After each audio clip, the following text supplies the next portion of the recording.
Good morning, everybody. I'm sure the event will start in a moment.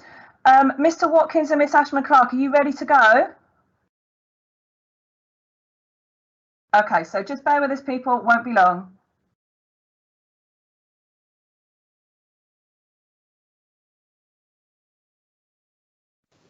Hello, Miss Ashworth. We are ready to go live whenever you are. Fab, send you live now. Good morning, everybody that is watching this stream. A huge welcome to the LPGS virtual Taster Day. We are so gutted that we can't do it in person, but we're hoping to offer the very next best thing. You're going to be seeing fantastic snippets of your chosen subjects. Please remember, you are free to go on any lesson and click those links and watch the lessons that are happening. A few technical things before I dash off to produce some different rooms. Available on Firefly, the school's website, your personal email addresses, it may be in your junk email, is linked to every single lesson. They're happening across 4 virtual rooms, which are physical in school. You need to click the link. It will take you to the live stream as you're doing now. We've got a couple of hundred of you already. And then you'll have the opportunity to see a virtual lesson. It'll be absolutely fantastic, and we hope you gain so much from seeing it virtually, at least. In terms of any technical issues, if you can't hear us, it's likely an issue with your own sound. So please make sure you've got the microphones unmuted, or the sound unmuted and turned up. We should have all of the cameras in the classrooms and very good microphones that you can hear us perfectly. Some of the lessons will be focused on what the teacher's asking you to do. Some of it will be what the students are doing, and there's always a 5-minute Q&A at the end. At the end of the lesson, the producer will tell you what lesson is coming up next. You can then click a different room and go to that subject, or take a few minutes to reflect and wait for the next subject that you want to watch. These are all going to be recorded too. We hope you have a fantastic day. I'm now going to hand over to Miss Ashman Clark, the Director of Sixth Form, and she'll have our introduction for you. Have a fantastic day, ladies and gentlemen. Thank you, Mr. Watkins. Good morning, everybody. I'm not going to take too long because you have only until 9 AM to log on to your first session.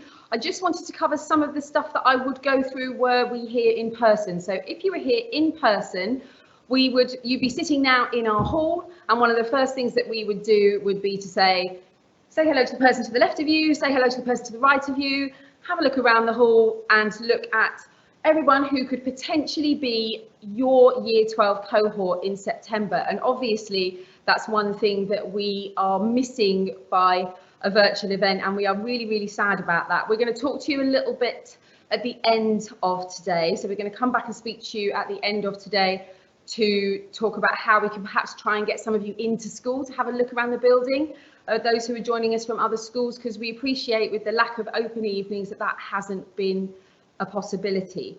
So ahead of the sessions this morning, as Mr. Watkins said, we really encourage you to go to more than the 3 or 4 subjects that you have put down in your application, especially if you're a little unsure between one another and you'd like to know more about them. If you do attend a session today and you think, actually, I really like the look of this subject, remember, you're not committed to anything until the 12th of August. So you might decide, right, I want to go onto the transition hub, and I might attempt some of the transition work for this subject to give me a really good idea of whether or not it is something that I would like to consider. Whilst you're in the sessions this morning, make sure that you ask all the important questions that you want to know that will help you establish whether this course is the right course for you. So you do not want to pick a programme of study that comprises 3 A-level that are heavy on essay writing if actually you don't mind essay writing, but it's not your passion. So it's really important to ask questions about how the course content, what the expectation is in terms of workload, and other opportunities. Hopefully, as lockdown restrictions ease further, trips will come back, opportunities for learning outside the classroom will come back, enrichment, work experience, all those things that enrich the curriculum that you are studying. So I would ask about that. I would ask those questions as if that is going to happen, because we sincerely hope it is. It's also worth asking questions about typical destinations of our students. So where do they go on to? What do they study at higher or further education, or what careers or employment do they go into? So that's a really important thing for you to be aware of as well. Length of exam, I would want to know that too. And anything else that you can think of. So I strongly recommend pad and pen in front of you. You'll be listening to the teachers. Pose some of your questions. We do have some student volunteers today. Pose the questions at them. They're the ones that are living the experience right now. So, you know, as I said, were you in school, we certainly would have had you being escorted around the school to your various taster sessions by our Year 12 students, and you would have had the opportunity to speak to them then. So instead, we're trying to set it up as the next best thing. Okay, I'm going to leave you now. You have 2 minutes to move to your next session that starts at 9 o'clock. The links have been emailed, they're on Firefly, they're on the website. I really hope you have a fantastic time, and we will speak to you later on. Thank you.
Glanville, are you ready to go? You will need to unmute the microphone.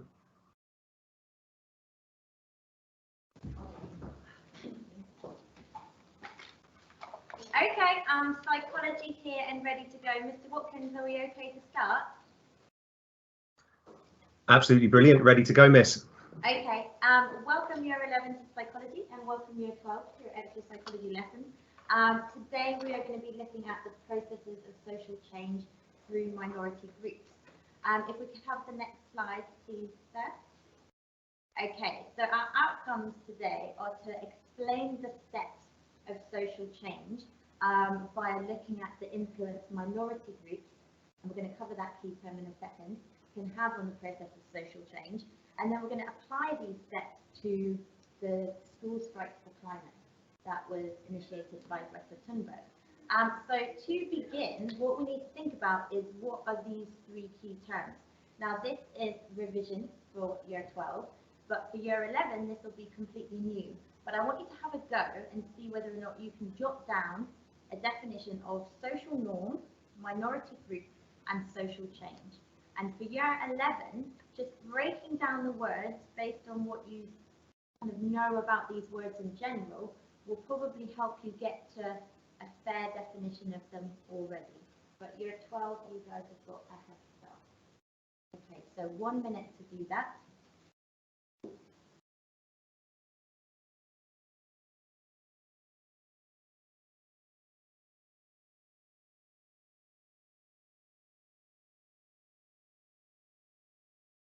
And year 12, be ready because in about 30 seconds, I'm going to start asking for some feedback before we reveal the answers.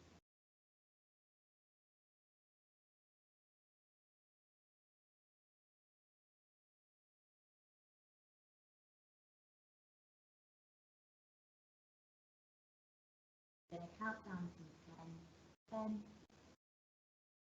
10, 8, 7, 5,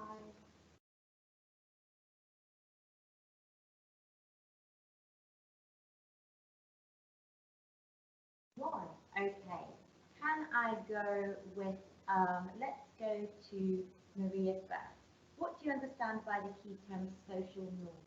I'm not pretty sure, but is it kind of something that's not necessarily biologically required, but it's normalized by society? Absolutely spot on. Back yourself. You always did start. Not quite sure, but you do know. Well done. Okay, so a social norm is like something like a convention that's agreed upon by the whole of society.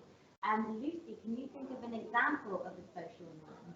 Like Eating with a knife and fork. And that highlights a really good point because social norms can differ all around the world. If we were in Ethiopia, using a knife and fork would not be the social norm because we'd be eating with our hands. Very good. Minority group. Eloise, what do you think we mean by a minority group? for minority group, I put like someone who's like an individual part of a small group. Right, so the thing that they can do is make a big change. If we're defining the term minority group, you said a small group of people or an individual person. Yes. And they are a small group of people or an individual person that do things that the rest of society don't do yet. Good. And social change. Paul, can you help us out with what we mean by the word social change? I'm not really sure, but I would say it's like changes in society and how different things like adapt and change. Yeah, can you use the term social norm in your definition of social change? Social changes occur when social norms are derived from different elements and will change according to what the norms are. Yeah, so a social norm in society can actually evolve and change, can't it, based on what the large group of people decide they want to do moving forward. Great, Beth, if you have the next slide, please. Okay, so here are our definitions of the key terms. If you want to make any key changes to your definition, you can. So social norm, what the majority in society do. Minority group, a small group of people who hold a particular view or do something that the rest of society don't think or do already. And social change. And a very key point is it has to be the whole society that starts to do or think that thing all together. And we're going to look at an example of social change next and the processes. Okay, so an example of social change. You may recall from history that in the southern states of America there were Jim Crow laws, and that meant there was segregation of people on the basis of race, I should say. And then in the 1950s we got this civil rights movement where people started to say, hey, this is not right. Could we please get the next slide? So the steps involved in how a minority influence can create social change. So what you have is a minority of people who already believe that the segregation amongst people on the basis of race was wrong. And what they did was they started to bring about this process of social change. Now, if you have got year 11, if you have some pen and paper at home, it will be really helpful for you to get started on the active tasks that you're going to do in a few minutes. If you actually jot down this flow diagram, not all the details to the right, but if you just write down the key words, and year 12, if you do the same. So if you make a note of drawing attention, consistency, deeper processing, augmentation principle, snowball effect, and social crypto amnesia. And we are going to explore what those mean for a few minutes. So, the minority group, what they do is they begin to draw attention to something that they think is not right. And the civil rights movement activists, what they did was they drew attention to this issue of segregation that they believed was wrong. And then the minority group needs to be consistent. Now, what do we mean by the word consistent, Louise? What does the word consistent? It means like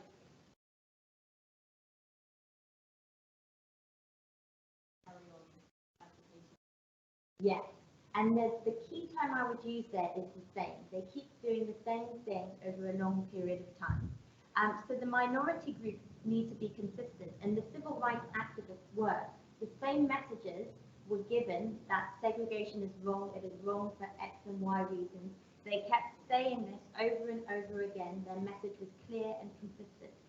And then what happens as a result of that is the whole society start to process the issues at a deeper level. So you get deeper processing amongst the whole society about this issue of segregation. And that happens through the attention that is drawn to the issue by the minority group saying, hey, we won't stand for this. And then you get something called the augmentation principle. Okay? The minority group need to show that they're making a personal sacrifice. If everybody is willing to sort of pay more attention and get on board if they see that the people who are spearheading the campaign really believe in what the message is that they're delivering. And they did that because when they were sort of going on marches and riding on buses and refusing to obey the segregation rules, they got beaten up. They took personal risks. They risked death and harm, and that really helped their cause. And then what happens after that is more and more people start to deeply process the minority's message. You start to get this snowball effect. Now, Lucy, can you sort of maybe try to explain for us why we think we use this term snowball effect? So the message gets spread to more and more people, and what happens to those people who process the message deeply? Yes, they join the minority, and after a while, as more people join the minority, what then happens to the minority, Ellie? Yes, so once it gets past the point where the snowball has gathered more snow, where the minority has gathered so many more people, it actually flips and becomes the majority. And then you get something called social crypto amnesia, which is when the minority has become the majority, and the people then have even forgotten sort of how they got there in the first place anyway. They forget what led to that now norm and how they came from what the old norm was. So if we now just make sure that we are happy with the key terms of these steps, so drawing attention, consistency, deeper processing, augmentation principles, snowball effect, and social crypto amnesia. I'm going to put these in the chat box for anybody who didn't manage to jot those down. If we now go to the next slide, we're going to have a go at applying these to a modern example of social change. Now, oh, excellent. So they have been added to this slide. So we need to apply the stages, and we've highlighted the stages for you at the bottom of the slide. Apply the stages we've just reviewed to the example of Greta Thunberg's influence on society's attitude towards the battle against climate change. Now, obviously, this is an ongoing process. So your points on the snowball effect and social crypto-amnesia are going to be hypothetical. They're going to be based on what you think might happen in the future.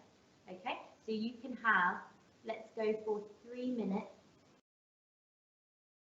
to have a go at applying that. Mr. Watkins, can I get an update on how we're doing for time?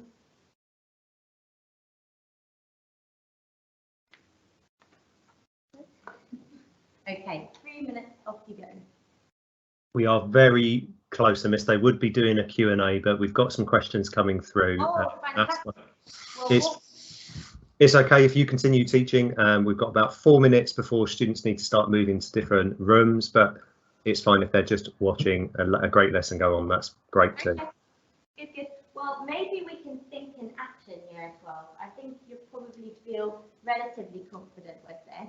So if we're looking at the first stage, how did Greta Thunberg draw attention to the issue of climate change?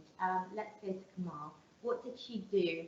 We've got a clue on the board there, if you can read Swedish. So she basically just standard out she stood outside places with a sign promoting climate change, which obviously drew attention. Yeah, she sort of went on strike from school on a regular basis. Now, how was she consistent in this, Lucy? Well, it's gone on for a while, I think she's yeah, on which day? When has she done it? Which days does she do it? Does anybody know? Friday, yeah. Friday strikes for the future, yeah. So she's drawn attention, she's been consistent, and then how has deeper processing occurred in the majority, Maria?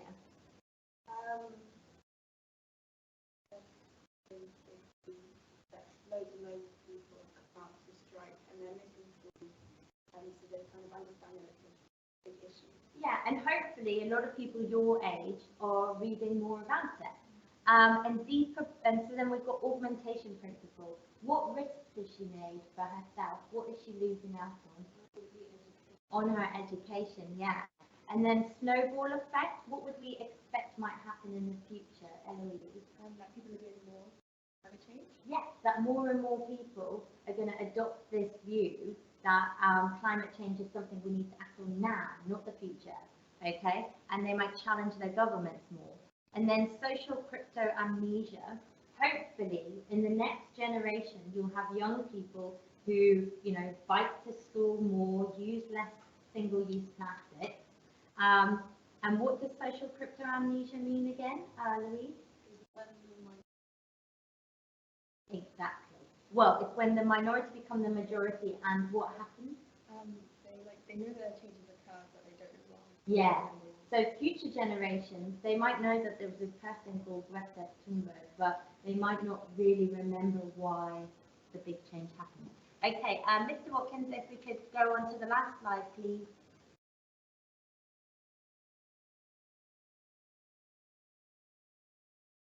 I think we're out. Did you want the next slide, Miss? Oh, yes, please, sorry. Yeah, okay, so there it is, all summarised for us. Year 11s at home, I will send round these slides so you can review them if you wish in your own time. And then if we could just go to the challenge, which I'd love people to comment on in the Psychology Transition Forum. So we can obviously apply these processes to the Black Lives Matter movement, a really current movement, which is currently in the sort of snowball effect stage. And hopefully you will be able to apply what you've learned today to that very important matter. Okay, thank you everybody. Do we have any time for questions? I'll be quicker the next one. Hello, Miss. So yeah, absolutely. So will the so with the work that they're completing, can they email it to you if they have finished? Oh, if they have, yes, absolutely. Well, it would be good if they, they can email it to me. They've all got my email through the Psychology Forum, the Psychology Transition page. Or if they wish to get sort of peer feedback as well, they can post it on the Psychology Forum. Brilliant. Another question, just before we allow all of the students to move to the next classrooms, is how many lessons do they get per week of psychology? Ooh, well, we have a 2-week timetable, so they get 12 single periods over 2 weeks, but it usually works out as sort of, you get 6 double periods, so it's usually 3 double periods a week. And the last lovely question is, will you be teaching all of year 12 next year? I will be. Fantastic. Any closing words from the students? What do you enjoy about psychology the most? Well, the teachers are very nice and they help you get at the start, so you can always go to them to ask a question. Yeah, psychology is really fun. You get to learn a lot of information. There's obviously a lot of support. The relationship between teachers and students are really good as well.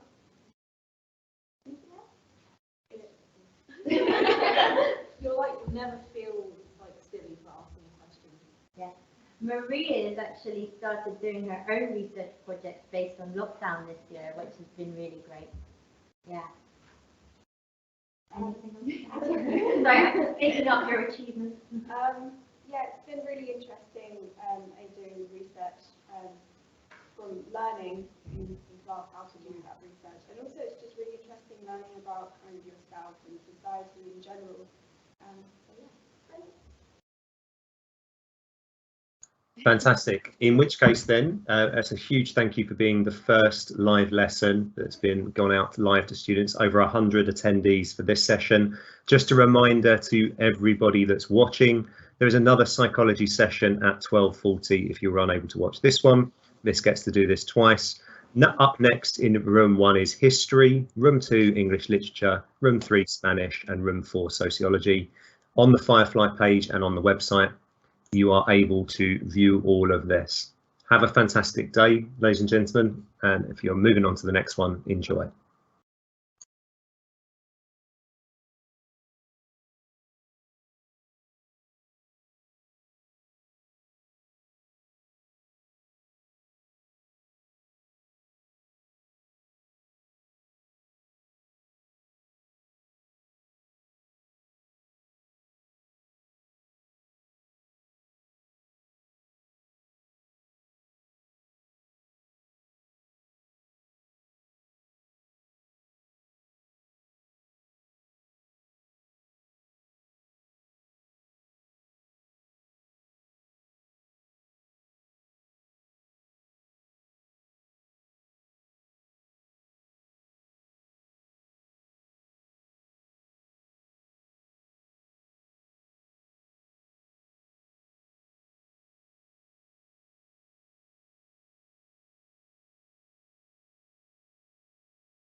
Just allowing students to move. Miss Cattle, there's about 1 minute before we'll go live.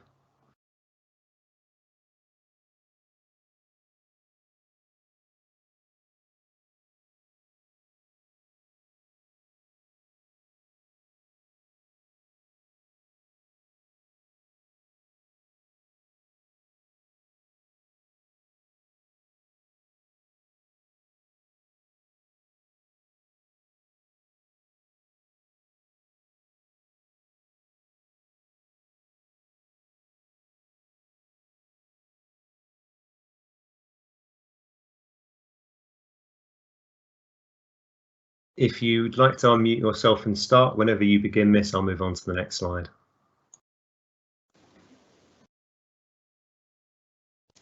Hi, good morning, Year 12. Good morning, everyone at home. Welcome to history. If I could have the next slide, please. So today we are going to be thinking quite broadly about capitalism and communism, which is a feature in all the units in the history A level. And we're going to be thinking about whether one system is more viable. So to start us off, let's have a look at the images on the next slide. So discuss with people next to you, what do we think about each cartoon? What's the message of it? Is it pro-capitalist or pro-communist, and how do you know? So maybe 30 seconds, a minute to discuss, and then we'll feedback. Okay, so the bear clearly represents the Soviet Union, and it's on top of the globe, so it's kind of showing how it's progressing throughout the whole world. So I think it's anti-communist, obviously. It's like saying like, oh look at this, because they're making communism seem like a predator. yeah, exactly. The other one. Oh no, it's communism. So leader.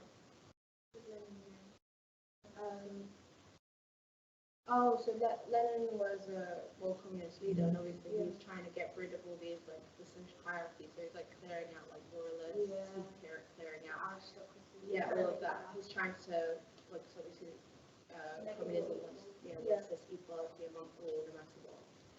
Okay, so what do we think then? Let's start with the cartoon on the right. Is it pro-capitalist or pro-communist? Good. How do you know? As Emma said about the bear, it's shown as like a predator that clearly represents the Soviet Union. It's on top of the world, so I guess it's kind of taken over the world, that like idea of communism, spreading it everywhere. Good.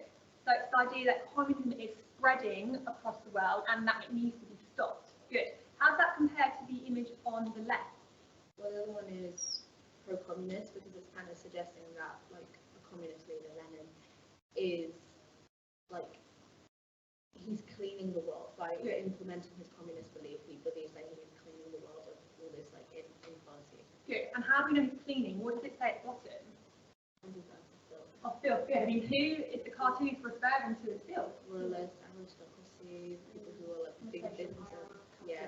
Good. And what about this man on the left? I don't know if you can work that out. Who does he represent? What was that?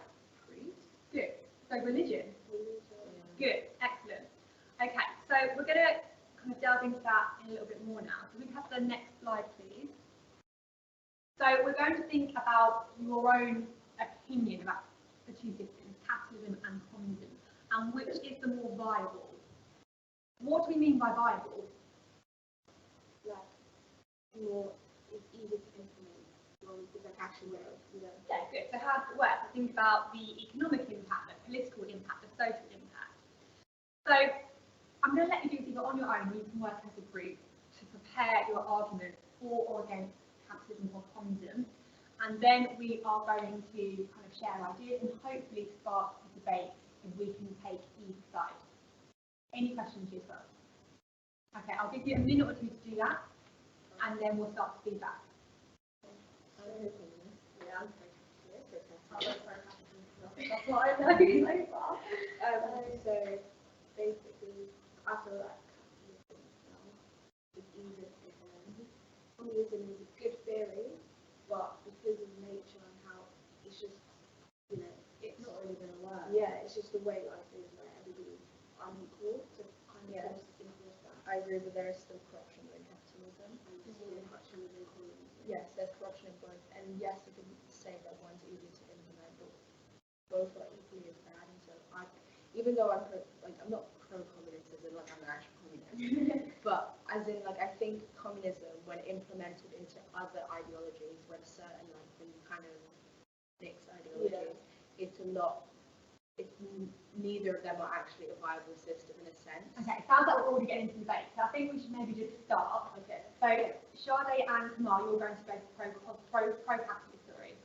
Is that right? Yeah. Okay, Sade, do you want to move over slightly to Kamal? Okay. Emma, you can start since you are arguing the case on your own.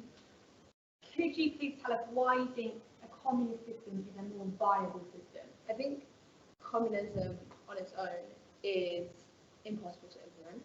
I do agree that it's impossible to implement. However, I think when it is combined with other things, so when communist ideology is implemented into other ideologies, it allows for a very equal system that is much easier to implement because of the fact that it's a caring system. Because there's a sense of equality within communism, by implementing certain ideas, it allows for ideologies like capitalism. If we were to combine the two, it would create more of a caring environment and an environment that is more viable and more beneficial for society in general, because people aren't fighting for things anymore, because it creates equal opportunity. It allows for just a greater sense of unity that isn't like with communism. It isn't giving McDonald's workers the same pay as a doctor, which isn't fair. I believe it's not fair. But I think communist ideas, and in theory, communism is a great thing, but it's impossible to implement because it always leads to dictatorship. We only have examples of dictatorship. So you actually saying you would combine the two? I'm in the middle because it is impossible to actually argue communism, and it's also for me it's impossible to argue capitalism. Okay, Sade, do you want to answer that? I think you're arguing Marxism. That's So so Marxism is that, equal type of, everybody, a chance. got a chance, equal opportunity, even equal of outcome and stuff like that. However, communism is when it's actually implemented. Well, they try to implement Marxism, but I'm sure Karl Marx was alive, he wouldn't like communism. And that type of because you're constantly trying to intervene with the state, and you're keep all the interventions to make sure that everybody's equal. It leads to more dictatorship, less freedom of speech, less freedom everywhere. And I do believe that capitalism, in terms of communism and capitalism, not Marxism, capitalism, it's not the best. There's obviously cons to it, but it would be better than if we had communism. Yeah, no, I agree. Kamal, do you want to add to that? So what is it about a capitalist society that you think makes it a stronger political and economic function? I'm not really sure, but I say obviously capitalism is a meritocratic society as well, and obviously Ronald Reagan he's a president as well. He obviously referred to capitalism during his time as president. Obviously, you've got the American during and all that. Under Reagan. Well, under Reagan. Oh, God. I agree. Here we go. Reagan. Under him. I know I shouldn't have. He shows a perfect example of how capitalism is highly corrupt and actually incredibly unbeneficial for society. He implemented deregulation, which meant that labor, like child labor, all these awful forms of basically abuse within industry, was allowed to occur. It caused S&Ls to savings and loans, which is supposed to be something that's supposed to be secure. He made it fall apart, crumble, savings and loan. And Bush had to come in and try and fix that, but it didn't work. Can we say that there are examples of capitalism going wrong and communism going wrong? Yeah. The capitalism is implemented already in our society. We can't get rid of it, and that's why communism, I think, can't actually get foothold. Capitalist ideal not already everyone has them, and everyone's, like you said, everyone's selfish. Yeah, exactly. Everybody's innately selfish. Everybody wants to try and do better. I think communism limits it. Yeah, and not everyone's going to be happy about that. Yeah. So you don't believe that wealth should be redistributed? No. I do think it should be redistributed. I don't. Because, well, then again, we do have a system of redistribution of wealth. Well, then okay, to a certain extent. To a certain extent, yes. But this is communist ideology. And it should be more ideology. No, but communist ideology is to share out the money. Yeah, equally. So however, you're debating equality of outcome. I'm not debating that. Yeah, I know. Outcome. But you can see the same amount of money in the same way. Whereas liberalism is equality of opportunity, which is what I debate. Yeah, everybody should also. But liberalism has taken certain ideologies from communism. You have to see that because it was socialism. Okay, I think let's wrap up. Good points made on both sides. That does kind of bring us to the end of our demonstration, our debate. So well done for your contributions. And now we'll take any Q&A. I'll provide answers, and if you have anything to add, you can add that as well. So the first question from the audience is there any coursework? And a combination of that is there lots of essay writing for the exam? So the coursework is worth 20% of the final mark. It is 4,000 or 5,000 words? I think it's 5,000 words. So it is a longer piece of work. The exams are all essay based. So you will have 3 exams, and they'll have either 2 or 3 essays in each exam. Each exam question is 20 marks, so you don't have shorter questions like you would do a GCSE.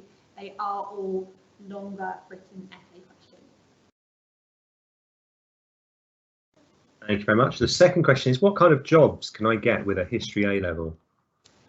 Anything. History is a really academic subject that's held in very high esteem, and can take you anywhere you want, really. So, journalism, education, publishing, media, law.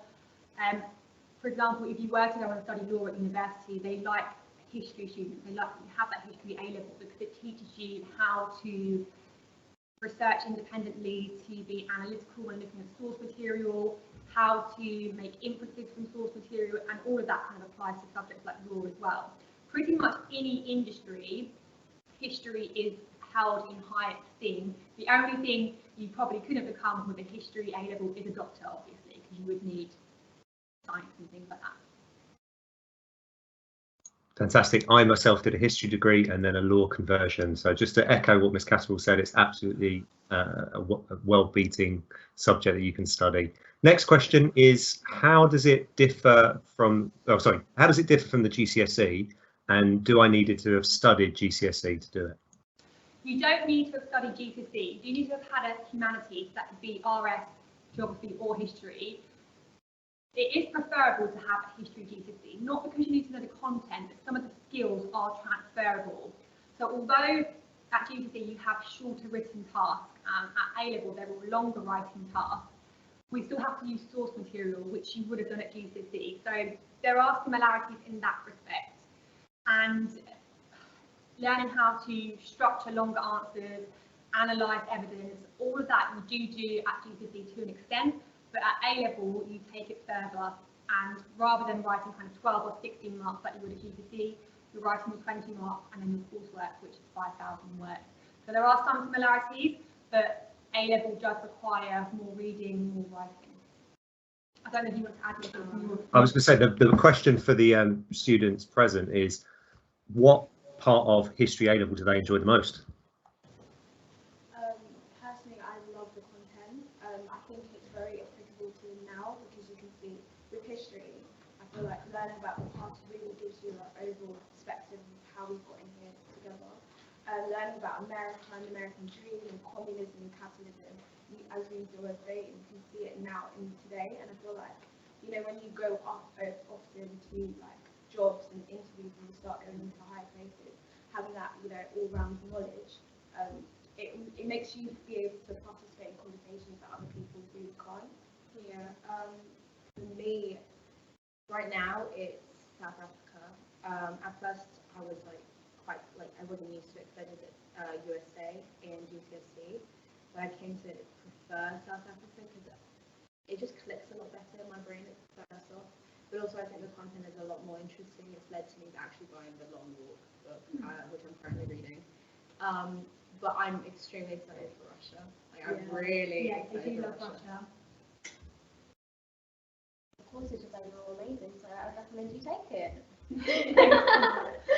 Any more questions? Yeah, most important question I think from everyone is, are there any trips planned? Well, at the moment, obviously COVID has put a bit of a spanner in the works. In the past, we have taken history students to Washington, and that was a very popular trip. Obviously, we don't know what we can plan at the moment. More local trips have been to history conferences to see historians lecture and things like that. Fantastic. Which exam board do we do? Excel. Brilliant. And then the last question I thought was a really interesting one. I think Emma's covered it slightly with South Africa and the other students. How much would you say our curriculum is presented through a British lens, or is the A-level more discursive? So the A-level, the whole purpose of the EdExcel board is to give a kind of more well-rounded view, so you don't just have this kind of British or Eurocentric learning experience. So we do a British unit, which is looking at essentially British politics from the end of the 18th century up until the start of the 20th century. Then we have a unit on America. Then we have a unit on South Africa, and then the coursework is on Russia. So you do get quite a well-rounded understanding of what's happening in the world. We do have a modern course, so the kind of, I suppose, oldest point of study is the end of the 18th century. Absolutely fantastic. Right. Thank you so much to the History Department for presenting this. Just a reminder, there is another session later on today in a different room, room 4. So if any students want to watch it again or have missed it, it's over in room 4. I'm going to switch now to the transition. Thank you so much, ladies and gentlemen, for watching this session and for presenting this. We now have 5 minutes to move to the next sessions. So up next in room 1 is biology, in room 2, art, fashion and design, room 3, French, and room 4, law. So again, if you check Firefly, your email or the website, you can find links to these next sessions.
you give me a thumbs up, sir, whenever you're ready, and we will make a move.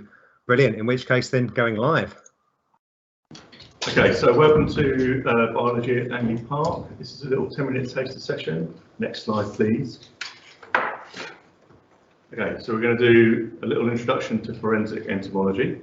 I've got some helpers with me so they can hopefully answer the questions as we go. 2 learning outcomes. We're going to try and explain the concept of biological succession, and we're going to use biological succession to help solve crime, but we'll see if, how that works out. Okay, so first thing I want you to do is, can you think what the following words mean? Ecosystem, biological succession, and forensic entomology. You may or may not know, but have a guess. We'll push the time, so I'm going to give you a whole of 30 seconds. You're very generous with your time, sir. Sorry? Very generous with your timing. Well, you know, I'm known for my generosity in certain situations, not in others.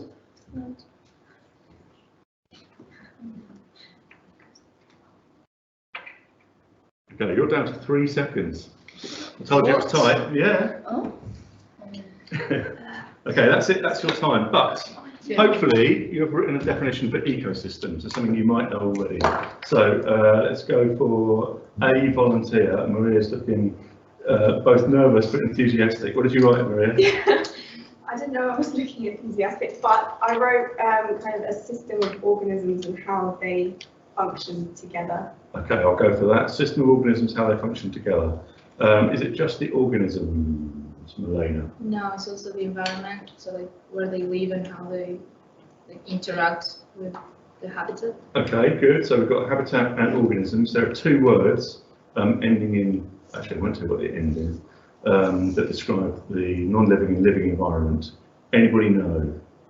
Second one, the living environment, begins with bio, predictably. What do you reckon? The something, the bio something environment, Monica? No, biotic is the living environment. So what do you think the non-living environment is? Yeah, you said it. Said it very shyly. Abiotic. Okay. So we've got definitions. We've got ecosystem, self-sustaining functional unit consisting of all the organisms and abiotic features present. For example, a lake or a wood. And then 2 words which I guess you're not familiar with, or 2 terms rather you're not maybe not familiar with. You might be. I don't know. Biological succession, which is about how organisms and biological communities change over time, e.g. from bare rock to grassland to forest, and forensic entomology, which is the use of scientific knowledge about insects to solve crime. So that's what we're going to try and do today. We're going to use insects to solve crime in the remaining 7 minutes. Let's see if we can do it. Okay, next slide please, folks. So this is an example of succession, okay? You can see on the board that over time, about 12,000 years ago, the Ice Age ended in the UK. Over time, if you'd have come then, glaciers would have retreated and you'd just be left with bare rock. But as time moved on, then organisms developed and they develop in a predictable process. So you might go from, if you press the buttons for the next bit, the answers, you might have bare rock, leading on to herbs and grasses, then shrubs and bushes, and then that would develop over time into coniferous trees and eventually deciduous trees. Does that make sense? Yeah, you get the idea? You start with a clean slate, and then over time you get predictable development of organisms in that particular environment. So, question. For a decomposer, a fresh body is the equivalent of bare rock. Why? Decomposer. Okay, that's a good point, Andrea. What do you think a decomposer is? The clue's in the name. I feel like just what it takes to decompose something. Yeah, so it's something that decomposes stuff, definitely. So what would be an example of a decomposer, Moira? Fungi. Fungi, definitely. What else? Bacteria. Bacteria, and what else? What's the icky stuff that you're most scared of if you saw a dead thing wriggling around? Maggots, yeah. Okay, so we're going to look at the insects that decomposes because they're easy to see. Okay, so we're going to imagine that we're forensic entomologists investigating this body, and we're going to try and establish time of death. If we're going to establish time of death, what sort of information do you think you need to collect? There's lots of things, Andrea. Temperature of the body. Temperature of the body, absolutely. If it was warm, what would that mean? It was a recent death. It was a recent death. Okay, our body's not going to be warm, it's going to be very cold, so we can't use temperature. What else could we use? Well, odour. Okay, what might that tell us? That's good. It's like all the body, like the organs and like the body systems are like cutting off. Okay, if they're cutting off, okay, that's true. When do you think a body would get more smelly? Immediately after death or a bit later? And what do you think that smell will be generated from? Go on. Decomposing. Decomposing and decomposers, definitely. So actually odour would be a key thing, absolutely. One of the other things we can look at, aside from odour, we can look at the organisms that are doing the decomposition and causing those smells to be produced. Next slide, please. So we look at our body and we see these 4 things, okay? And immediately you'll be going, well, I don't know what those 4 things are, but we're going to try and identify them. So if we have the next bit, let's look at the top left. This is A. Hopefully you can see that. 10 points if you can tell me what that is using that key. Go for it. You can shout out the answer. Oh, okay. Go on. Wait, this is 1, 2 or 4 wings. How do you know? Has it got any wings? I'm seeing 5. I can't see. I thought it had like a thingy that opens No, up. can you see them? No. Oh, you meant literally. I don't give 6 then. You know it? It's a rove beetle. Excellent. Okay, well done. So using a key, that's one way you can back again. That's one way you can check the organisms is by using a key. Okay, so using a key, you can go to see that's a rove beetle. But in other situations, you might not be able to use a key. You have to use other knowledge that you have. So next slide, please. You can use, and again, you can back it. Yeah, one more. You can also use information that you know about things. In this case, we can look at information that you know about blowflies. Okay. So what I need you to do on your whiteboards is quickly take notes about B, C, and D. So you've got to identify the information that you've got about B, what that is, information you've got about C, information you've got about D, using the info on the board. Go for it. How quickly can you take notes in a pressurised environment? Imagine you're a journalist or a detective with only a 5-minute window. You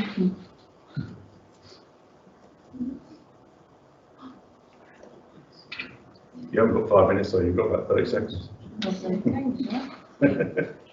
Oh, no. Oh, sorry.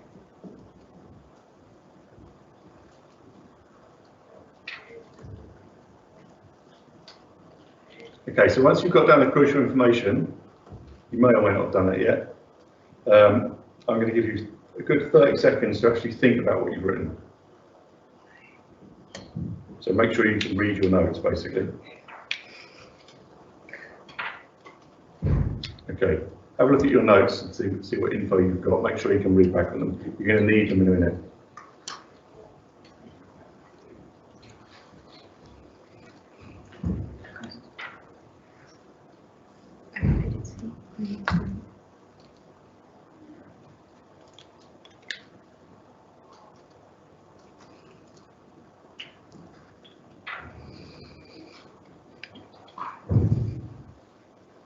That's very cool. She's looking at her notes. She's like, I've got this. It's all good. I prefer to just read it. Okay, you've got a good memory. Better than mine, anyway. Okay, let's see if you have used your notes wisely. Next slide, thank you.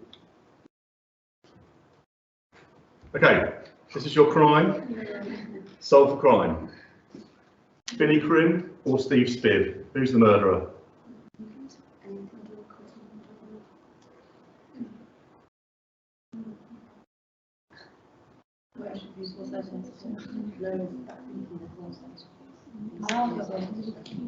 A month ago. Only last. Animals. It was 4 days ago. It has to be one. It has to be. Oh wait, no, it's a suspect. That's when the days after the event died. But then the rest of the week the animals was going to send them. Yeah. Yeah, mother goes on holiday to Spain. No, wait, he was 3 weeks. Yeah. That's 3 times a week. Yeah, because he was 3 weeks ago. Okay. I think only one last week though, meaning he was only there for that 1 week, meaning he had time to go from there and then do the crime. You maybe have a complicated anyway. Let's have a look. It's probably the matter. Hands up if you think it was Billy Crim. Okay, hands up if you think it was Steve Still. Okay, this hasn't worked at all well. Let's have a go. The Crim was not Billy Crim, it was in fact Steve Spear. Can you put the next slide on? So, if you look at it, he's only been on holiday a week, okay? Rove beetles need a body at least a week old, okay? So, Billy Crim couldn't have done it because also pre-pupae need 12 days to develop and will only be found that long after death. Billy Crim's only been back a week, okay? Maggots need 8 days to develop, only be found that long after death. And blowflies need 24 days to develop, but what can flies do? They can move around, so you can't use those for evidence because you don't know how long they've been there, okay? So, well, you could work that out, you know flies fly. That's a fly flying, by the way. Okay, that's how you use forensic entomology. You look at the facts and you try and interpret those facts to work out the time of death. Clearly you're not going to be detectives, but that's okay because you're going to be excellent A-level biology students. Okay, so you can see hopefully in this lesson that we've explained the concept of biological succession, we've used biological succession to help solve crime, and we've got a challenge at the end. What other biological material can be used to solve crime? And there's a big one which has 3 letters. What do you think? DNA? DNA, definitely. And in future lessons, that's what we'll be doing, using DNA to try and see how we can use that information to solve crimes and stuff. There we go. Any questions? Fantastic. There's lots of questions from that. So it was absolutely brilliant, and I love the fly impression, and a huge congratulations to the class. They're brilliant. Roughly how many lessons would there be in a week, and what is the workload like in terms of classwork and homework? We have 5 double lessons a fortnight, depending on the arrangement. So that's 5 times 100 minutes, 500 minutes over 2 weeks. And workload depends on which aspect of the course you're doing, so peaks and troughs, but the workload is significant. So you'll definitely need to be prepared to work by yourself to make sure you are learning the information, not just understanding it. Being able to recall facts is really, really important. Would the students agree that the workload is very tough? Yes. It's quite content heavy. Yeah, There's a lot of things to remember. But I think it's really interesting though, because even though it's a lot, you like to learn it. So Yeah, like all A-levels, don't do it if you're not really interested. Next couple of questions is, what exam board do we do and what books do we use to sort of support our learning? Are there any textbooks that we're required to purchase? We use Edexcel. We occasionally use the textbooks, but you don't actually need to buy any textbooks, although if you have them, you might find them useful. Fantastic. Are there any field trips planned? Field trips are a bit up in the air due to COVID, but we hope to do some in the next year or 2. So the short answer is yes, but we can't tell you what. And that's the answer for a lot of different people. Do we do lots of exam preparation is another brilliant question. And a question to the students is, how do the A-level students in front of you find biology A-level, if they had to summarise in a couple of words? And you can answer the exam prep and whether you think that's worth doing or not, and you can answer what's the other thing? How you find it. Yeah, go for it. I mean, it's an interesting subject, but it's just a lot of content, and then when it comes to exams, you have to make sure you do a lot of practice questions, because you have to learn how to apply the knowledge you have, because not all the questions are straightforward as you think they are. So a lot of preparation needs to be done, both individually and just your teachers will provide you like practice papers and revision notes too. So yeah.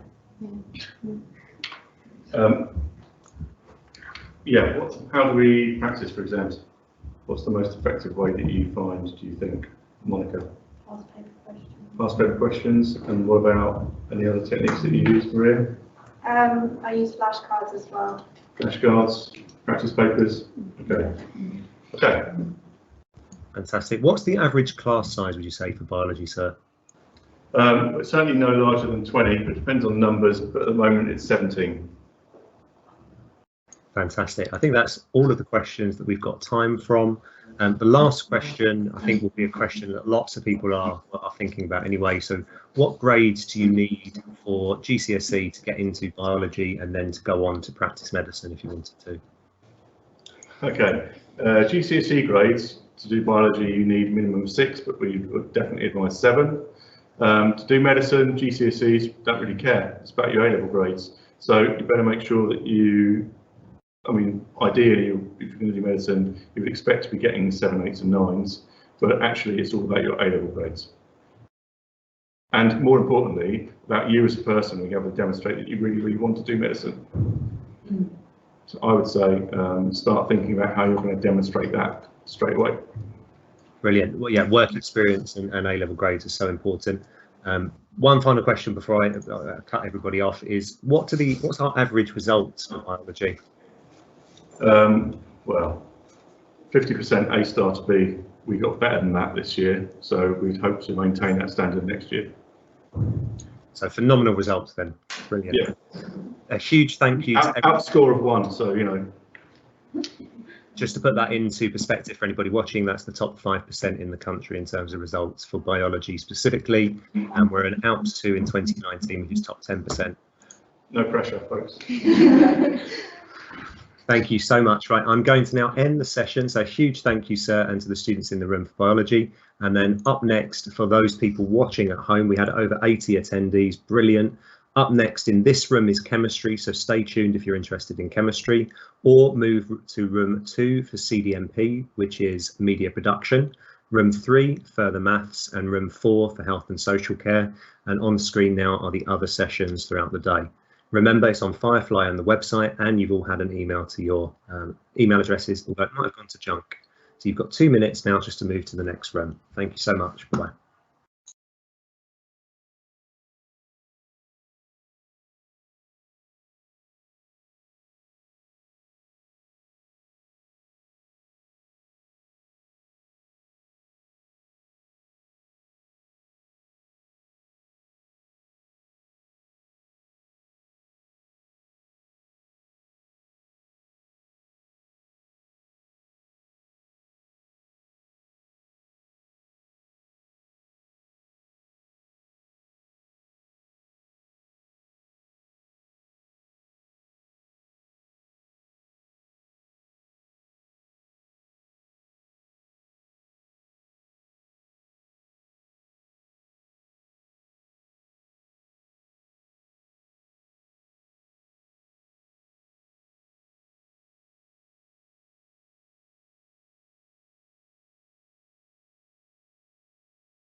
Chemists, if you give me a nice big thumbs up when you're ready and we can start the production. We can have the slides on and you too. So what we might do is start with a short introduction of you guys and then move into the lesson.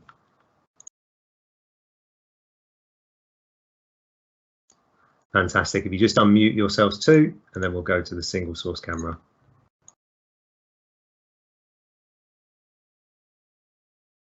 You are live.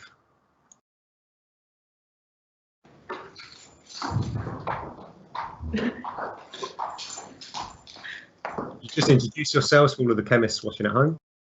Hi, my name's Miss Parry and I'm the head of chemistry here at LPGS. Welcome to our taster session. What I thought I would do is I would ask some of my current year 12 students to teach you something that they have learned this year in their chemistry lessons. So I'm going to hand over to Moyo, Michelangelo and Monica to teach you about electrons. Next slide, please, sir.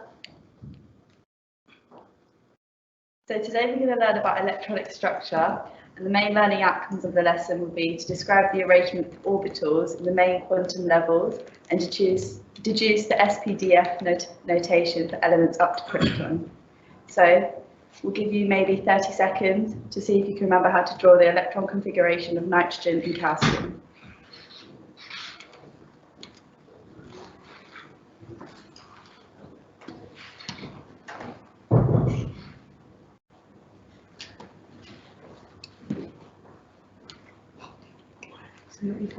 Okay.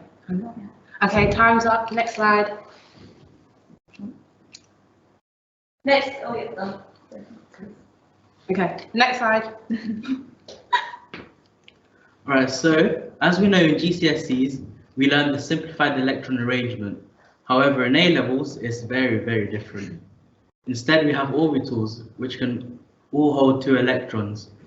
In the S subshell, there's one orbital, which has the maximum number of electrons of 2. The P subshell, which has number of orbitals of 3, which can hold 6 electrons. The D subshell, which holds a number of orbitals of 5 with 10 electrons, and the F subshell with a number of orbitals of 7, having 14 electrons. Next slide, sir. Like at GCSE, electrons tend to occupy the low orbitals with the lowest energy possible. Energy levels increase. Energy shells increase with energy as the 2s has more energy than the 1s. However, as you can see from the diagram, there's some exceptions from the rule. For example, the 4s and the 3d subshell. Next slide, please. So once you're doing the electron configuration, you would have to put in order. So there's Hund's rule of saying that the maximum multiplicity tells us that the electrons organize themselves in subshells as far as possible and try and remain unpaired for as long as possible, because when electrons are close, they tend to repair because like charges repel. So carbon has an electron arrangement of 1s2, 2s2, and 2p2. And so its electron spin diagram would be, next slide. That. So as you can see in the p orbital, there's 3, in the p subshell, there's 3 orbitals, and the 2 electrons, instead of being in the same box, have put themselves in 2 separate boxes to be as far away from each other as possible. Next slide. Next slide. So this diagram, it might help you work out the electronic configuration of different atoms on the periodic table. As you can see on the top, where hydrogen and helium would be, it's the 1s subshell. So hydrogen would be 1s1 and helium would be 1s2. And as you go across, that would tend to increase and increase. Next slide. So now we're going to give you the task to find the full electron configuration of boron, phosphorus, and calcium using the electron spin diagrams. A minute or 2. Yeah. She wants to do it. I think I've got boron. I'm quite impressed with myself, ladies and gents, if you've managed to teach me this. Boron is in group 3. Wait, how would it show? Boron is in group 3. So if you look at the periodic table, you can see that 1s2 passes, 2s2 passes, and then boron will just have 2p1.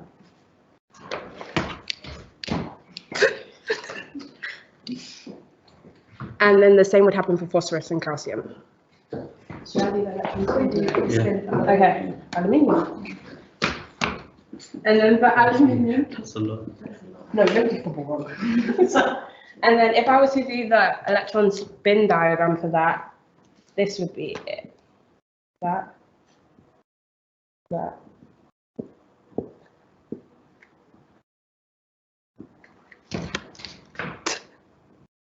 Boron. Okay. Next slide for answers. Yeah. Okay, so time's up. Next slide. So this is the answers to the last questions. So you're going to see if you got any of them right.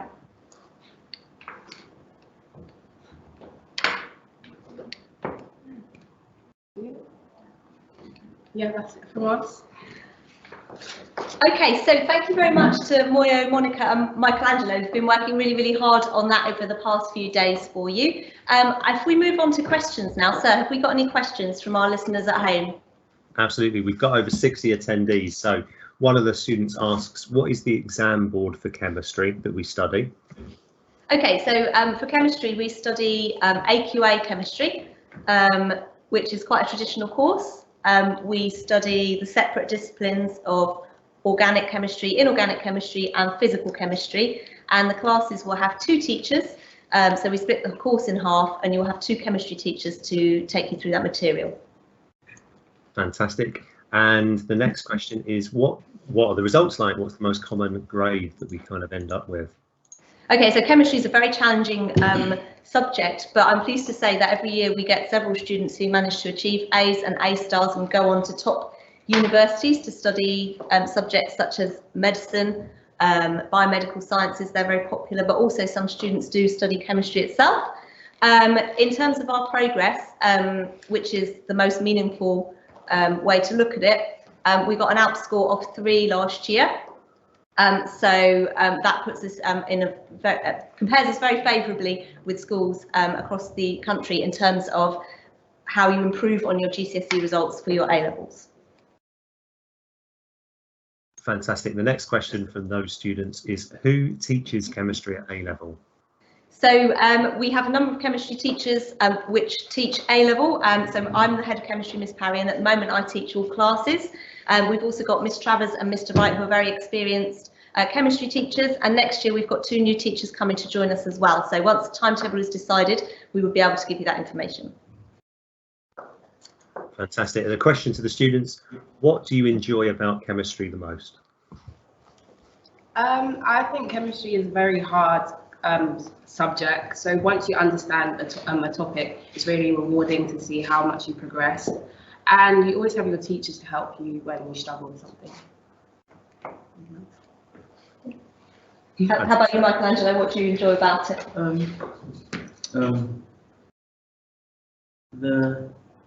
What did I say?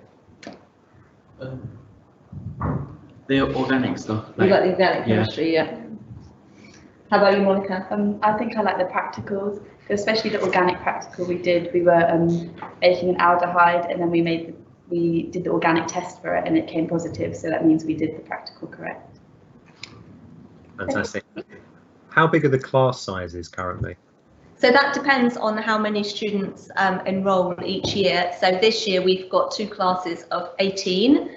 We wouldn't expect class sizes to go above 20, so that they're pretty full at the moment. We've got 3 classes planned for next year though. Yeah, we've currently got 150 applicants, just for anyone watching at home. So Miss Parry is probably terrified if we get 150 chemists, but we're looking forward to increasing the numbers. The next question is, how much work is there outside of class, including homework? Well, that's over to you guys. There's quite a lot. Be So, honest. oh yeah, there is a lot. So before every chemistry lesson, you have to do pre-reading, so you can make sure you have an understanding of what the topic you're going to learn in class is going to be. So if you didn't do that, it's going to be a bit confusing in class. So you always have to stay on top of that to begin with. And then with exams, you always have to be preparing and studying and revising. So you always have work for chemistry. Fantastic. You're currently in the middle of an exam week, so I just want to thank you for taking some time to talk to the students. I'm sure they're really appreciative of this themselves. Have you had the exam already, or is it upcoming? Yeah. Yeah. How did it go? I'm marking it now. How did you 3 find it? It was okay. It was better than I thought it would be. Could you talk the students through sort of how you were prepared by your teacher and then the work that you've put in, and maybe how different it is to GCSE? I think it's a lot more independent. So you've got to find the areas you struggle on. So your teachers are really good in lesson. They'll give you like a revision checklist of what's on the test. And then if you have questions you're stuck with, they'll explain it to you. But I think it's up to you to go home and look on physics and maths tutor and look for past questions on topics that you particularly struggle with. and I work on them to make them up to scratch. Would you say you feel well prepared then for an exam? Yeah. So. Brilliant. And any more questions from the live audience? We've got one more currently, which is, are there any field trips? Which seems to be a really popular question. I think students are desperate to get out. So normally we try to arrange a trip each year to UCL, where they have an event looking at spectroscopy. We haven't been able to do that the past 2 years because of the coronavirus, but that's a good day out. It gives you a chance to see around the university behind the scenes and do some problem solving related to the A-level course. We also run an Olympiad club and enter students every year for the Chemistry Olympiad, and that's really good for developing problem solving skills, and it's a bit of fun because the problems are really, really hard, so the teachers will solve them with you and won't always be better than you either. And we try to organise a visit from spectroscopy in a suitcase as well, so we have a visiting speaker come in with an infrared spectrometer which the students get to use and interpret some chemicals. But we're always looking for new opportunities as well, so quite often events kind of come along and then we'll try and sign up for them. Fantastic. The next question is, how big was the jump from GCSE to A-level, and then of course what grades do we need for medical school? Okay, so I'll ask the students to talk about the step up from GCSE briefly, and then I'll cover the entry requirements. I think the jump was pretty big. Most of the stuff they tell you in GCSE is not the same as chemistry, even with electron configuration, as you can see. But once you get it, it's all right, and the teacher's always there to help you because it's such a big jump. Okay, and so to come on to the entrance requirements, to study chemistry at A-level here at LPGS, you will need a 6/6 in combined science, or a 6 in chemistry if you've done triple science, and you also need a grade 6 in maths. However, I would say this year, with your exam grades being teacher grades, really we would recommend you to think very carefully about whether it's going to be the course for you if you're not confident that you're going to be getting a 7 or above, because some of the technical parts of the course can be really tricky if you've only got a grade 6. We sometimes find students who've come in with a 6 really struggle, and that's going to be more the case this year with your grades being decided by your teachers. But that said, those are our entrance requirements, so that answers the question. Brilliant, fantastic. We've got a couple more minutes for questions and then we'll move on to the next section, which is physics. I've got a question for Miss Parry. How long have you been teaching chemistry A-level? Because I think I'm very impressed coming into the school in January with the science department. What do you put the success down to in all of the sciences that we've got? Oh, well, in answer to how long I've been teaching, too long is the answer. A very long time. And the same is true of Miss Travers and Mr. Wright as well. We've all been teaching I've been teaching for 15 years, Miss Travers a little longer, Mr. Wright similar amount of time. So we're very experienced, but I think we like to think our success is down to careful planning and experience, but also our fantastic students who work really, really well with us. And without such brilliant students, I don't think our success would be quite so dramatic. Fantastic, great answer. One last question before we move on is, what's the ratio of male to female students? So probably largely as indicated in front of you, I would say we're about, in chemistry, we're about 1/3 male and 2/3 female.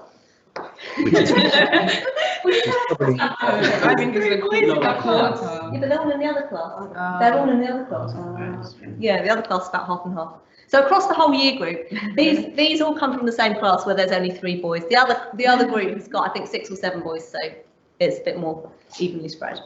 Which is about representative of the school. We're about 2/3 to 1/3, and we're always looking to increase the representation of our sixth form. We are a mixed sixth form, which is why we refer to as LPGS, and it's something we want to recruit more. And we can tell you a little bit more about that in the Meet the Prefects session at 10:40 and 1:20. So fantastic. Last question before we go is, can you just reiterate what grades are needed for medical school? For medical school, as Dr. Fulford said, technically there's no requirement, but given that you do need to be getting the top grades at A-level, I would recommend to you that you should be a student who is comfortably getting an 8 or 9 at GCSE. As Dr. Fulford said, the medical schools don't actually specifically look at your GCSE grades, so it's quite possible if you're a late developer to meet the criteria for medicine, even if you have lower GCSE grades. But the realistic thing is that if you are struggling to get an 8 or 9 at GCSE, then you are going to struggle to get an A-way start at A-level, and therefore your A-level grades are likely not to be so strong as to be able to get you into medicine if you are on those lower, the 7s and the 6s at GCSE. Excellent. I think we need a whole session for Oxbridge and medics as well. Just as I published in the chat earlier, there are alternative routes, but they're a little bit more challenging to go through for medicine. There's lots and lots of alternative careers which are similar to medicine, which are very, very interesting and fulfilling as well. So it's not always the be all and end all. Absolutely. And, you know, some people like a career change like Dr. Jennings, who switched from medicine to teaching. So just to reiterate that. Yes, and I should also add that Dr. Jennings works really closely with our sixth formers who are applying to medicine and gives them an awful lot of support in their applications. And he has various contacts as well, which is very helpful to students who are hoping to do medicine. And he's a former surgeon, am I correct? Yes, a cardiothoracic surgeon. He's very high flying. Those are words I didn't understand, so it must be very good. All right, a huge thank you to Miss Parry and the students for that presentation. For those students at home, you should now see the holding screen. So if you are interested in physics, then please stay in this room. Up next is Mr. Small from the physics department. If you wish to move to watch art, which is fine art, in room 2, room 3 is maths, and room 4 is the A-level philosophy and ethics. So again, it can be found on the Firefly page and the website. Please click on the relevant links if you're interested in those sessions. Most importantly, all students will need to click on room 1, this room, for Meet the Prefects, which is up at 10:40. So at 10:40, all students, if we can meet back in this room for Meet the Prefects, an introduction to from a few of our students here at LPGS. Up next in this room is physics. There's a couple of minutes now to move. Have a great day.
If you're ready, Mr. Small, just give me the thumbs up and we can make a start. And you are live. Oh, right. Hello, everybody. This is A-level physics, and where I'm going to show, my name's Mr. Small, and I'm going to show you a little bit of what we do in physics here. So can I have the next slide, please? So we're going to do a little sort of mini lesson here on what is a pendulum.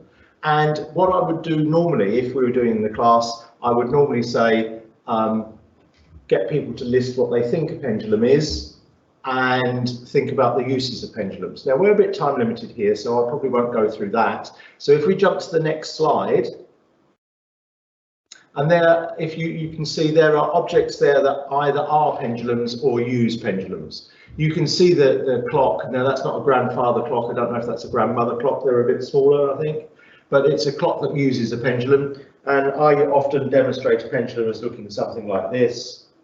It's got an arm or a rope that's swinging, and the thing swings across the bottom. And you can also see a fairground ride there, which would actually scare the willies out of me. I wouldn't be able to do that.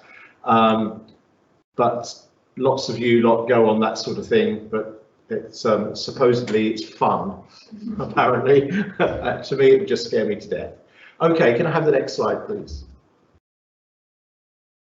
Okay, so this is often called what's a simple pendulum, and basically it means it's just not complicated, it's just straightforward. It has a mass at the end, and that mass is called a bob. So here is it's often a heavy ball or ball bearing, or it can be almost any object, but it's got to have where most of the mass has to actually be. So most of the mass here is at the end, and there's a length of string called L, and really the length is from, well, how about you guys? What do you think it should be from? Should it be from the fulcrum or the pivot up here? Should it be to the beginning of the bob, the end of the bob, or halfway through? Beginning. You think it's beginning? What do you think? Yeah, it could be. It wouldn't make a huge difference to the result. It's actually the centre. It goes to the centre of mass, because the bob is almost thought about as though you could concentrate all that mass at the centre. So the actual length would be to the centre, which makes it a little harder to measure. But that's what we should be doing. So when you swing a pendulum, that's the length and that's the bob. So next slide, please.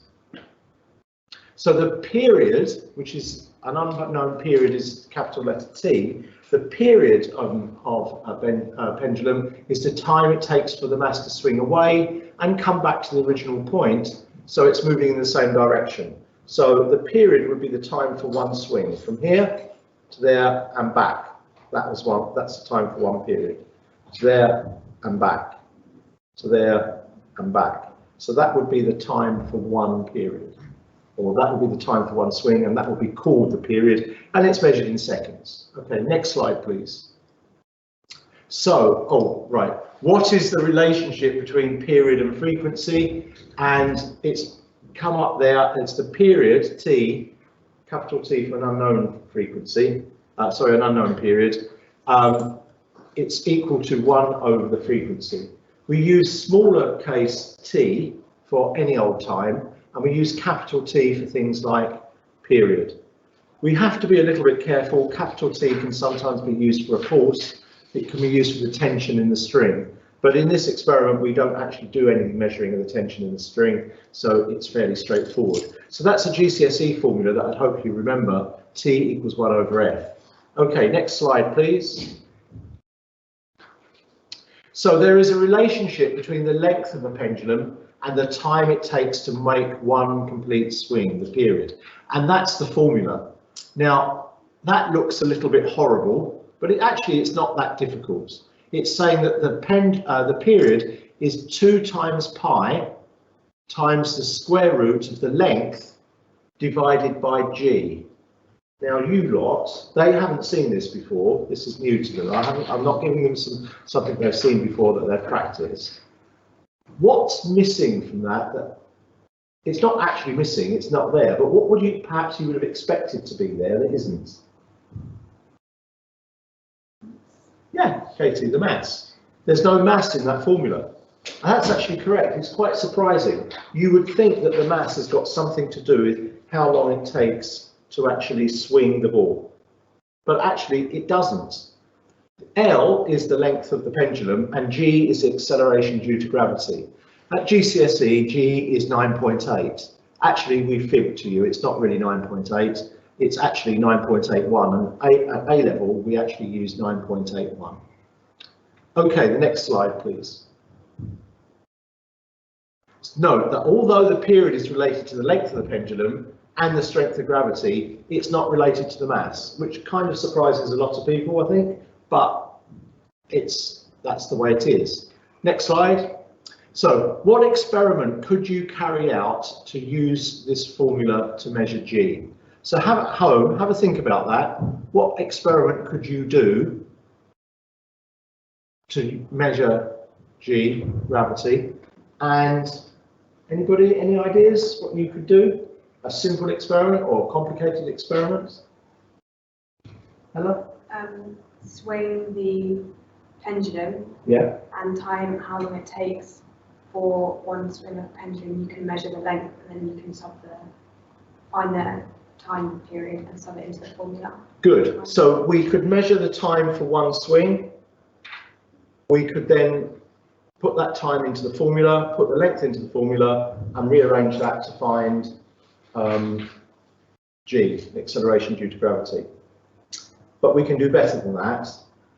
First of all, one of the things we can do is we can time 20 swings, not one, and then divide the result by 20. Because if you think about it, all the error is at the end of the swing. If you're starting a stopwatch, it's start, stop, and the error is a big proportion of that time. If you time 20 swings, it would be start and then 20 swings and stop. You've still got the error of starting and stopping the stopwatch, but you've got much more time, so the error becomes a smaller percentage.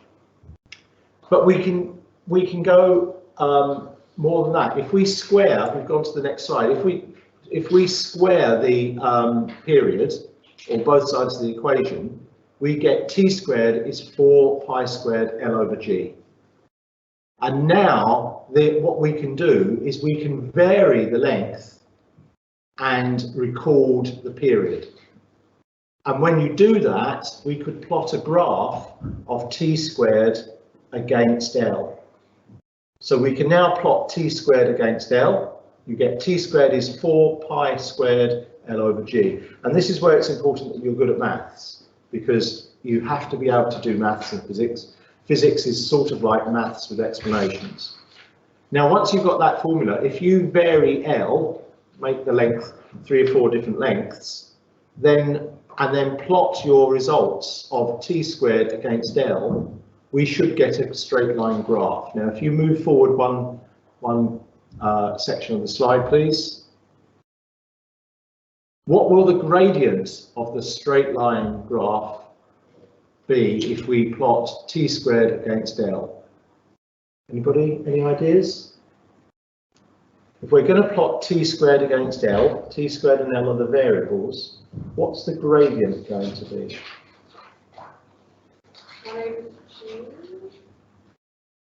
Almost. Is it 4 pi squared over G? Yes, it's going to be 4 pi squared over G. So that what you'll do is you'll plot a straight line and you'll measure the gradient, and then from that gradient you can calculate G. So next bit of the slide, please. Okay, so the gradient will be 4 pi squared over G. So that's what we would do in an experiment. Okay, so next slide.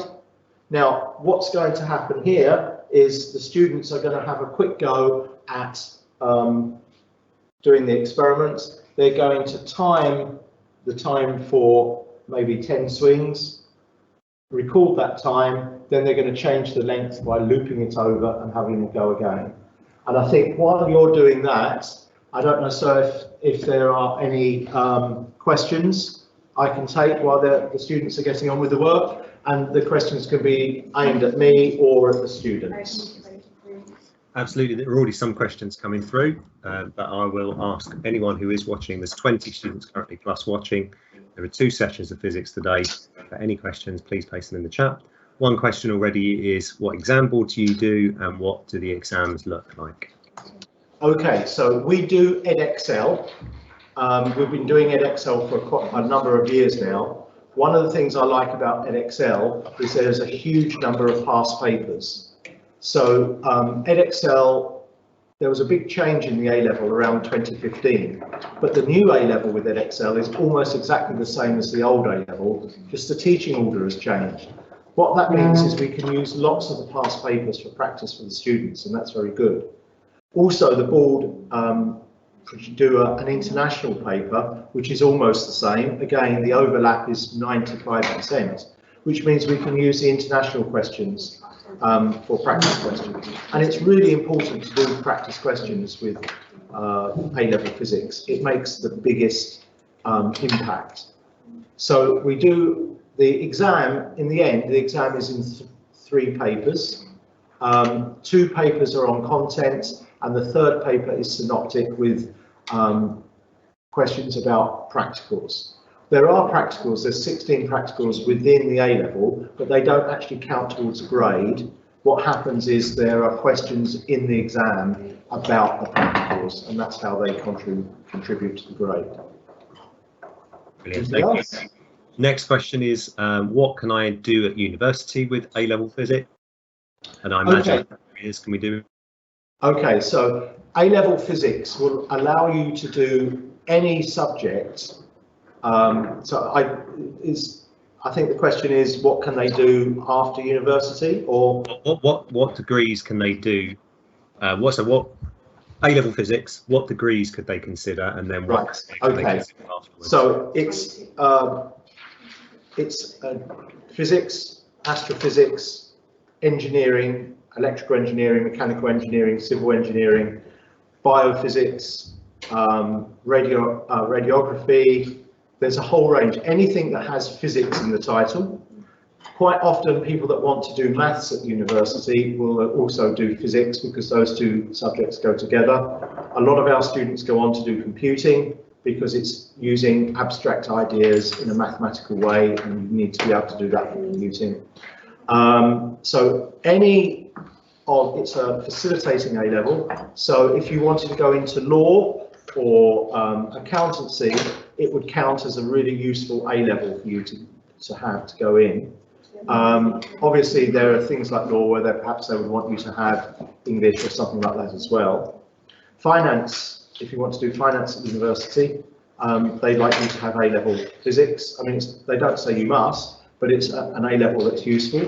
But even if you want to do something like journalism, there aren't that many journalists with an A-level in physics, so it would actually make you stand out from the crowd. So you can do all the A-levels that they just need general A-levels for, and then all the degrees that they want general A-levels for, and then they want for particular degrees like physics, astrophysics, engineering, that's what the A-level is most useful for. You don't actually have to have A-level physics for engineering, but if you didn't take it, they would ask you why when it went to the interview at university. So they must have maths. I think one of the things I need to say is if you want to do a degree in physics, you have to have A-level maths. You have to have both. That was one of the questions. Do you need A-level maths at the same time as physics? Okay, so this is my standard reply there. If you want to just do physics at A-level and no more, you don't have to have A-level maths. But of course, doing A-level maths helps. There's an overlap. The A-level maths does mechanics, physics does mechanics. You do some topics twice, and that tends to make you get better results. But you don't have to have A-level maths to do A-level physics, but it helps. If you do want to go on to university and do physics at A-level, then yes, you do need A-level maths. So you need to think almost like 2 steps ahead. As for further maths, no, you don't need that in any case at all, but it does help. Some of our students that do further maths obviously they're very good at maths, and they tend to get A's and A stars and maths and further maths, and they tend to get the highest grades in physics as well. because they find the maths element of physics quite easy. So you don't have to do further maths at A level at all, but it does help. I can't deny it does. Brilliant. There's just a few minutes remaining, so one more question and then we'll go to the students for their conclusions and findings. Do you cover, I like this question a lot, do you cover theoretical physics? If so, what specific? Well, yes, I mean, we do a lot of theory. I think we have 16 practicals, but most of the course is theory. When we do theoretical physics, the topics we cover particle physics and nuclear physics. They're very different. We do astronomy and the Big Bang. So we do the life cycle of stars and the Big Bang, and actually how that links together with particle physics. And we talk about things like dark matter and dark energy and the expansion of the universe. But we also look to see how the maths there's a whole set of maths behind the way these balls oscillate, and that set of maths is very similar to the way things move in a circle. And it's also quite similar to the way things decay through radioactive decay and decay through a capacitor. They're all very different physical principles, but they all follow a very similar shape of maths. So sometimes we tie the topics together in a mathematical way, and we will say this is the maths we're going to use, and it explains radioactive decay, and it explains how a capacitor discharges, and if we tweak the maths, it actually also explains how radioactive decay happens.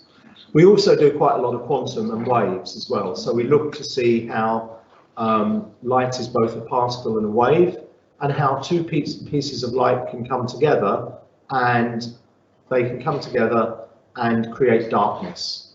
So that's really good. Sorry, so I've got to interrupt. We've only got about 30 seconds before we move on to meet the prefects.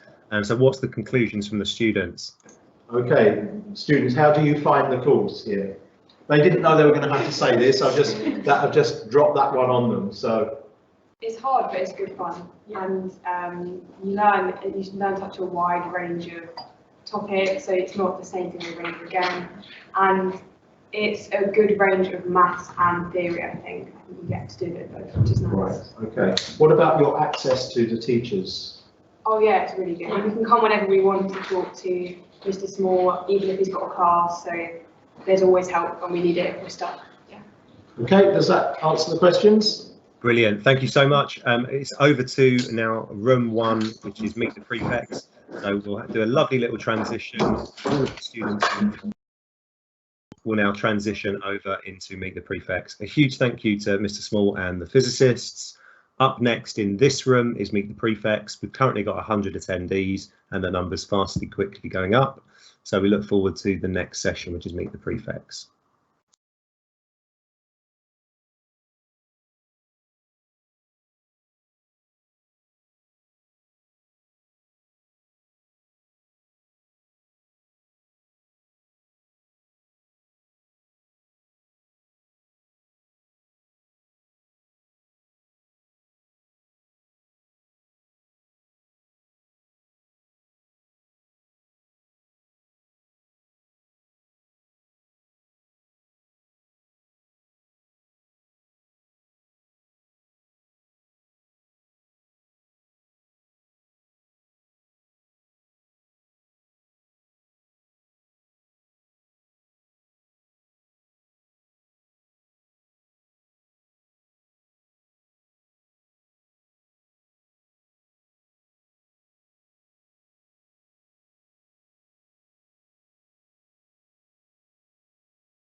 hello to everybody that's here for the Meet the Prefect session. We'll be going live in about 1 minute when the prefects are ready. It's your opportunity to ask lots of questions in the chat window and for them to give their opinion of the school and reasons as to why you should be joining. So about 30 seconds before we go live. If the prefects, when they are ready, can give me a big thumbs up, and we'll take a minute to introduce ourselves. Big thumbs up, in which case then you're going to go live, and if you can unmute yourself, you are now live.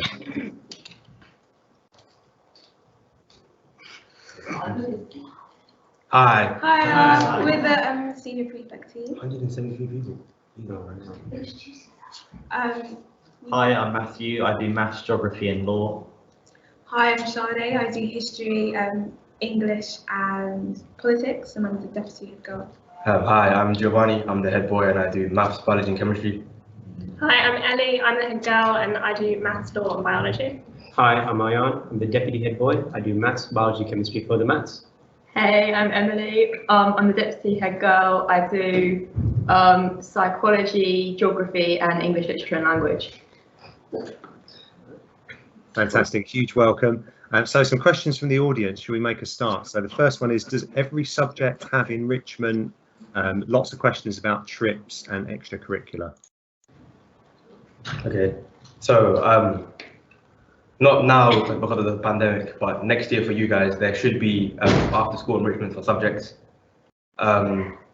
Trips, again, the pandemic, so that's still a possibility, but it all depends on how the vaccinations go. Yeah. To add on from Geo, there's a lot. Usually we have a lot of trips. So, for example, in history, you're allowed to go to. They usually plan a trip to go to Washington. In Spanish, you go abroad. I know there's one set for October. We also do like activities within the sixth form here, because we can't really go abroad.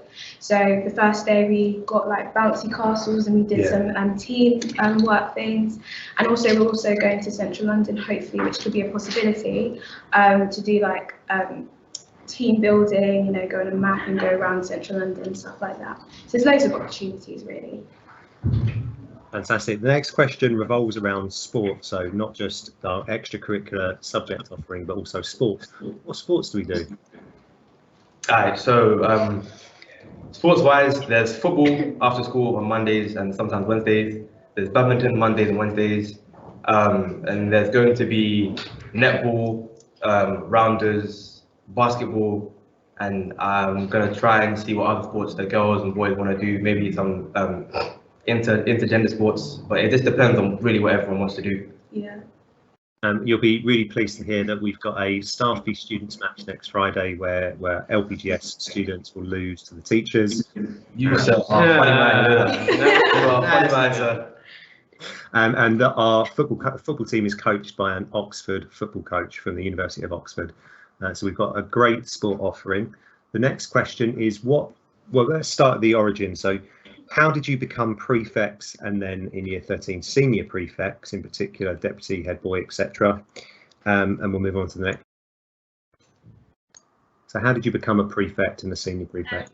So in year 12, when you get to, I think it's about January or February, you're given the opportunity to become a year 12 prefect. So you have to fill out an application letter and then you have an interview with the senior staff members. And then if you get through, you become a year 12 prefect. And then nearing the end of year 12, you get the opportunity to become a year 13 senior prefect, which involves the head boy, head girl, deputies and all of that. And you can also apply if you're not already a year 12 prefect as well. And so you have to do the application again, interviews with senior members of staff, the hustings, which is basically when the rest of the school votes for who they think is their favourite. And then you also have to have a interview with Miss Scott, who's the head teacher as well. Would you say it was a rigorous interview process? Yeah. Yeah, it's stressful, especially for those who applied later for the year 13 senior prefects. So you already have a large number of year 12 prefects that are going to be pushed on. So then you have to make your application almost better than theirs, quote unquote better than theirs, so that you can get a place. For example, I applied towards the end of year 12 for the year 13 senior prefect, and now I'm the head boy. And Matthew did the same, and he applied for the senior prefect for year 13. Now he's a deputy. So I think rather than just giving you the opportunity early in year 12, we let you find your feet, find your place, and then you have that confidence later on to apply. A couple of questions.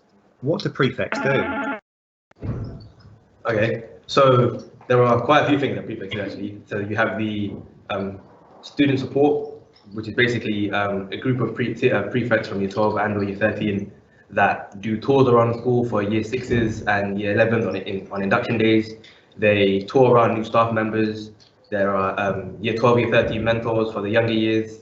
There's the enrichment team. So there's the sports captains, the house captains that help host inter-form events, inter-house events, sometimes help organize sports day. There is the student support team. Yeah. There's the school team, team that represents the school in its entirety. So they'll be involved with school events like this one. They'll be involved in showing new teachers around the school, especially involved in interview with that. And they're also involved, I believe, open days, open evenings. Yeah. There's also the sixth form support one, which a lot of you probably will be interested in, which is the people that organise prom at the end of year 13 as well. So once all of our exams are finished. Oh yeah, that's what we get prom. Fantastic. Next question is about UCAS and university. So could you explain to students watching how we support you with UCAS, and then whether you know already where you're going to university and what courses you're doing, and how we've got there? So at this school, we all have an Oxbridge teacher, a dedicated teacher, Ms. Morgan. So if you're interested in Oxbridge, definitely you should speak to her at the start, make yourself known, so that you will be on her mailing list for things moving forward. So recently this year, we've also had a large amount of students apply for medicine. So we've created our dedicated medicine program with our Dr. Jennings, who used to be a cardiac surgeon. Yeah. So there's that. Also, at this school, we make sure you do your UCAS early, so you don't just get to leave it until the last minute. We make sure here now, and make sure deadline is next week. Next week. For those that don't want to do Oxbridge, there's loads of other opportunities and support that the school gives you. So in guided learnings, which is free, that they have dedicated to doing UCAS, making sure it's kind of like a helping hand, making sure that they take you through the process, how to write a personal statement, and to probably get it in the earliest, because a lot of universities, they just want to get a lot of students in at first hand, and then it gets harder to get into your courses towards the end. So they always aim for us to be one of the earliest applicants. Personally, I want to do a history degree and then do a conversion course into law. I've spoken to a couple of teachers about it.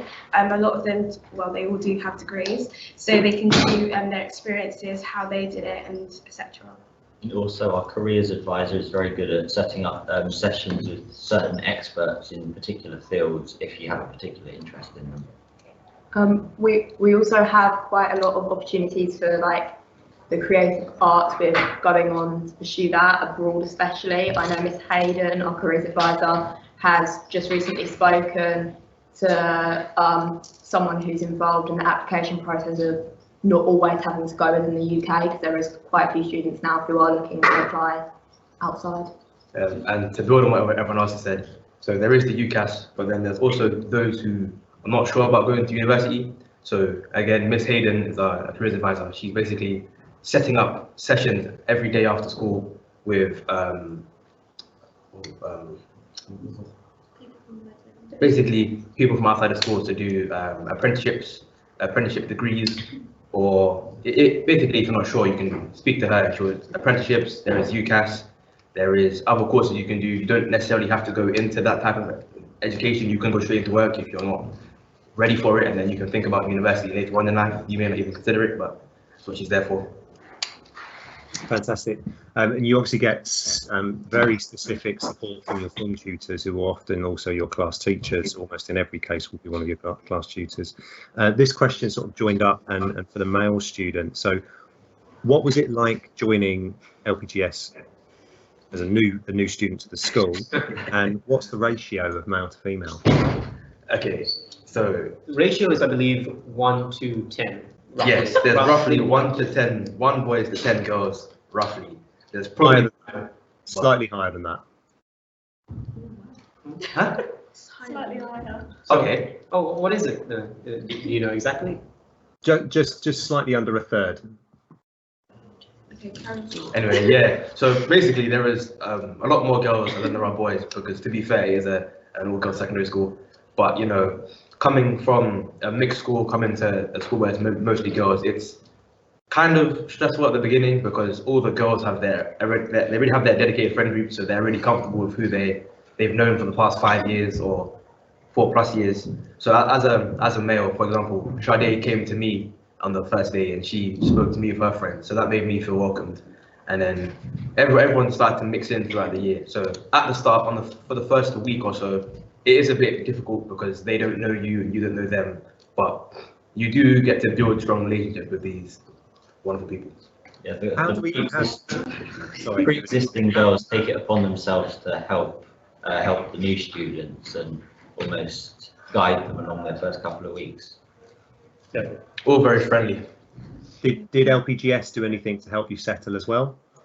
Yeah, so on the first day we got to meet everyone. We did, like I mentioned previously, a day where like a team building, team building activities. So basically like inflatables across the field, and we all got into our forms and then we just competed against each other, like going through like these bouncy castles, you know, doing all sorts of stuff. It was really fun. It's a good way, like a fun way to like meet other people in not just like that stressful academic environment, but just like seeing people just for who they are and their personalities on the outside.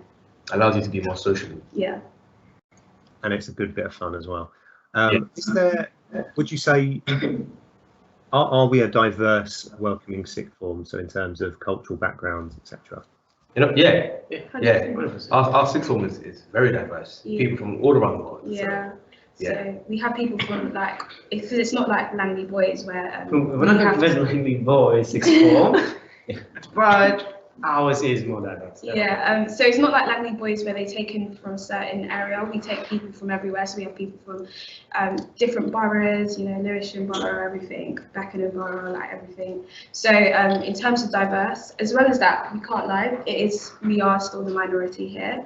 But they have put things in place where we can come in. So there's the ACS Society, African Caribbean Society, where we all just go to a room, sit down, you know, have a bit of lunch and like talk about, you know, upcoming issues and problems within our communities and stuff like that. White people are also welcome to come, so they can also see the perspectives, and you know, we can see each other's perspectives. Miles away to freeze it. Also, speaking on diversity, we have quite a lot of clubs running for the LGBTQIA+ community, and I think we're all very well educated as well, just through our curriculum, in loads of things such as pronouns, sexuality, gender identity as well. Yeah, absolutely. I think this school, more than any that I've worked in the borough, really do promote the diversity that we've got in our culture, sexuality, etc., gender. So thank you for that great question. We've got a couple of minutes before we need to transition, but last questions could be around guided learning and free periods. So what do you do in guided learning and free periods? Okay. Okay, so guided learning is basically, it takes up 2 of your frees each week, and it's a designated time for you to go to a classroom, sit down and work, revise in silence. So you've got that time, you know you have that time to revise. And then in your frees, you can use the common room, you've got all the seats, computers, everything in there. And you can also go to the library and designated bits as well. So the younger years do use the library for some lessons, but when they're not using it, you can go in your frees and use the library as well. Yeah, I would say this: use your frees wisely, because I'll be honest. At the start of the year, when I saw all the frees, yeah, I was going out to get food. I was going home and sleeping, then come back to school. So if I was you, I would really make the best time of your frees, because it allows you to get ahead of subjects, catch up on subjects you've fallen behind, do extra revision, exam questions, you name it. So make the best time of your frees, because I'm telling you. Which is why we like to call them independent learning periods. Yeah, like to in relation, Langley doesn't allow you to slack. So we have those guided learning periods. We could have had more frees, but they've implemented, you know, revision periods where it's supervised, so that we do get some revision done as well. It's the opportunity to figure out what works for you, especially you might have not had properly revised, especially from GCSEs, because you haven't had your exams yet. So guided learning gives you the opportunity to see what works for you, what doesn't, and what you can do going forward, especially because you'll be taught these revision techniques also in form time. Just to add on, it really enables you to take responsibility for your learning and your future. That's absolutely fantastic. Right, we've actually used up more time than we were originally planning, so a huge thank you to the prefects. If you'd like to just say goodbye to everybody. Hi. That was disgusting. Brilliant. And we now have another session later on in the day where you get to ask more questions if you haven't had an opportunity to ask yours. But we hope you've enjoyed meeting a handful of our prefect team, and they're incredible. They've already done wonderful things, and we all can't wait to see what they do in the future. Up next in this room is Applied Science with the wonderful Miss Goldsmith. If you wish to join Art Photography, you need to join room 2. Geography is in room 3 and Business Studies in room 4. So if you'd like to make those transitions, we'll be starting in about 2 minutes.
Miss Goldsmith, we've got over 60 students who are waiting in anticipation for Applied Science. If you let me know when you're ready and we will go live.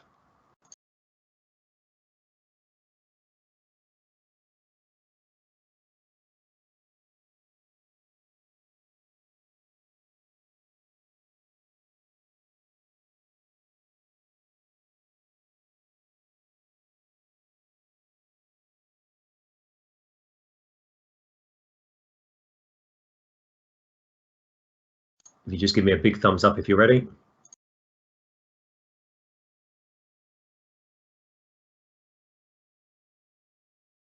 We're live. Okay, so hi, I'm Mrs. Goldsmith, and I am in charge of the BTEC Applied Science course, and here we have our lovely students here today to help us out with one of our Unit 2 topics. Unit 2 is covered in both the diploma and the extended certificate that we teach, so I thought we'd do a little sample of that. And Unit 2 today, we are looking at a topic called chromatography. So what I'm going to ask you guys to do, can you think, pop it down your whiteboards, what are the 3, can you list, say from GCSE, 3 different ways you can separate mixtures? And then the second question is, what determines the method you choose? So you guys have a chat about, have a think. Give another sort of 10 seconds to have a chat about that, have a think about it.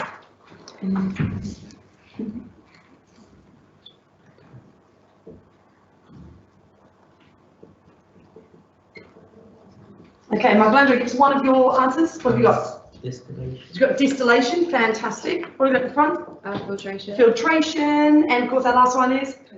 Titration, good. And today's lesson is all about? Chromatography, brilliant. What determines the method we choose? Am I going to use filtration, distillation, which one? What determines which one we're going to choose? Yep. The type of mixture. Type of mixture, fantastic. So next slide for me, sir. Okay, so again, definitely the type of mixture we are using determines the method. So we are looking at chromatography. I'm going to give us a little brief kind of recap from GCSE, and then we're going to do a little whodunit. So you're going to work out who committed this horrendous crime we will see today. So let's recap here. This is what you're going to be doing. We know paper chromatography, what we're doing today, is used to separate these mixtures. And it does rely on this liquid that moves over the paper. The liquid, the solvent we're using today is going to be water, and the ink that we're going to be using is from the various pens of the person who committed the crime. What you're going to be doing is you've got your paper, you put your line on it, and remember keeping that distance from the base of the paper because you do not want that ink to actually touch that solvent. Next slide, sir. Thank you. So what's happening is once you put the paper into the water, you will see that water start to move its way up the paper, okay? And what's happening, we call that, the paper's our stationary phase because that's not moving. And then we call the water our mobile phase because that water will move up the paper and it will take those chemicals, so the mixture from that ink, along with it. Okay, and that's what you're going to be, hopefully we can see today in the time we have. Next slide, please, sir. So, what we're going to look at, so at the end of it, so give a bit of time, is you'll see that the ink moves up the paper, and what you should be able to see, I mean, this image doesn't show, this shows very similar things, but what you should see is be able to identify between the ink, they should look quite different. They'll travel different distances, there could be different colours as well that you'll see, and the reason, so the difference of substances, the reason that they move at different rates, distances, is whether they're attracted more to either the stationary phase or the movement motion phase. And that is all based on, we can talk in more detail about whether they're non-polar molecules or polar. Okay, if the ink, the chemicals in that ink contain, they're more polar based, they will stay with the water and they will move, they'll like piggyback onto those water molecules and travel up the paper. If they are non-polar molecules or chemicals in that ink, they will have this greater affinity to the paper and they'll just want to stick to it and stay there. So in this image on the board, those reddy brown colours had a greater affinity to the paper. They didn't travel so far. Whereas those blue colours had a greater affinity. They were more attracted to the water and up they went. So in a very quick snapshot, a bit of recap from GCSE on chromatography. Next slide for me, sir. You're going to be doing your own little chromatography experiment now. So what you want to keep in mind when you're doing this is when we come to our evidence comparing, remember that the two substances are likely to be the same if they produce the same number of spots, so you'll see the same colour range, and also they travel the same distance up the paper. Keep that in mind when you guys are going to be testing the different pen inks. So here, are we ready to find out what the horrible crime is that was committed here in the science department? Next slide, please, sir. Oh, yeah. Someone stole a cookie from the cookie jar in the science kitchen upstairs, and they left a note. Dun, dun, dun. And what we've done, just back for me for 1 second, that's it. Now they've taken that note and we've managed to get a little sample of it, and we've gone through the process of chromatography and we've been able to identify the ink that was used. And we have found the 4 pens from the people who we believe were in the kitchen around that time. Okay, what you're going to be doing is you've got your pens, okay, and you're going to share these around. We have our 4 suspects. Dr. Fulford, yeah, head of biology. We have Miss Parry, who's our head of faculty. We have Dr. Wright, okay, Mr. Wright, sorry, who's one of our chemistry teachers, and Ms. Travers, another chemistry teacher. It is one of them who committed this crime. Now, what I want you guys to do is to go through that process of chromatography. Next slide for me, sir. There we go. So you've got some water here. I want you to grab 1 jar, so 1 per each line. Remembering, you've got your paper at the front, and you're just going to make a straight line along the paper, and then putting those dots along that line. Remember, and keep a distance from the bottom. Okay, we've got pencils, got rulers, and you're going to be making sure to see how far that line travels up the paper as you watch that ink go. Okay, so if you want to do 1 person from each line, come up, get what you need. So you need 1 piece of paper. You've got a bit of water in the bottom, and so everybody needs to do 1 dot on your line. Off you go. So we see how quick we can get through this. While they're doing this, sir, you can always, if you've got any questions while we're waiting, feel free to ask. So you've got your line at the bottom. Yeah. Absolutely, miss. So some questions from the general public if they'd like to start posting more. We've already had a couple. Why would you recommend, or what do you recommend about applied science? Okay, what would we recommend? I think the key thing that students need to consider, because you're right, absolutely, they're wondering whether A-levels or BTEC, applied science is the right one for them, and it is linked to several things. One, absolutely what they want to do at university. Your applied science course will get you into 85% of the courses at university, okay? And that's one thing we really need to remember. Things have changed, but and in a positive way for these applied science courses. What people need to think about is the workload. Our applied science course is spread over the workload is spread over the 2 years. It doesn't culminate at one exam just at the end of the 2 years. We have coursework throughout the year, which makes up about 60% of the mark, and then your exams in several units will make up the other 40%. So if you're someone who gets too much, under pressure and stressed out for exams, then certainly looking at the applied science course will get you that grade that you need for your UCAS points. So an A at A-level will get you the same points as a D star in your BTEC applied science course. Okay, so that's something really important for students to look at. Okay, but again, look at the criteria required for the course at uni, and you'll see that the applied science is certainly on there. Fantastic. Okay. What kind of careers and courses can students go on to study with applied science? Absolutely. So we've got students this year for midwifery, nursing, pharmacy is a popular one, biomedical sciences. We're talking to the students here today. Ashley, what were you saying you were looking to study? Dietetics. So dietetics, so nutrition. Got any ideas?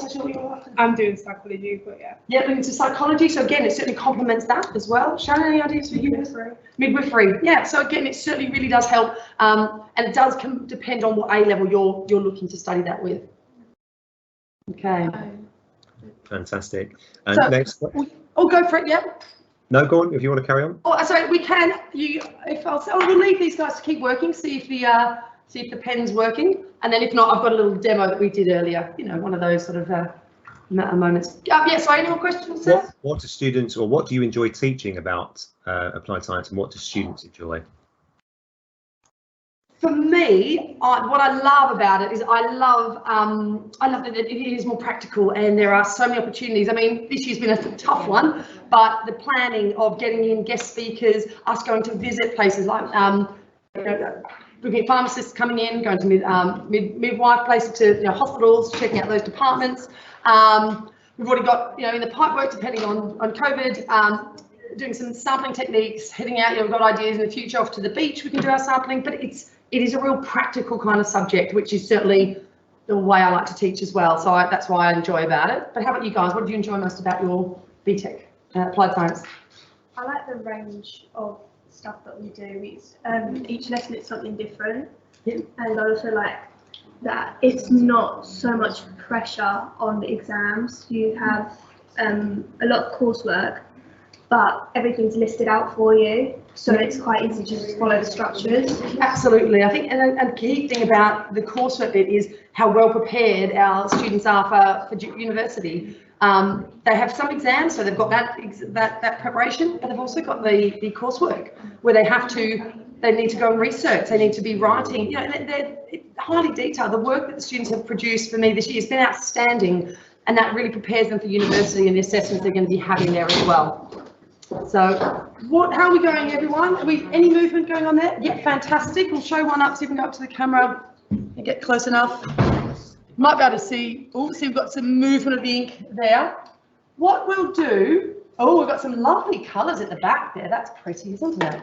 Okay. Oh, and some nice ones here as well. What I'll do is, if you click to the next slide, and we'll see, because we have done a demo, and I'll get you guys to see whether you can identify who it was. So if you click on that video there for me, sir. So this was the evidence. I took a sample from our letter and obviously put it on, time lapse. And you can see how the water is drawing up the paper as it's carrying that ink, it's spreading out depending on whether that colour, whether that chemical has greater affinity to the water, off it goes, piggybacks up the paper. If it has a greater affinity to the paper, the stationary phase, it will stay put at the bottom. Okay. That's really cool. Isn't it beautiful? Beautiful scheme, the colour. Okay, so click. Very cool. Isn't it lovely? So click again and you'll see should be the evidence. So that is, well, I didn't scan it as well as I thought. Next slide for me, please. Okay, so what we're looking at is who's done it. Next slide. Can we tell? Dun, dun, dun, who committed the crime? Miss Parry. Miss Parry. Thank you. Next slide. Our head of faculty has been detained. Thank you very much. Okay, brilliant. That's all. Have you got any other questions, sir? For our students? Yeah, go for it. Yeah, I think you hopefully Miss Parry takes that in good humour, and Miss Goldsmith is still here next year. Is applied science a BTEC or an A level? Sorry, say that question again for me. Is applied science a BTEC or an A level? So applied science is part of the BTEC courses, and the extended certificate is equivalent of 1 A level.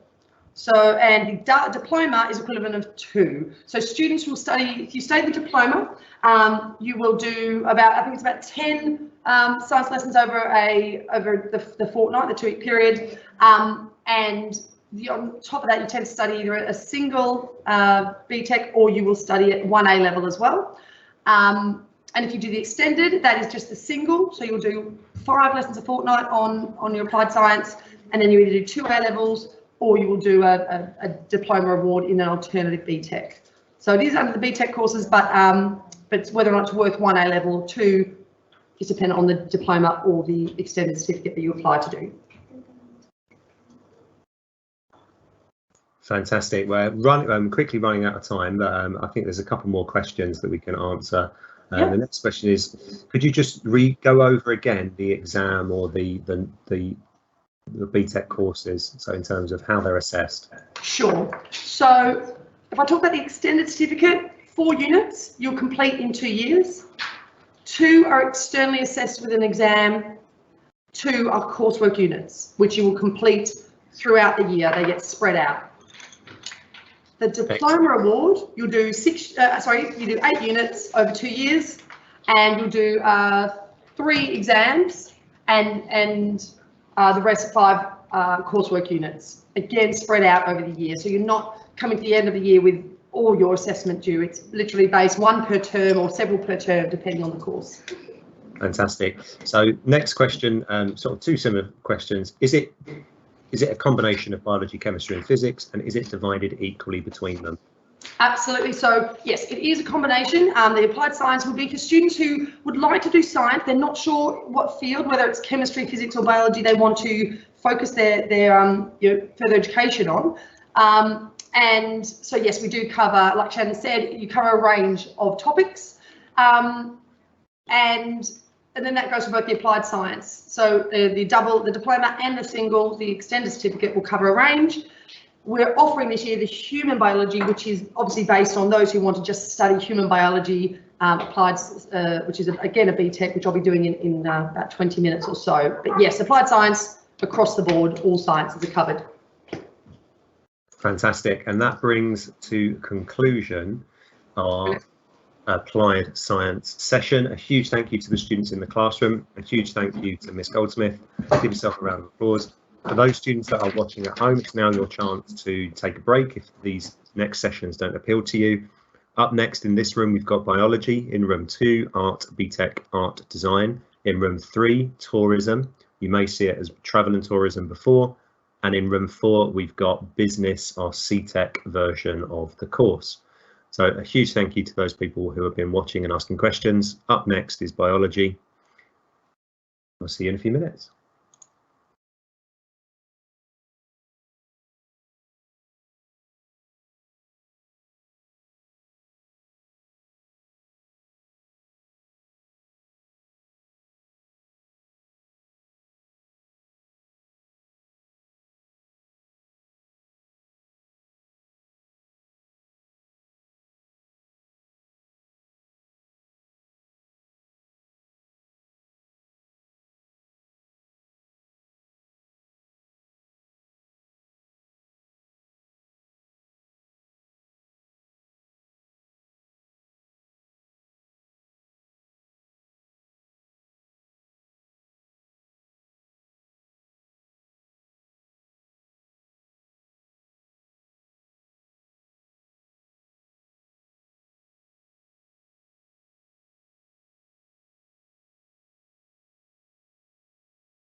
Mr. Watkins, are we ready to go?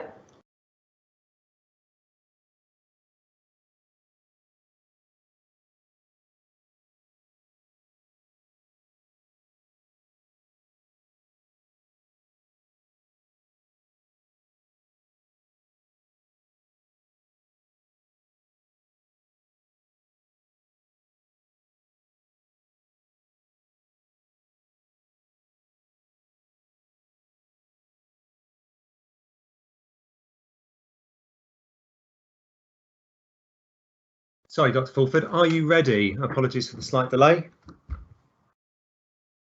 If you'd like to unmute yourself, give it a big thumbs up. Brilliant. We are now live. Hi folks, this is the biology A-level session, second one today. We're going to do something about forensic entomology. Okay, give you an example of how we teach in biology. We've got 2 learning outcomes. We're going to talk about the concept of biological succession, and we're going to use biological succession to help solve crime. But to begin with, we've got a little do it now. So if the guys in the room can write down what they think the words ecosystem mean. Year 11s, you may know this, I hope, perhaps, who knows. And also the other 2 terms are biological succession and forensic entomology. So if you think you might know what those words mean, scribble it down now. You've got a whole 30 seconds, starting from now.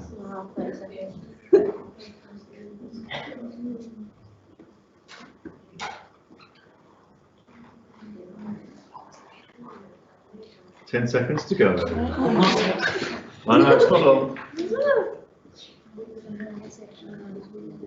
Come on, Angela. No pressure. Okay, 4 seconds and then some bonus seconds. You're into your bonus seconds. Okay, that'll do. That's it. Okay, right then. Ecosystem. Who wants to tell me what they think that means? Elena. See the abiotic and biotic things in the environment. Excellent. Abiotic and biotic things in the environment. So what does, Andrea, what does the word biotic mean? What would those things be in the environment? Would they be living or non-living? Biotic. Biotic. Yeah. Living, definitely. So Michelangelo, therefore, what would abiotic mean? Non-living, definitely. So a rock, abiotic. A salamander, biotic. Correct. Excellent. I caught you by surprise. Okay, correct. Okay, so they're the key terms that we're using today, or we're going to learn a little bit more about. I don't know which one it is. And here's the example of one of those things, biological succession. So this illustrates the concept of biological succession, which is a predictable change over time in a particular environment. So the Ice Age in the UK ended 12,000 years ago. So bottom left of the slide, and when the glaciers retreated, you were left with bare rock. That's not a lot of rock, that's just bare rock with nothing living on it. And over time, things developed onto that, things like herbs and grasses, and they would die and then they produce some soil, so you get more developed organisms like shrubs and bushes, then coniferous trees, and then eventually, some thousands of years later, you have an established ecosystem of deciduous trees. Now the point about succession is it's predictable, so you know what's going to happen.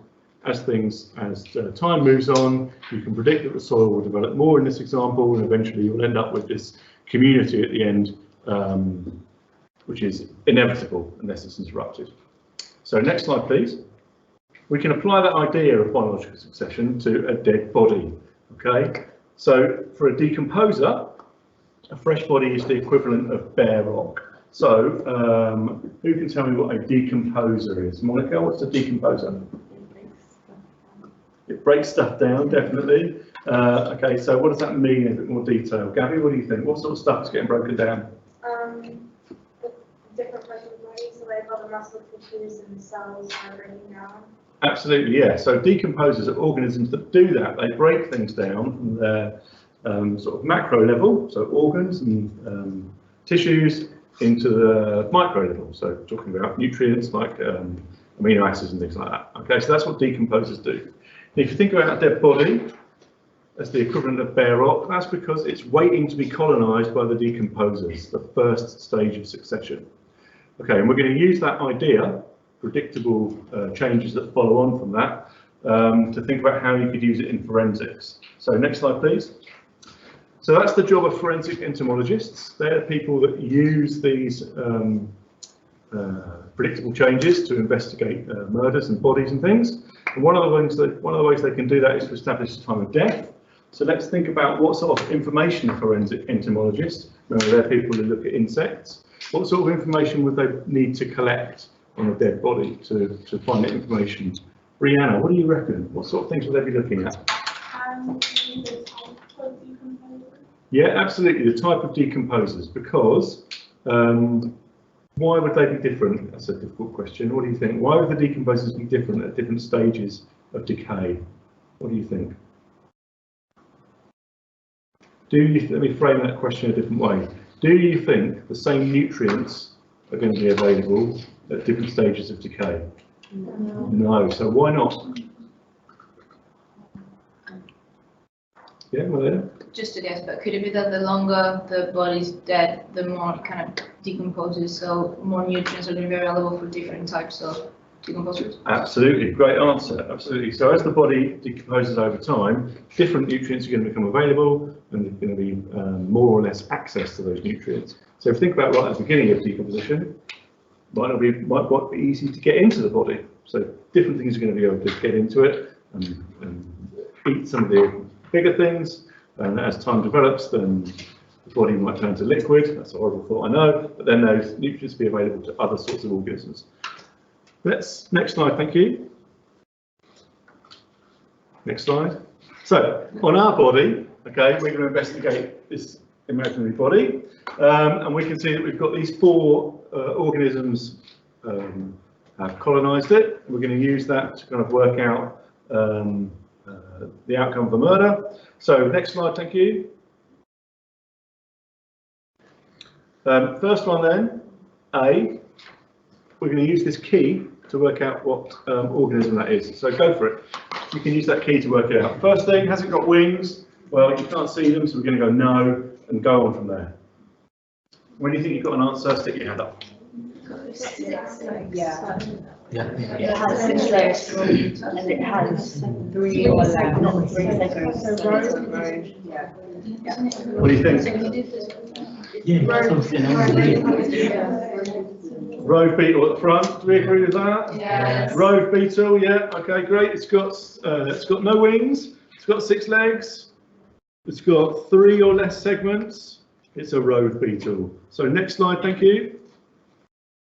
And again, so it is a rove beetle, and then we've got these 3 other things. And if you're not using a key, another way you can establish what the insects are or the organisms are on a body is to use a more detailed information.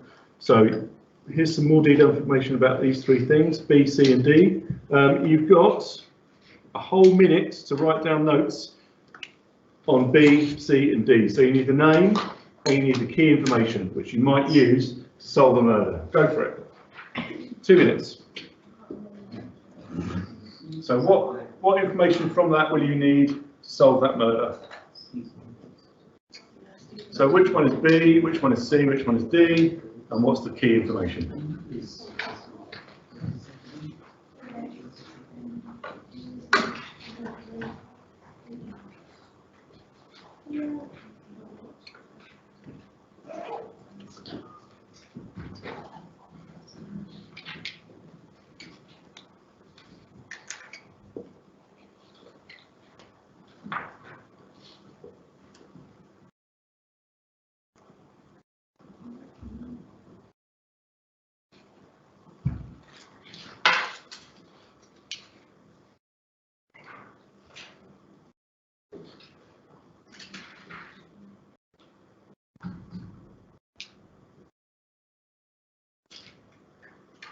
What information do you write down? What do you think the important stuff is? How many hours at the time? Yeah, time, definitely. Absolutely. I suppose you need to identify what they are as well, so names too. Hello? Sure.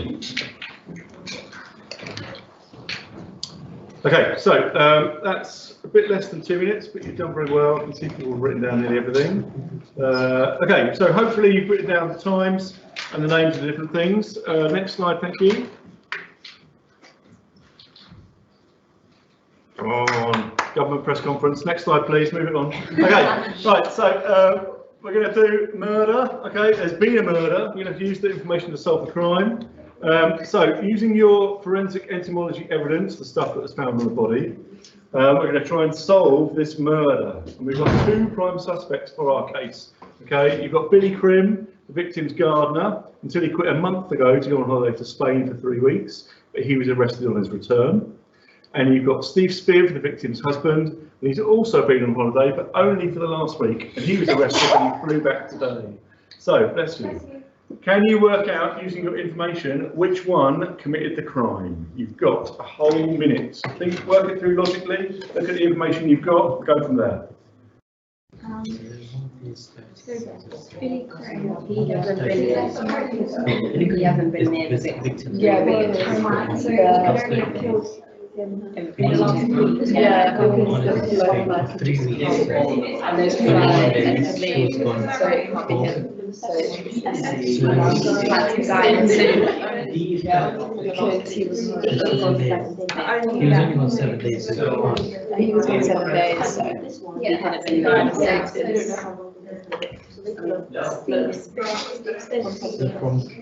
Yeah, he can't. This one I cut off the 6. If you have one. And the last one is the moment for that. He's not on holiday. I mean, I have a 1 day. The one for that means 8 days. So do we think? We haven't read Steve yet. Okay, what do we think? Anyone got any theories? Hands up if you think it was Billy Crim. No hands. Hands up if you think it was Steve Spiv. Okay, next slide, thank you. Reveal, it is Steve Spiv, incredibly. Okay, so anyone like to talk through how they know that? You can see the information on the board actually. So you can see that road beetles, they need a body at least a week old before they begin to appear. And even from that you can decide, because Billy Crim was on holiday for 3 weeks, wasn't he? He only came back a week ago, and the body needs to be at least a week old for that, so he couldn't have done it. And then you've got more confirmation from that from the pre-pupa, which needs 12 days to develop.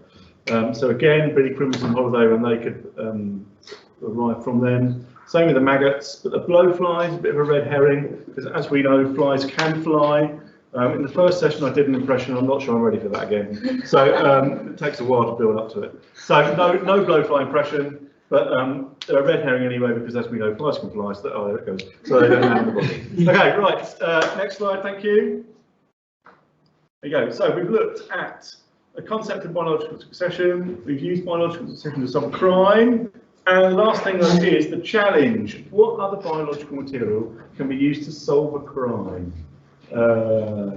Andrea, what other biological material is there that you've heard of that can be used to solve a crime? DNA. DNA, exactly, yeah. Always used to solve crimes, isn't it? So in the biology unit, that's what we go on to look at after this section, which is what they're going to do next year when we come back, which is use DNA to solve crime and look at the methodology behind that. There we go. Gary. Could you also say cause of death? You could say cause of death, absolutely, yeah. Other things you could look at are temperature, you could look at all sorts of stuff like that. Okay, so that was it. That was our little intro to biology, a little demo. Sorry I was speaking so quickly. That's how it goes. Any questions, sir? Huge thank you, Dr. Fulford. Yeah, I think 10 minutes is not nearly enough, is it? Some general questions coming up. So what do the students enjoy most about biology? What do they find challenging? What's the pressures and the difference between GCSE? Okay, let's go along the front row. Maria, what do you like most about biology?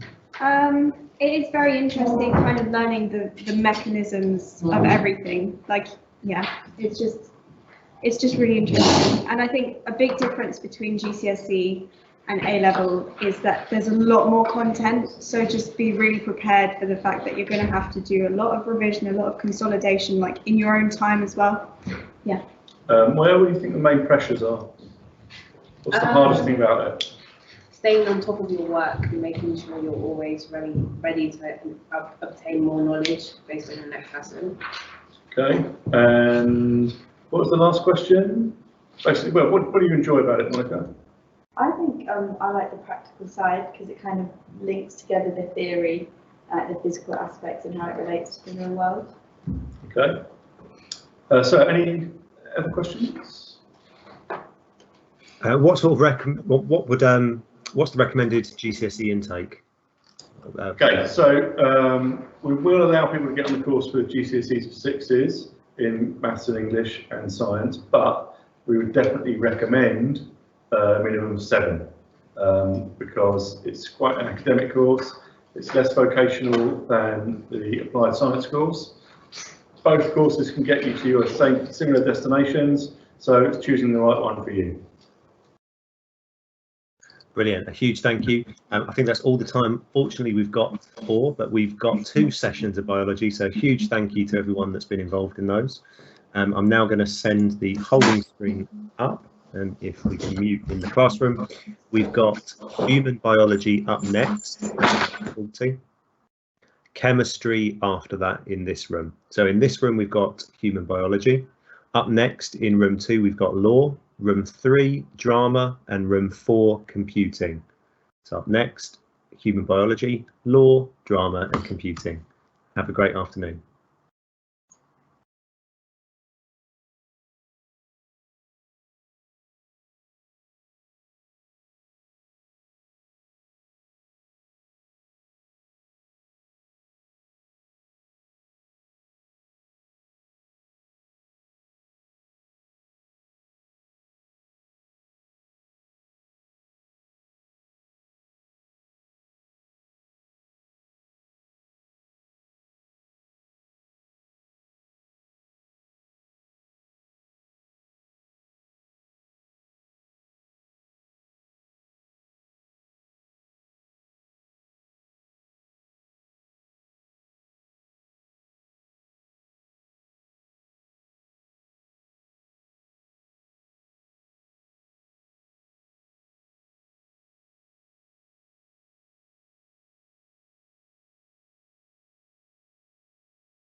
Miss Goldsmith, if you just give us a big old wave when you're ready for your session and we can send you live.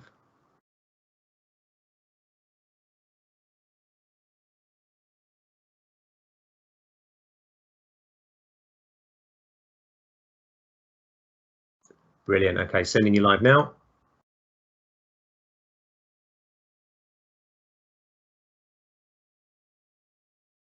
You are just muted and then you're ready. Okay, right. Hi, so I'm Mrs. Goldsmith and I'm course leader for the applied human biology course for BTEC. Now that is a brand new course that we are offering this September. So I've managed to put in some of our A-level biology students and our BTEC applied science students to help with our lesson today. So what I thought I'd do is I'd pick one of the topics. So this is part of Unit 1 where we learn about all the different systems. Remember, human biology is about the body, okay? We don't do anything about the plants and all that kind of stuff. It is about the human body.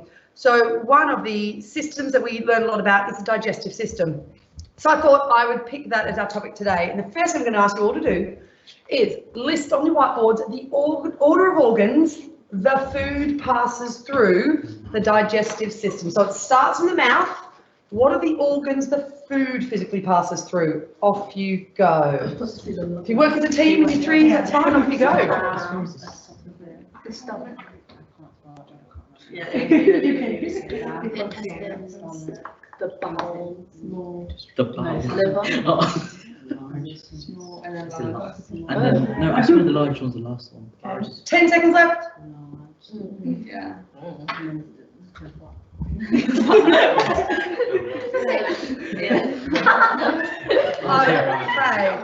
Right, so have a look at your list and next slide for me, sir. Tick them as you go. How did we go? We should have gone from. Oh, that's going quick, that's okay. So the mouth, esophagus, through the stomach, the small intestines, to the large intestines, stored in the rectum, and then out through the anus as we get rid of all that, excrete that feces. Excellent. Can anyone tell me why you're looking at that picture there? Why have I got those keywords there in yellow? Why are they different? What have you noticed? Yeah, The food doesn't physically pass through them, but they are still an important component of the digestive system. absolutely, and that's what we're going to look at in more detail today. So what I'd like to do, I'm going to do a little demo. Okay, we're going to get some food going through our digestive system here on the table. And so if I can get the camera down on the table here, and we'll talk it through. So next slide for me, sir. Anyway, there we go. Right. So let's start with the mouth. Okay, we have our mouth. We're going to be putting some food in. So imagine you're eating for lunch. What have we got today? You've got pork sausages in tomato sauce. Okay, lovely. Okay, so that goes in. Nice. And a banana, because why not? All right, so you're going to mix up some foods there. Obviously, clearly they've got gloves on because this is gross. Right, what is this potato masher representing? Chewing. Excellent, which we call mechanical digestion. Okay, so we are mashing up this food with our teeth. The purpose of this is to increase the surface area of all those food molecules. Okay, you increase the surface area, you're going to make that digestion a lot easier. Those enzymes are going to be able to attack from all sides. So we've got that, our teeth in our mouth. We also have some very important enzymes. Saliva, what is in there that we need? Amylase, fantastic. So let's put some amylase in there. Oh, it looks like water, doesn't it? There's also lipase. So amylase breaks down our starch into our simple sugars. Lipase, enzymes that are going to help break down those fats into free fatty acids and glycerol. Okay, so we're going to mash this up. Right, teeth are still mashing. We've got enzymes going on in the saliva. Okay, so what you'll be learning about is where these enzymes are secreted, what macronutrients they target, and what they break them down into. All right, so we've got a little bit of that happening. Let's put that there. For mouth, where are we going to? Stomach. So here is our stomach. What is in the stomach waiting for this food? Acid. So let's get our stomach acid in there. Okay. The role of the acid. Next slide for me, sir. Thanks. Here in case I spill it. Okay. Our stomach acid is there to do a few key jobs. Main one is killing any food. Okay. Let's get our hands on in there. Great. So this is just the digested food, the chyme. Okay, we're starting to break down now. Let's put that over there. Okay, so we've got acid in there already. All right, that is there to break down, to killing bacteria that's on the food, and then also provide the ideal pH for some of our other enzymes to start functioning. So you can see we've got some pepsin. Okay, pepsin. The top protease breaks down proteins. That works most efficiently in a very low pH. We're looking at that, doing some different experiments there. Thank you very much. We'll spill it on the table. Okay, so we've got some pepsin. I've also got some gastric lipase, continuing to break down the lipids into free fatty acids. Now that is looking, and glycerol, pretty gross now, okay? Right? But this is now, it's got all these enzymes, all this kind of stuff going on from the stomach. So next slide for me, sir. Nearly there, that's okay. That's okay, we'll keep moving. So from here, we'll go on the next slide. We're going to head on into the small intestine. So I'm just going to trim that down, okay? And in we go. Oh, with a sharper pair of scissors, there we go, into our small intestines. Now look at that nice juicy stuff going in, all right? we have in our small intestines lots of different sections. The top bit, duodenum, that is where enzymes go crazy. Okay, we're going to be throwing, now we've got a very acidic sort of solution going in there, so we're going to put the pancreas releases sodium bicarbonate, which is going to neutralize that acid. Okay, we've got some more enzymes, we've got some trypsin, we've got some lipase as well. Okay, lots of stuff going on in there, and amylase. Okay, let's get some of that slide back in there, but it's not a similar type process. Okay, so that is all going into our small intestines. Along with that, very important, next slide for me, sir, is bile. Okay, bile's job is very important. Several jobs. Key bit, emulsifying fats. Think of breaking a brick wall of fat down into a single brick of fat. Okay, it emulsifies, it breaks it down into smaller molecules. That then again makes it easier for the lipase to then target those smaller molecules. So we've got our bile, and also similar to sodium bicarbonate, is that it neutralises that stomach acid. So here we go, our small intestines. Okay, now what I'm going to show you is this. Can you imagine this is our blood? Okay, I've got a little bowl of water here. Here's our small intestines. Remember, this is the key bit where absorption happens. So here we go. What you can start to see happening is the food. Can you see now what's happening at the front there? It's looking pretty gross. Is that food, the wall is starting to seep through those walls of the small intestine, being absorbed into the bloodstream. Now, the key thing that does that, if we go to the next slide for me, sir, is all about the structure of the small intestines. Okay, so you can see all that great nutrients being absorbed into the bloodstream. Okay, look at that, fantastic. Now, next slide shows where the food's being absorbed. If we keep going through it, you will see how the structure of the small intestine is quite incredible. Okay, next slide, sir. I'm just going to leave that for that to seep into the bloodstream. And what I'm going to show you here is a small example of what if I opened up our small intestine, what you'd start to see. Okay, next slide, you'll see this is it. Here we go. So if you can imagine, I've opened up the small intestine, and not only are there folds inside it, on those folds are the villi, and on the villi are the microvilli, which is what increases that surface area of our 7-metre small intestine with a diameter of 2.5 centimetres, increasing the surface area to 200 square metres. You can get your small intestines, iron it out, and cover a tennis court. I know, crazy. Because think about it, the greater that surface area, the more of those nutrients you can absorb, the greater rate. So from there, moving on to the next slide, you'll see a couple of microscope slides of the small intestines. And then we're going to go into our large intestines. Oh, next slide, sir. Next, there we go. So there's some slides you can see again. So they're the folds, and on the folds are the villi, and on the villi are the microvilli, just increasing that surface area. Brilliant. Ileum, again, just absorbs anything else that's not been absorbed yet. And then next slide will take us to the large intestine. So what I'm going to do, we're going to take us to here. Right, so from the small intestine, we're now in the large intestine. So I'm going to just open up that, okay? And key thing here, all right, we need to do, and I want you to have a look at where scissors work, all right, is the difference between, so I'm going to put that in there, all right, looking pretty good, but then what I want you to pick up on, okay, is how much fluid, okay, is in there. Okay, it's still runny. If you dump that into the toilet, you'd probably think there was you had a bit of a stomach bug, because it's still very fluid, not very solid at all. And that is because the role of the large intestine is to absorb that water. We absorb the water, we get it back into the body. Let's keep that good stuff. Okay, let's not waste it. All right, feces is stuff that your body doesn't need. Okay, so we're going to squeeze as much as we can of that moisture out. And that's what happens. The water gets absorbed in our large intestines. Okay, so if I keep going from there, we then get all of that good stuff. And from our large intestines, where are we off to now? We're going to go somewhere and hang out there for a little bit. The rectum, excellent. So here's our rectum, and this is where the food will go. Okay, just going to hang out in there, so like that. Into the rectum. Look at that. In we go, and then it stays there, and it will store there until you are ready to go to the toilet And here's our toilet here, our big orange bowl. And then voila, we go to the toilet and off we go.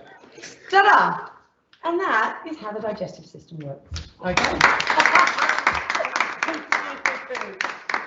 There is, if you follow on to the next slide, a task that students would be expected to do. If you one more slide over, would be this. You would, oh, next one, that's it.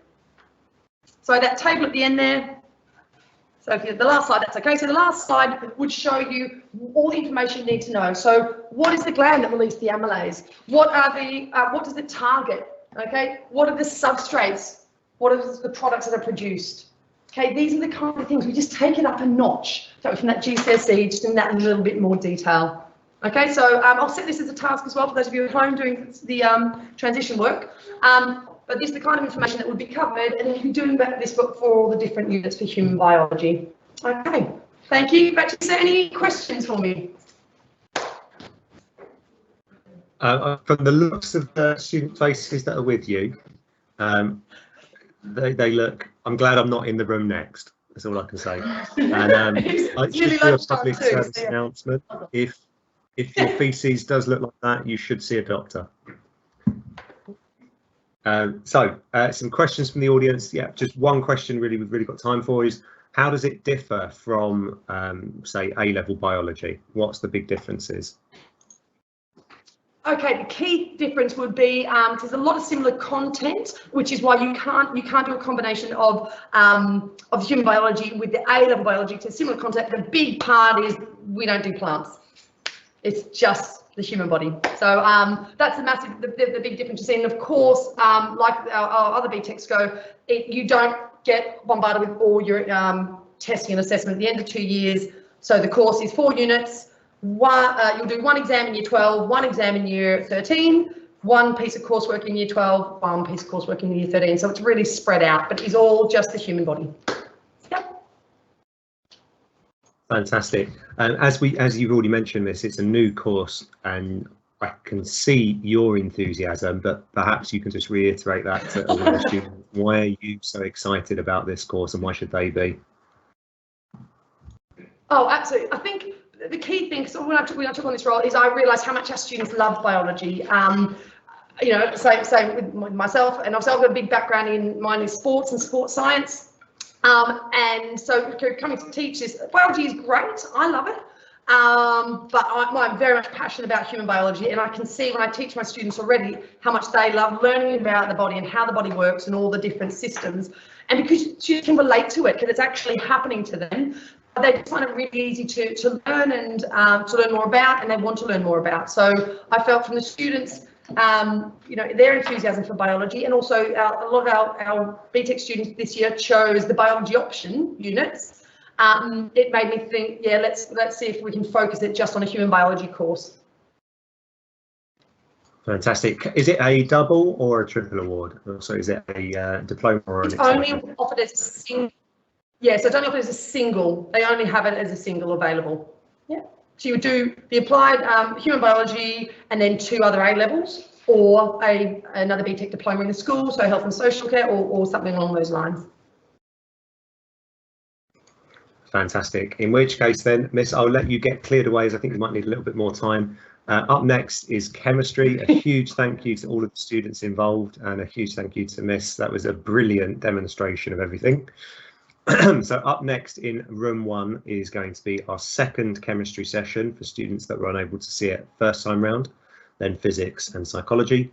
In room 2, up next is politics. In room 3, physical education, and in room 4, our second sociology session too.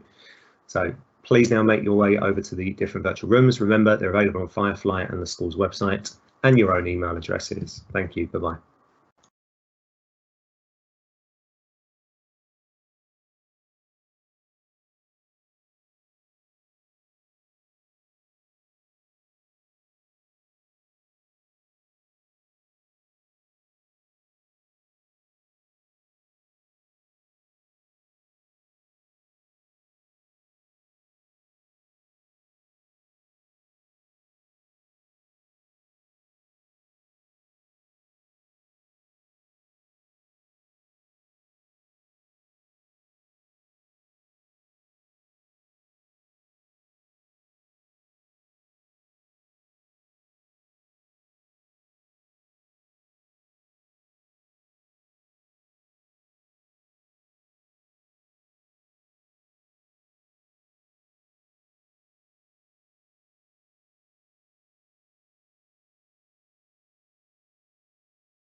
Sorry for the delay, Miss Parry. If you give us a big thumbs up, we are ready to go. Big thumbs up. Okay, you are being live now. Hello everybody and welcome to Chemistry at LPGS. My name's Miss Parry and I'm the head of chemistry here. And what I've planned for my session today is I've asked some of my lovely year 12 students to just spend a few minutes teaching you about something that they've learned in their lessons this year. So I'm going to hand over to Moyo, Monica and Michelangelo, who are going to talk to you about electrons. All right, so today we'll be learning about the electronic structure. The learning outcomes are to describe the arrangement of orbitals in the main quantum levels and to deduce the S-P-D notion of elements of the krypton. So now I want you guys to draw the electron configuration of nitrogen and calcium. 30 seconds. We'll give you around 1 minute to do it. You're being generous this time. Yeah. Yeah.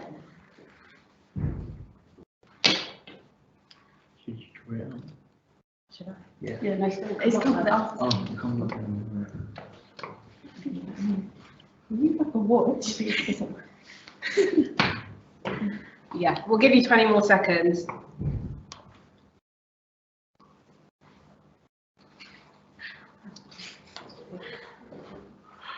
Oh, okay. Yeah. Just okay, time's up. Next slide, please. Next slide. Okay, yeah, so those are the electron configurations. Next slide.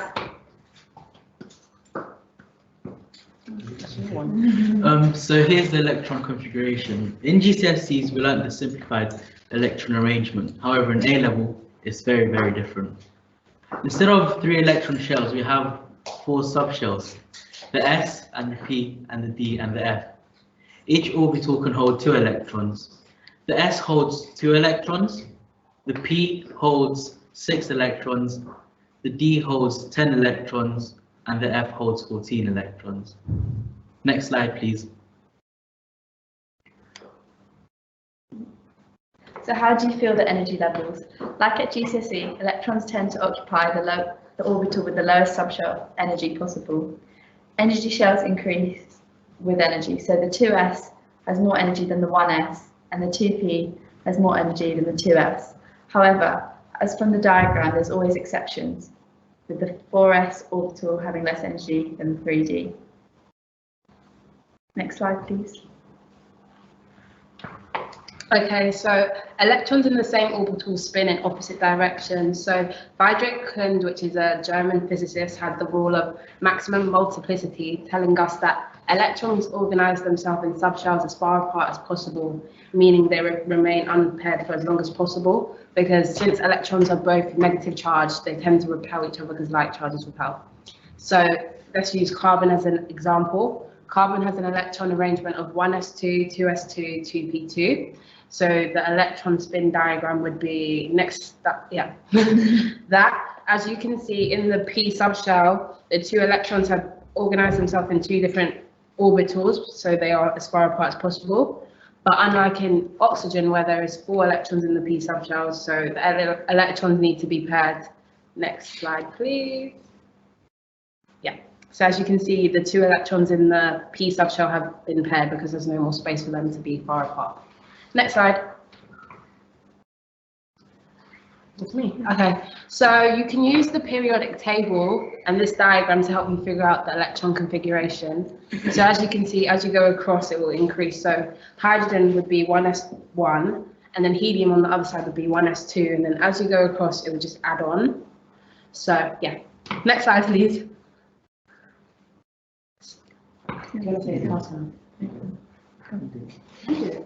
All right, so we're going to give you this task to find the full electron configuration of boron, phosphorus, and calcium, and to draw the electron spin diagrams for aluminium and sulfur. 2 minutes? We'll give you 2 minutes. All right.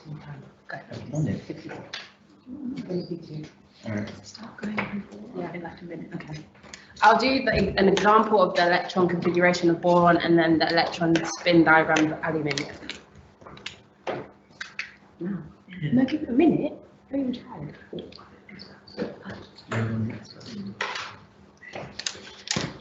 actually rotating by the electron.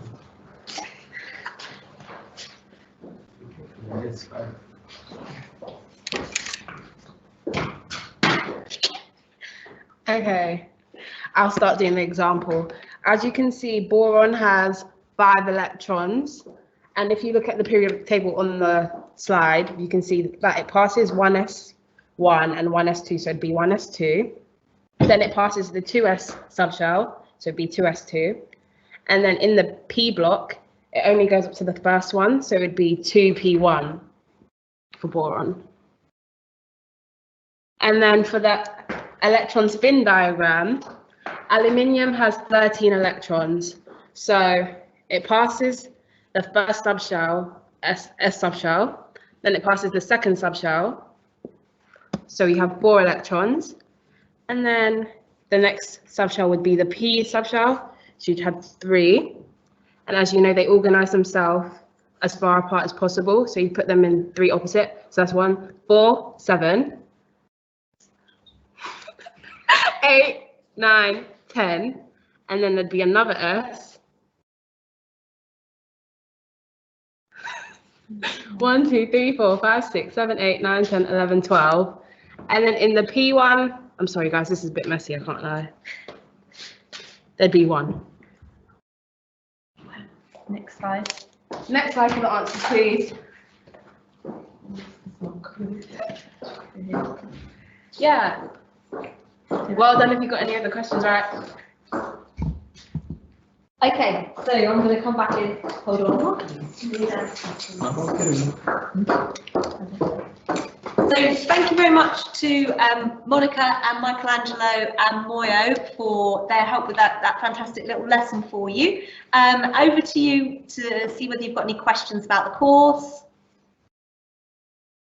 either for me or for the students. Yeah, thank you very much. If you'd like to start typing your questions into the chat, one that's already come through, Miss, is could you outline what is so different from chemistry GCSE to chemistry A level? And the next one would be, do I need to have done triple to study? Okay, so I'll answer the second one first. Absolutely, you do not need to have done triple science. If you've done combined science, provided you've got a good grade in your combined science, and that you've understood the work you've studied, that's a perfectly adequate preparation for A level. If you've done triple science, you will have done a little bit more of the stuff we covered in the beginning of year 12. But to be honest, as a teacher, I can't tell from my students when they're in front of me which have done combined and which have done triple. The difference is not very pronounced. So combined science is absolutely fine. The important thing is that you've understood your science course and that you've made good progress in it. And as you know, our minimum requirement is a grade 6, but we really would encourage you to think twice about whether it's going to be suitable for you unless you've got a 7 or above.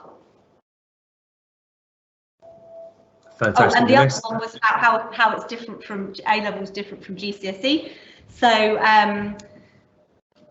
from a teaching perspective, I would say that the content is broadly quite similar, but we go into much more technical detail, in particular with the organic chemistry. So you might remember studying crude oil at GCSE and the alkanes and alkenes. We go into much more detail on organic chemistry, and there's a lot more technical maths type applications in the A-level course compared with GCSE. So you do need to be confident in working with numbers and more importantly, in applying those numbers to everyday situations. So I think those would be the biggest challenges. I'm not sure whether the students would have anything to add to that. I agree. Yeah, I agree. So we've gone all back a bit because the sun's come out. Sorry about that. Any more questions, sir? Yeah, and next question, I think probably to the students, well, Miss, what's your perception of workload, and then what do the students think of the workload for chemistry? Okay, well, it's difficult for me to say because I don't know how much time they put in at home, but my impression is that students work very, very hard. The ones that are successful work very hard at home to make sure they're consolidating on what they've learnt in class. We do flipped learning in A-level chemistry, so there is a requirement for you to read up on the prescribed pre-reading before each lesson. So that's something to keep on top of. And of course, the more practice questions and application you can do, the better you get. So that's always to be encouraged as well. But I can hand over to the students now to talk about workload. So I think on top of the pre-reading and the homework, you also want to make sure you're completing quite a lot of practice questions on like topics you're currently studying in class and like topics from maybe like a few last term and a while back, because it's good to like, the practice questions are the best way to revise really, so it gives you like what they're meant to be like in the exam. And also the mark schemes sometimes are a bit not what you would expect the answer to be, so it's quite good to get hold of what the mark schemes want you to write down. Okay, thank you. Any more questions, sir?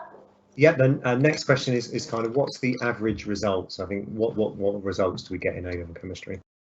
Okay, so we like to think of our results in terms of the progress, how much students are able to make progress compared with their GCSE marks, and translate that into good A-level marks. And our progress scores in the last couple of years have been very, very strong. We got an ALP score of 3 last year, which puts us in the top 5%, or well, not quite top 5%, but certainly very high up compared with the national picture in terms of how much progress our students make. So every year we get a number of students getting A's, A stars, and going on to top universities to do medicine and other subjects, chemistry, engineering, those types of subjects. And we also we feel that each student is an individual and needs to be supported to get the best grade that they're capable of. So it's not just about how many A stars you get, it's about each student performing to their full potential. Brilliant. Just to put that into perspective as well, to get an ALPS 5 or 4 is impressive enough. To get anything higher than that is exceptional. ALPS is a great way of judging schools, it's particularly for chemistry, physics, biology, because the student starting point is normally so much higher. So just to reiterate, we get fantastic results. That is down to the hard work of the teachers in science, and I'm sure the students' hard work too. In terms of year 12, you're right in the middle of an exam season, and so thank you for taking a day to help us with this presentation. How have you been prepped for the exams is a question a student asks. So we've all been applied with many practice papers, which you can find on Firefly. And in class, if you needed any help, you could always go to a teacher that could help you like consolidate anything that you're like struggling with in class. So yeah. Brilliant. There's also past paper questions online, and teachers have given us loads of resources and made booklets for specific topics that are going to be on the test, so it's quite good to get those past paper questions done. Brilliant. And another question is, why do you think you get such good results? Okay, so we obviously have an experienced teaching team. Myself, Ms. Travers and Mr. Wright have all been teaching for A-level for a number of years, and that helps. And obviously preparing thoroughly and effective teaching resources is helpful. But for me, I think the main reason for our success is our fantastic students. We've got some here with us today. They always work really, really well, and we like to work with them as effectively as we can to support them. And I think the secret to our success is our students. Yes, look, they're blushing. Fantastic. All right, a huge thank you to the chemistry team and Miss Parry for the second presentation of Chemistry of the Day. To those students that are watching, a huge thank you for joining us. We're now going to move on to the transition slide, so huge thank you. If you are here for A-level physics, then please stay in this room. If you wish to watch A-level business studies, then please join room 2. Room 3 for our music and the wonderful music demonstration, and room 4 for the second of the history sessions. So please now move to the next rooms. You've got 5 minutes. Thank you.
Mr. Watkins, we're ready here in physics.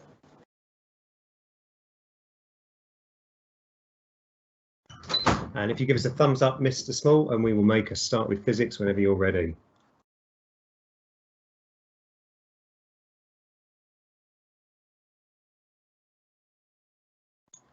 Fantastic. We're live, sir, if you wish. Brilliant. Okay. Hello, folks. This is A-Level Physics. I'm Mr. Small, and I teach the A-Level Physics here at Langley Park. We do EdXL Physics, and we're going to do a little sort of like taster lesson for you to show you what it's like, a little bit of practical, a little bit of theory, and we're going to do this lesson on the simple pendulum. Now, normally I would get the class to answer these do it now questions at the beginning. What is a pendulum, and list the things that use a pendulum. Well, this is a pendulum. Basically, it's something that swings from side to side like this, and it has a mass at the end and a length of string. Now, if we go to the next slide, and here are some objects that actually use pendulums. There's a clock there. You would know the big grandfather clocks with the long pendulum swinging. Well, they do smaller ones. There's a clock with a pendulum. There's a fairground ride that swings. That's basically a pendulum, even though it's not a piece of string. It's a rigid pole. It's still a pendulum. And then there is a picture at the bottom is of a huge pendulum that is hanging down from a tall building. And it actually, the way it swings changes as the Earth rotates underneath it. And that's very interesting to see, but you need a very big one, and it needs to be swinging very slowly. So next slide, please. Next slide. Right, so a simple pendulum, that just means something not complicated. And a simple pendulum is like this. It has a length of string and a mass at the end. And the mass at the end is called a bob. And as long as that mass is heavy compared to the mass of the string, you can ignore the mass of the string, but you do need to know the length of the pendulum. And the time for one swing is called the period. And the period is the time from here back to here again. So it's from here, back to here and back. So next slide, please.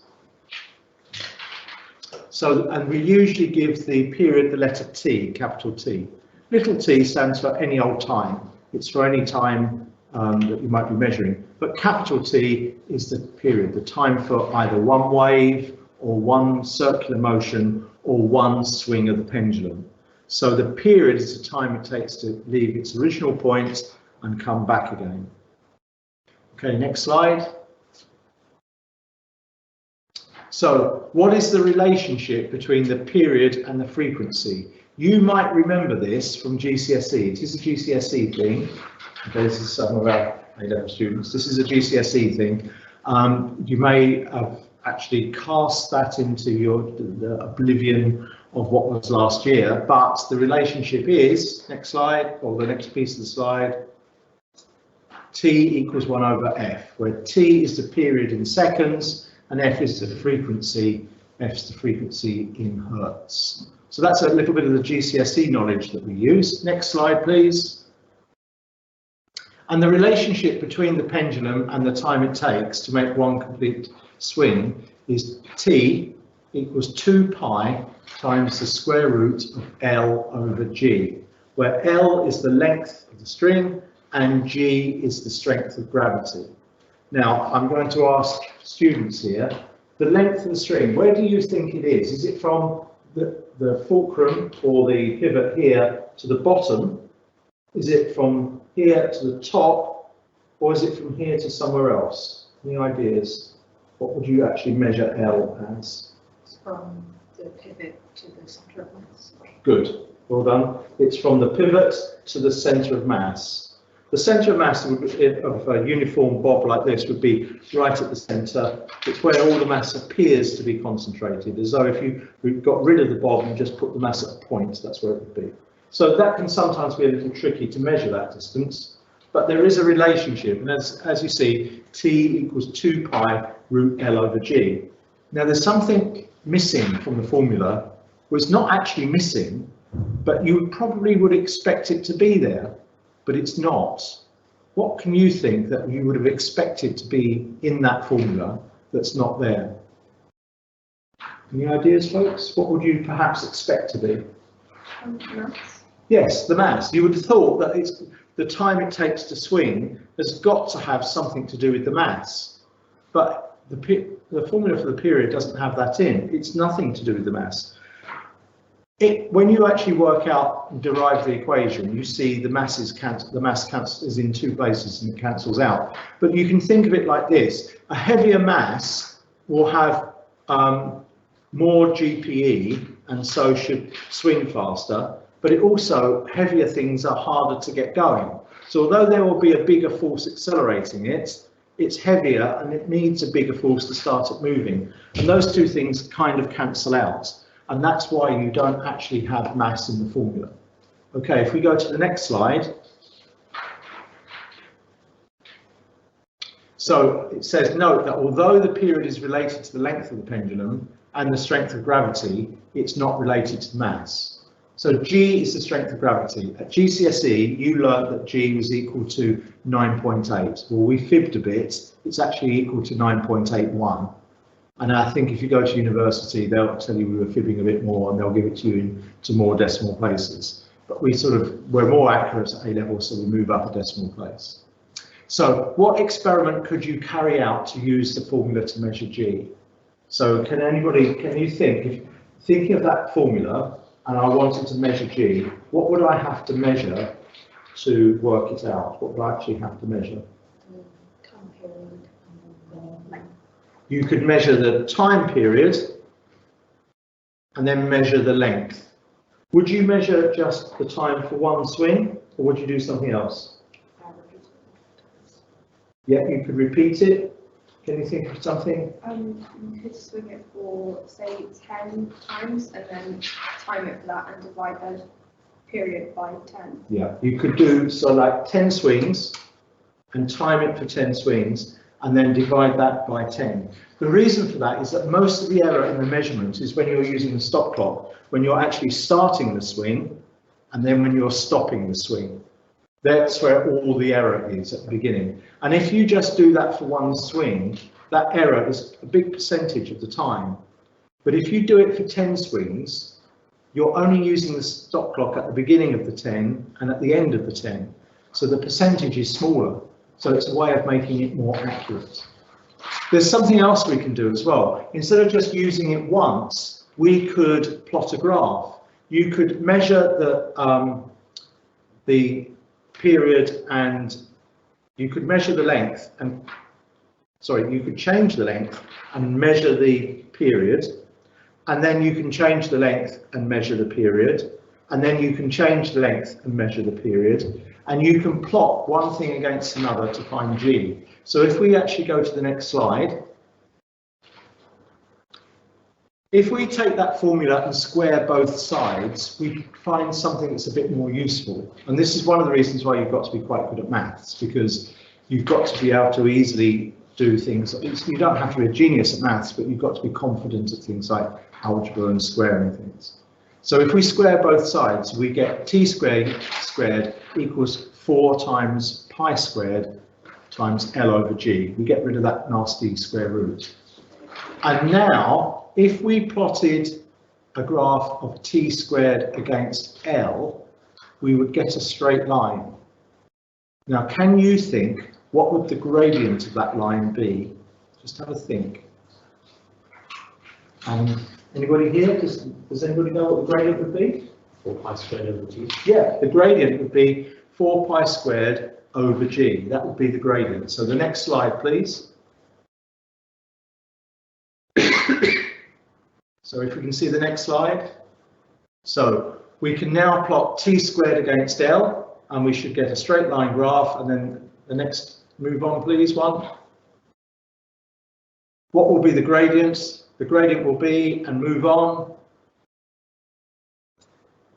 Oops, yeah, 4 pi squared over G.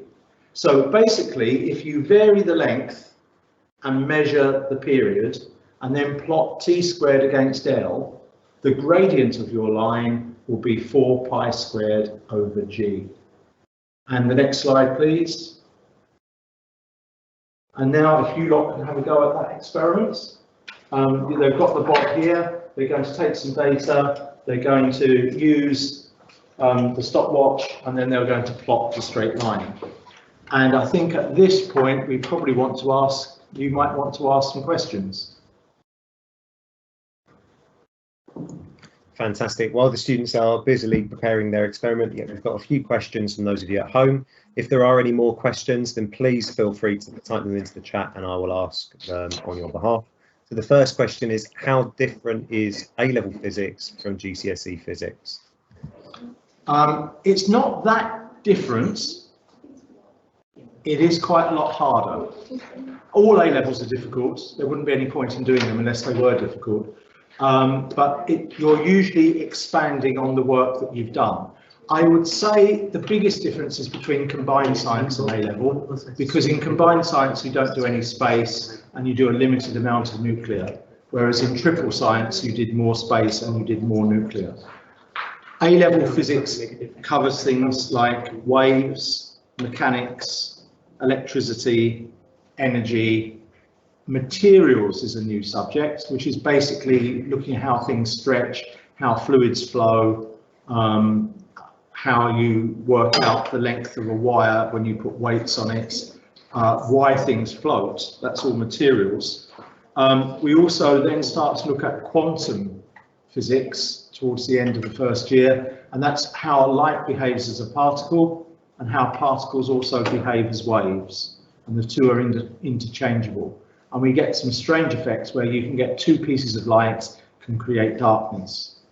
In the second year, we'll do a lot of particle physics. That's looking inside of the nucleus and inside the protons and neutrons. We can look at quarks and leptons and how all the particles interact. We look at things like the Large Hadron Collider.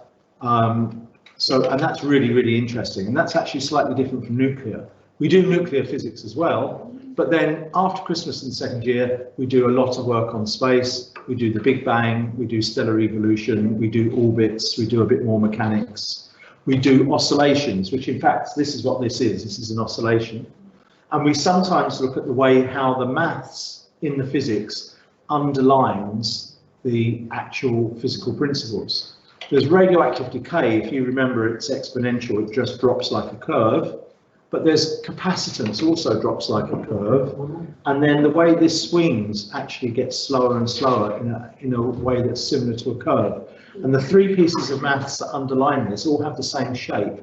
They're all a similar piece of maths. So you can sort of teach the maths and then apply it to different physical principles. And we do that quite a bit as well. Excellent.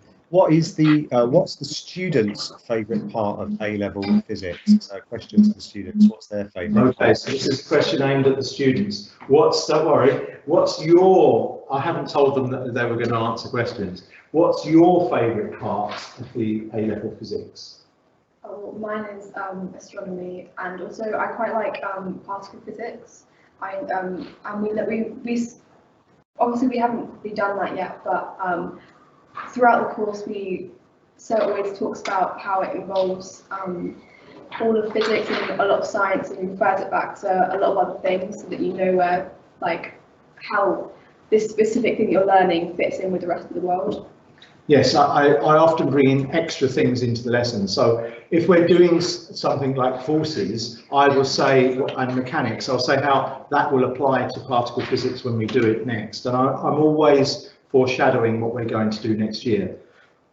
So I like to give them a little bit of taste of things before we get there, so that when something's new, it's not such a shock. You'll go, oh yes, I've heard a bit about this. This bit's going to be really interesting. So I try to do that anyway.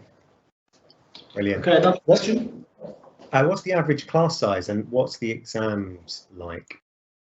Right, well the class sizes tend to be, well at the current year 12s, I've got a class of 14. And our class sizes have ranged from up to 20, but down to about 8. And it does fluctuate quite a lot from year to year. But at the moment, the class sizes are moving upwards. Excuse me. If we actually got more than about 20 students, we would run 2 classes. We wouldn't be able to run one class for more than 20 students. But as I said, the class size fluctuates. The exam is 3 exams at the end of 2 years. And we run the EdXL exam so the unit is EdXL. The reason I've chosen that board is because, well, one, we've done it for a very long time, and secondly, that they haven't changed very much. There was a big change in the syllabus in 2015, but not for physics. All they did really was change the order of teaching. So that means we've got lots and lots of practice questions going right back to about 2006. They also do an international paper, and there's a 90 to 95% correspondence with that, so we can use the international paper questions. At the end of 2 years, there's 2 theory papers, and then there's a third paper that's synoptic theory, but plus questions on the practicals that we've done. The practicals themselves don't count towards your grade, but they will ask you questions in the exam on the practicals. And that's actually the same for every A level in science. That's the way they work now. Fantastic. We've only got a couple of minutes before we need to move on. So over to the students. What are their sort of findings after conducting the experiment? Okay, so I actually don't think they've got to the end of their experiment yet. Can I just say something that I know was asked last time that I think is particularly relevant? I'm often asked, do you have to do maths to do A-level physics? And the answer to that is no, you don't. You can do A-level physics without maths, but obviously doing A-level maths does help because physics is a mathematical subject. If you want to go on to do a degree in physics at university, you do have to have A-level maths, and you need to know that now so you make the right choices right now. So if you think you might want to do a degree in physics or astrophysics or medical physics or even engineering, then you need to do maths as well. So if you want to be an engineer, you definitely need the maths and you probably need the physics. If you want to do physics, you need to have physics and you need to have maths as well. Do you need to do A-level further maths? No, absolutely you don't. Some engineering degrees like you to have A-level further maths, but you don't need to do A-level further maths to do A-level physics. You don't need A-level further maths to do a degree in physics. But again, doing A-level further maths helps. And we do find that some of our students that do A-level further maths are the students that do really well in the A-level physics because they end up doing so much maths that the maths and the physics becomes really easy, and then they can concentrate on looking at the other bits where they might be losing their marks. I don't know if that helps. I'm sure it certainly does. Thank you so much, sir. I'm now going to move on to the transition slide. So we've got a couple of minutes before psychology is now in the room. So a huge thank you to the physics department, Mr. Small, and the students. Absolutely brilliant, and hopefully you've enjoyed that session and found it useful. Up next at 12:40 is psychology in room 1 for their second session of the day, if you're unable to make the first one. English literature over in room 2, dance in room 3, and geography in room 4. So if you'd like to make your way to those particular sessions, thank you.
Miss Glanville, whenever you are ready, give us a big thumbs up and we can start.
Psychology, are you ready?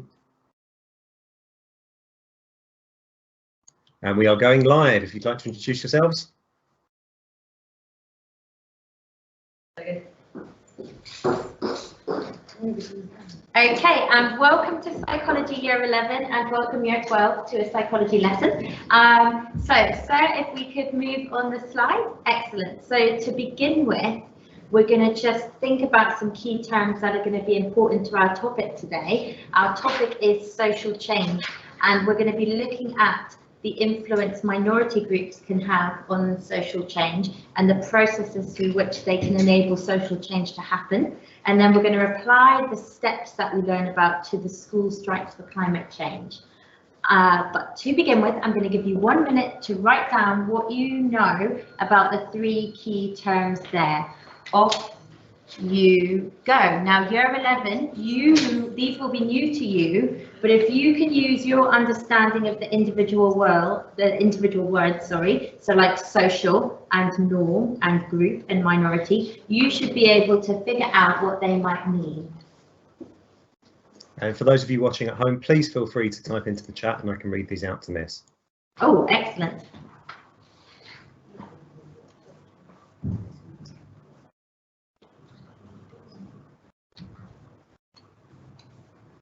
Okay, so we got just under 30 seconds left.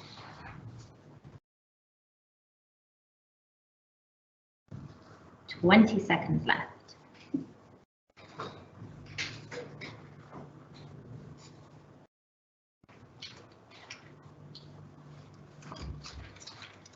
Five, 4, 3, 2, and 1. Okay, so starting with social norm.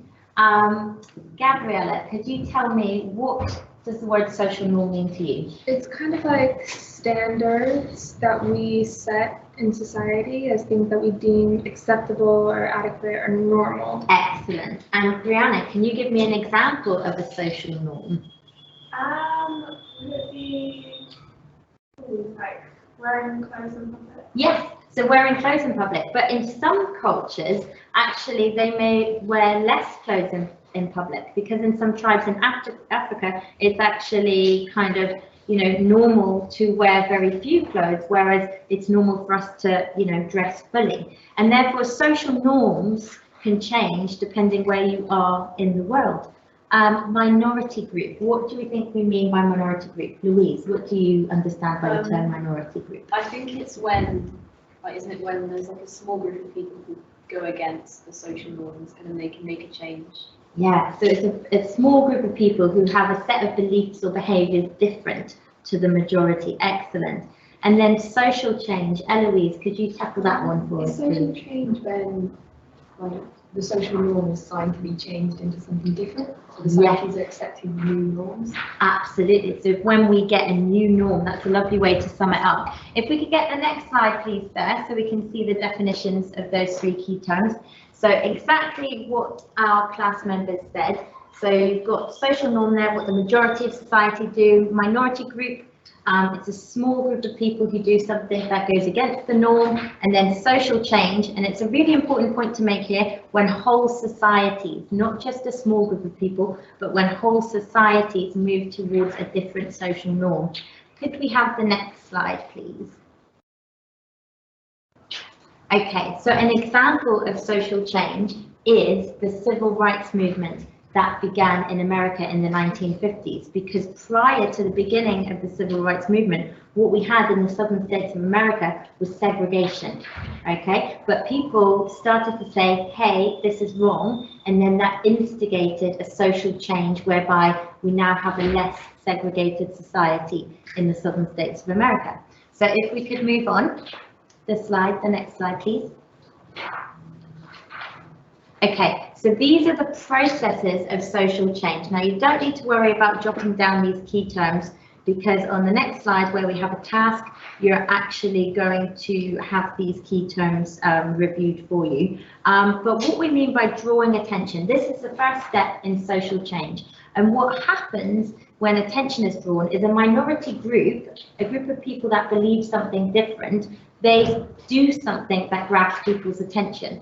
And the minority group that sort of began to lead to changes because of in terms of civil rights, they started marching and they started disobeying the rules on buses, and that drew people's attention to the issue.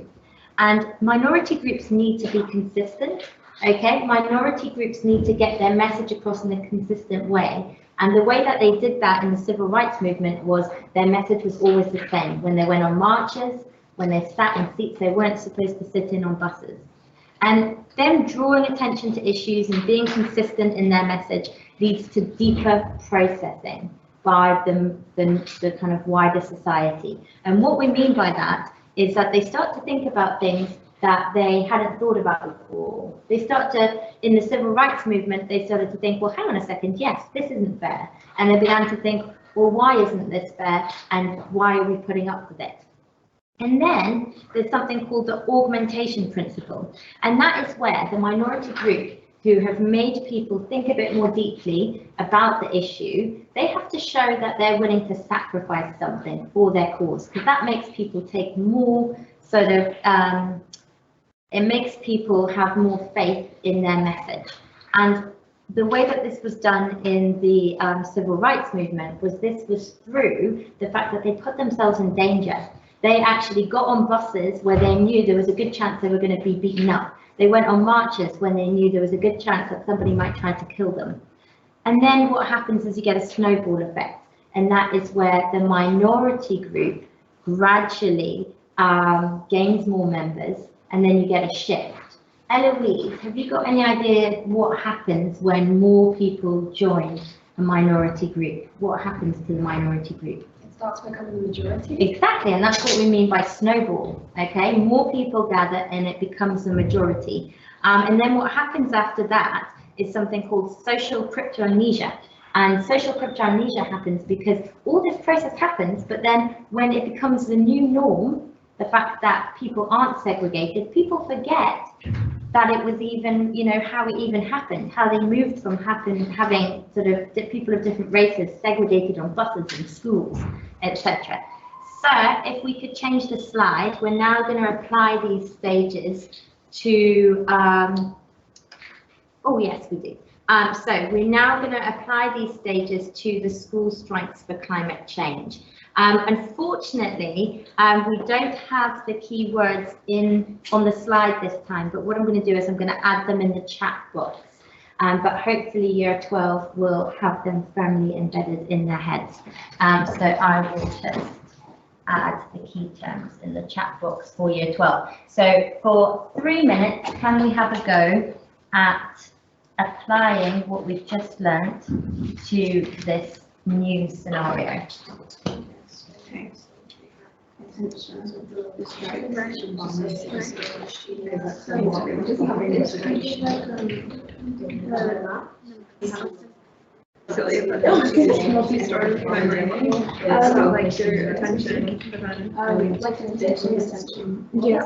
and rehearsal kind of stuff. Oh, it has like small bits. And so she's so much work into how like you're intelligent, it becomes a problem, you know, like you rehearsal, like constantly bringing it up. Yeah, it's in terms of anxiety, because it's everything. I guess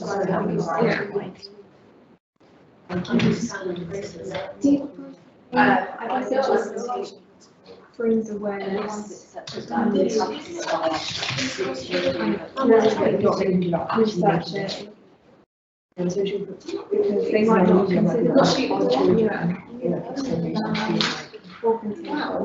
There was a massive willing to give up their education for this. Yeah.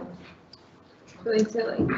Okay, we've got 1 minute left to try and apply this, but year 12, have you got your ideas already firmly in mind?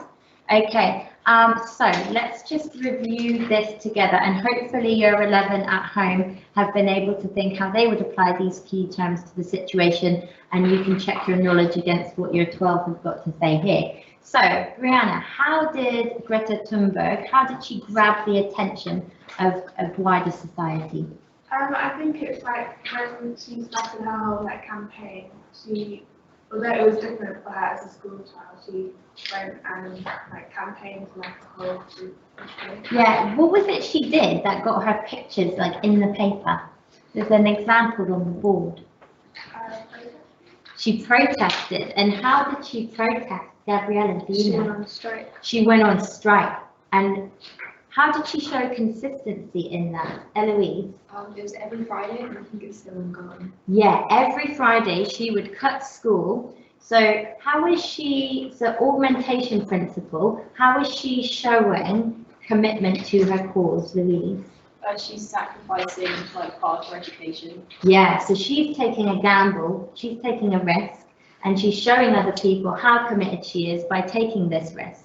Now, if we're to think of the future, because obviously this is an ongoing campaign, how do you think, Maria, the snowball effect might happen here?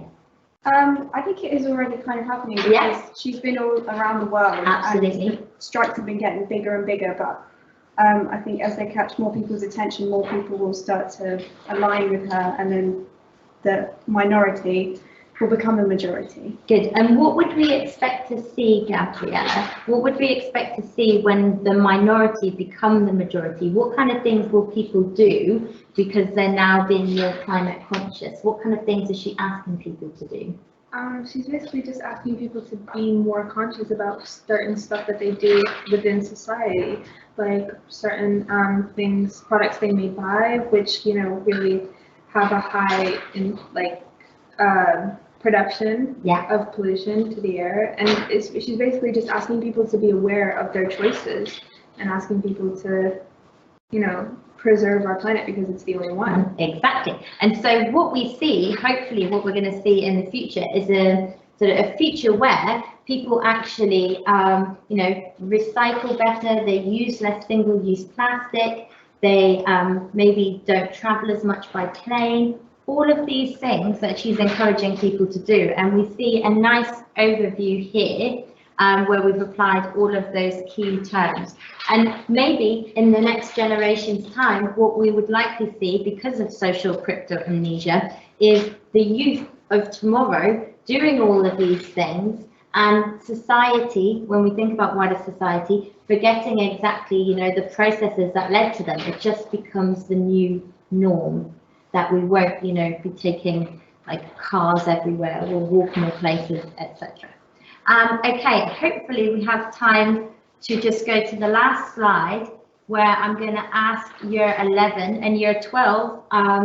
You can complete this as a homework to gain feedback, but this is an optional challenge for year 11. What I would like you to do with a very current social issue is to look at the Black Lives Matter movement and apply the stages of social change, and to try and use the key terms that we've covered today and talk about how the minority group has led to a social change which is ongoing but gaining momentum in that area. Okay, I think we have time for questions now. Over to Mr. Watkins. We do have a few. Yeah, there's a couple of questions coming in through the chat window now. So firstly, do I need a good grade in maths? And how much maths is in psychology? Very good question. You need at least a level 5 in maths, and there's a fair bit of maths in psychology, but it's something that we offer a lot of support with. The main kind of things you need in year 12 is the ability to calculate. What kind of statistics do we calculate in year 12? What have we covered, Maria?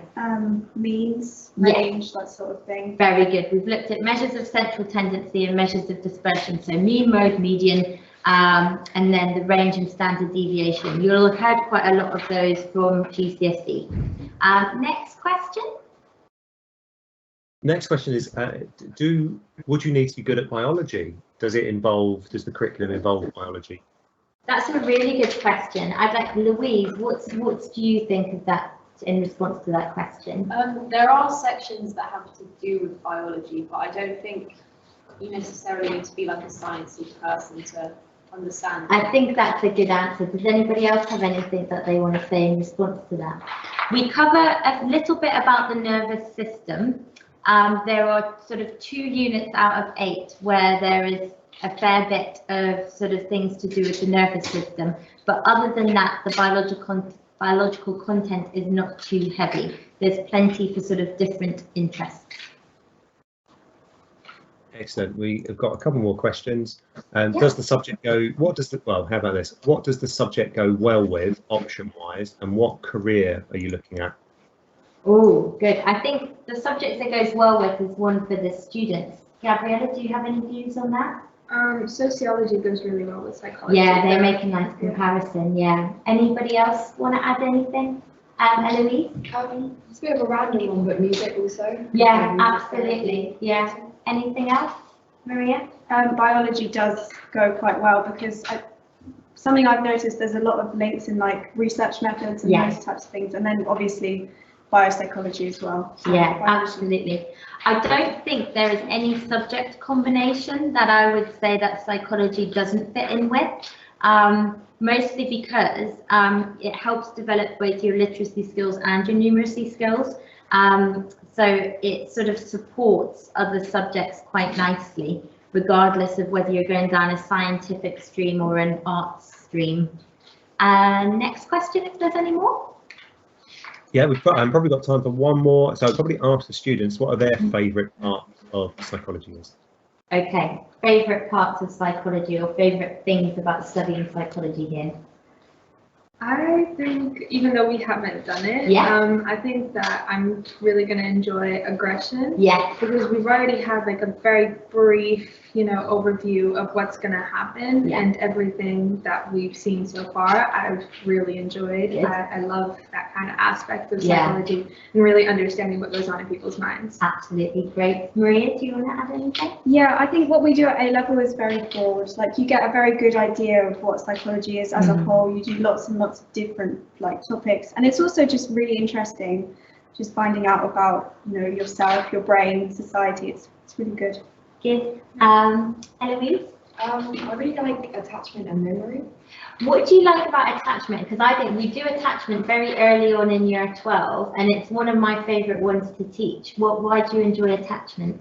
I find it really interesting, like A's well string situation. Yeah. Interesting, and the influence on later life attachment. I think that's the thing, because knowing your attachment style really gives you an insight into how you behave with your parents and your friends and in romantic relationships. It sets like a foundation. It's like the basic principle of how your life is going to play out. But the great thing is you realise actually it's in your hands to change it as well, so it can be quite empowering. Having that knowledge. Yeah, it's really empowering, yeah. Anything else, sir? That is it. It brings the room 1 to the close temporarily. So I'm going to put over onto the transition side. Huge thank you to the psychology department, Ms. Glanville, for doing another session, and all of the students that have been participating.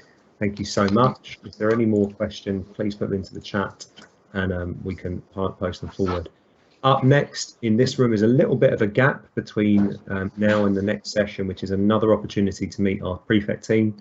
Before then, we finish the day at 20 to 2.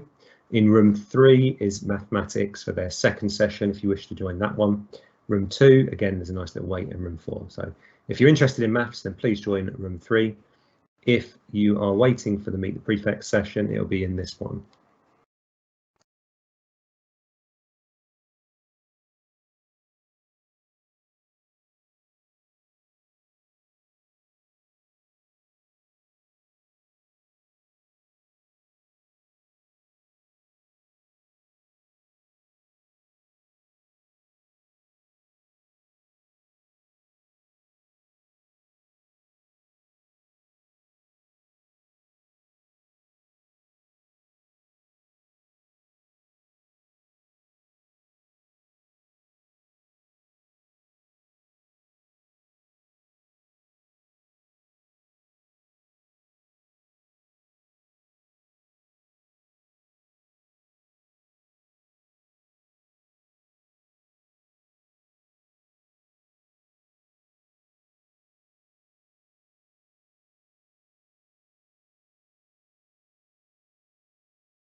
if you're ready, prefects, for another session, just put your thumbs up and we will go live in about a minute's time.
Okay, thumbs up if you're ready.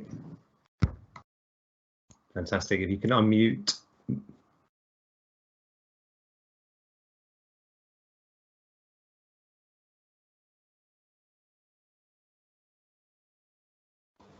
And you're live if somebody can just press the unmute button on the keyboard. Yep. Hello, we're part of the senior prefect team. I'm Sade, deputy head girl. I do history, politics and English. Hi, I'm Matthew. I'm deputy head boy. I do geography, maths and law. Hi, I'm Ellie. I'm the head girl and I take law, maths and biology. Hi, I'm Ayan. I'm deputy head boy. I do maths, further maths, biology and chemistry. Hey, I'm Emily. I'm deputy head girl. I do English literature and language, geography and psychology. Fantastic. We've already had some questions through from students that are watching. We've got about 50 in attendance at the moment and the numbers are going up. So any questions from people in the chat, please type them in the Q&A and I'll ask them on your behalf. The first question is, what subjects or what do we do for extracurricular and enrichment activities? There are a high range of opportunities that are non-academic. We do have a high range of sporting activities as well as certain programs like Duke of Edinburgh, as well as debating societies and stuff like that. So especially in September when you guys are here, we plan to reintroduce a whole variety of clubs, enrichment, so hopefully with appropriate COVID measures in mind. Obviously COVID has largely affected clubs and societies because you can't have many people in a small room at the same time. Excellent. What one question from the audience already is, what's the size of the sixth form currently? I think it's about 300 at the moment, or 400. 400. Yeah, it has gotten significantly bigger. So I think a third approximately is boys, 2/3 are girls. Fantastic. Next question is a really good one. So how do we support you, or how are you supported with your mental health? We're supported in a variety of ways. One with we have a pastoral person who you're able to see whenever. So during breaks, when you feel like you need someone to talk to, she's always there.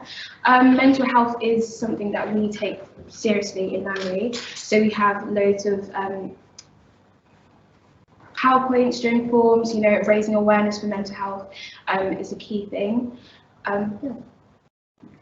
So we also have as part of our senior prefect team, we have a dedicated branch to student support, and part of the role will be mental health and any kind of aid, especially if you're, you know, struggling in subjects, if you're anxious about exams, they'll definitely be able to help. In addition to that, prefects also have had safeguarding training so that we can also provide the type of support to the year 12s. Hopefully year 13s will be able to support you guys as well. We also have enrichment, and that's quite beneficial for mental health because we have a lot of clubs that you can do during that, and a lot of sports activities as well, which means that obviously it's been very proven that sports help mental health. So enrichment is a very big factor that we emphasise on at LPGS. Fantastic. The next question is, why did you pick LPGS over other sixth forms? Are you going to externals or Internal. Internal, so it's just us. I picked LPGS as my sixth form because it's got a reputation for success. It's got a proven track record both academically and socially. It has a wide range of opportunities and has good connections with further education. I picked it for similar reasons. I think one of the things I was attracted to was the Oxbridge help that I was really interested in. There was also the aspect that from the ALPS scores and the A-level attainment results, that was definitely a factor. Our current head boy also came from your school, right? Yeah, but he's unable to be here due to extenuating circumstances. Fantastic. Could you tell everybody how you became prefects and then senior prefects? So in year 12, come about January, February-ish, you get the opportunity to become a year 12 prefect. So you have to write an application letter, and then if you get through that, you then have to do interviews with senior members of staff, and then you get told if you got the place or not.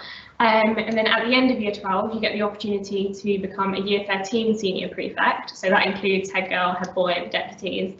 And you can apply for that even if you didn't apply to become a year 12 prefect. So if you wanted to find your footing first and then apply later on, you can do that, that's fine.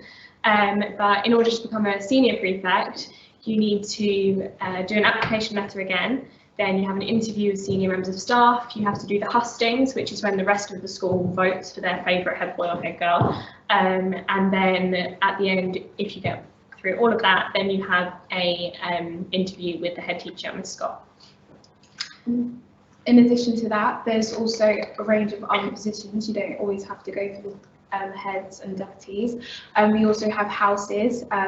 This includes social action, enrichment, school support. So there's many positions that you can apply to get involved in the school community. Langley loves student support. We're constantly, giving our feedback to make the school a better place. So there's always there's loads of ways you can get involved. Fantastic. Is becoming a prefect respected by universities? Yeah, definitely. 100%. It shows that sense of responsibility, that ability to work as part of a larger team, that long-term planning, especially. For example, if you're a part of a club, you're going to be there for quite a while. You're going to be there to support. And you develop wider understanding and wider skills throughout the whole thing. Being a prefect, it shows universities that not only are you doing your academics, but you're able to balance your other lives in terms of clubs and being able to have responsibilities as well. It just shows you maturing. Absolutely. Do any of you attend the, so what do we have in place for medics and Oxbridge, and do any of you attend it? How do you find those sessions? So me and Ian both attend the medics enrichment, and we both want to go into medicine at university. We've got Dr. Jennings, who was an ex-trauma surgeon. So he helps us with the application process, goes through UCAS with us, and throughout the year, from the start, he's got us on board with it. Collecting all the things that we're doing as we go, so we don't forget about it. He gets us to write it down, we send it to him, he helps us through all of it, so it is really helpful. As for Oxbridge, we do have a specific teacher that helps you with that. So again, make yourself known at the beginning of the year if you want to apply to Oxbridge. Yeah. So it's a weekly, we meet on a weekly basis. Fantastic. What other universities are you hoping to go to? How do we sort of support destinations? So how do we support you through UCAS, choosing universities, and then where you're hoping to go to? There's a plethora of support that we attain in Langley. So one being during guided learning, we have specific UCAS sessions, which is specifically targeted to things like personal statement, trying to promote like extracurricular activities because universities love that. We have a whole UCAS advisor that you can go to. You just tell her the career you want to go into, etc. A lot of our teachers also went through the process themselves, so they also offer their support and knowledge to us. So for example, I want to take a history degree and then do a conversion course into law. I've spoken to a couple of teachers about that, and they've been able to provide advice and stuff to be able to go on and do the best I can. Also, our careers advisor is very good at setting up interviews or sessions with current professionals who can guide us along those paths and maybe give us a taster of what career we want to go down. And even if you aren't interested in university, if you think maybe it's not right for me, there's also aid for apprenticeships, or if you want to directly look into work. At the end of year 12, we'll help you to build your own personal CV as well. That's something we're definitely doing in guided learning right now. We have the personal statement deadline this July? Next Friday. Next Friday. Yeah, we get them in early because we know how offers are accepted quickly if you get them in the earliest. Also, we support a lot of people applying abroad. So myself, I'm wanting to go to the United States to pursue film at a degree level, and Miss Hayden, our careers advisor, has been absolutely wonderful. We now actually have an external advisor who guides you through the process if you want to apply to universities that aren't in the UK. So yeah. Fantastic, thank you so much for that answers. And I love this question. What makes Langley stand out from the grammar schools, such as Newstead and Wallington? Why did you choose here over there? I think that with Newstead and other grammar schools, they've got quite a high expectation. Not that Langley doesn't, it does. But when you go to a grammar school, I think you're constantly pressured to get those high grades, whereas at Langley, they help you through it. And if you're not getting what you want to get, then they've got loads of different enrichments and things like that you can do to help you get there. Whereas I think with a grammar school, you're kind of like subdued if you don't like get the grades that you're supposed to. Sorry, do you want to? Also, they've already filtered out all the people. Yeah, the fact that's what I was saying. Yeah, the fact that Langley take on everybody and everybody manages to do well at the end already highlights the success rates in our school. You can take anyone and push them up 2 grades, 3 grades higher than what they've come in and predicted. So usually when you come to Langley, you'll get the grades that you expect. Yeah, the fact that we have similar results to those grammar schools that already selectively choose their applicants is a testament to that the quality of our teaching and the quality and the support that you get as a Langley student. I'd also say that we are incredibly diverse, and that is something that I applied internally, but I've always felt very supported in being able to express myself, whether that's what I wear, gender, no matter what. Throughout the experience in Langley, we've always been incredibly receptive to anyone and everyone, welcoming all different ethnicities, all different sexualities, and I think we're very educated to the curriculum as well into pronoun use, so many different things. It's great, honestly. Fantastic, and just to reiterate, in fact, we actually have better results than the grammar schools. So just to reiterate for the person who's asking the comments, better. What does the what is the social aspect like at LPGS? So how did we help build a community, and what do we do for you in year 12? It's been a difficult year, but maybe you can explain a bit further. Right. Obviously, I joined in for the 6th form, and I was already joining a pre-existing year group, and those who stayed on were really supportive in reaching out to help me feel welcomed. They really opened up and just talked to you naturally, and even support you, giving you directions to where things are, as well as there's a high range of clubs, so you can join teams, get to meet new people, and you get a sense of belonging from the first day.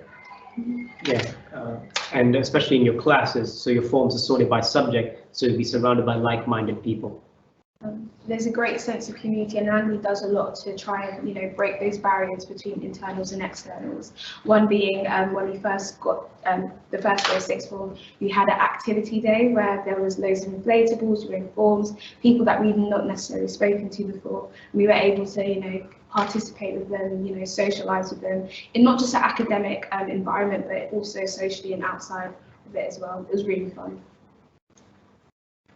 Excellent. And just to reiterate, I know Miss Ashman-Clark, if she's there, is wincing every time the term external and internals used. We don't use those as a school. We like to refer to everyone as LPGS students, regardless of where you've come from. And we can't wait to introduce new students to the school. And year 13, students sat in front of you are going to have a big part to play in that. Next question. How do you, what are you going to do for newcomers to make them feel more comfortable? Yeah. So what would you do? What we so as prefects, hopefully with the COVID restrictions, hopefully we'll be able to integrate with you guys. We'll be able to support you guys. A lot of us are trained in safeguarding. We will be able to relate to you on a personal level, as we've also been through mid-form as well. Just try and establish relationships that other schools may not try and see as significant as we do. Fantastic. And what is your role as prefects, is one of the questions. So as year 12 prefects, if you decide to go for that initially, you do things like touring prospective teachers around the school. You help out in any way that you can with senior members of staff as well. And then with the year 13 senior positions, things like open days, I know head boy and head girl have to go along to the open days and help out there, and the other senior prefects also go, the house captains as well, and they all go and help with the open evening, so they can tour prospective students around. We also go and meet with the senior members of staff once a week as well to catch up and see what we can do better. Excellent. A question that's just come in, why, an interesting question. So why was LPGS the choice for you over other local schools? I'm trying to phrase that. And this might be just it's very similar to what I previously said. It's got a reputation for success. It's got proven pedigree. It's a very community school. It represents the Eden Park area, and it's got very good diversity and inclusion principles. Also, I think as a student that was already here for the young years, I actually got a place at Langley Boys, but I decided to stay here because I knew all of the teachers. I knew what I just knew the school really. So if any of you are already do you already go here, then I would recommend to stay here, because I think going to a different school, whilst it is hard, I think making new friends and all of that is really important to do. But for me, I chose to stay here because I knew it. Yeah, and I mean, it had all the subjects I wanted as well, which is obviously very important. Yep, same. I got a place into the boys' school, but I stayed here not even necessarily because I knew it from what I saw in the boys' school. I think Langley do focus more on, in terms of like they're more involved. The teachers, the support is way more there. I know there's a lot of frees over there, and some of my friends go there. Whereas Langley, they'll cut. It's like a helping hand. They'll push you, encourage you, to get those A's, B's, whatever you're predicted at the end. The best person you can be, and that's what Langley strive on. Absolutely fantastic. Okay. What we're going to do now is we're going to hand over to Miss Ashman-Clark, Director of Sixth Form, to close the session and answer any more questions. I'm also going to run down. Hello. I'll be over in a second. Thank you so much. Thank you so much, everybody. You've done a brilliant, brilliant job. Time to go home, I think. Yes. You won't necessarily know this, but lots of year 12 are at home studying for their exams today, and these wonderful people have given up their time when they've got exams next week. So we really do appreciate it. Thank you so much. If you want to oh, sorry, scraping chairs.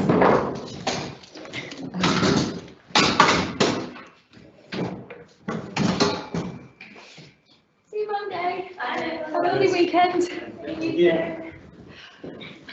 Okay, so this is the final moment of today. I really, really hope that you found it useful, and can only apologise. We've been looking into the issues that came up with MS Teams. I know that some of you have been in sessions where the PowerPoint wasn't moving on or the sound went. No idea why that happened, and but the good news is we have recorded all of the sessions and we are going to upload them onto the hub page.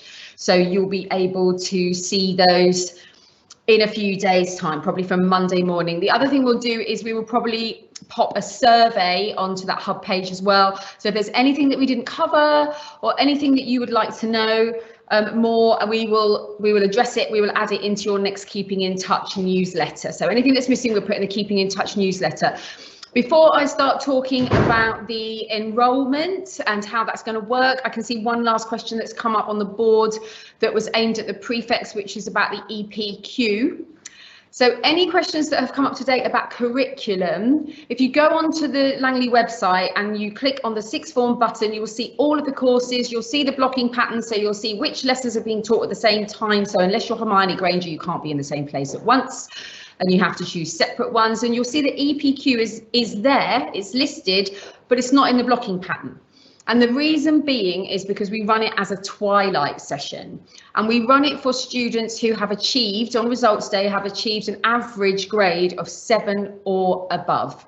So we do have an EPQ supervisor. That is an option for you, but you do need to meet that entry criteria in order to qualify.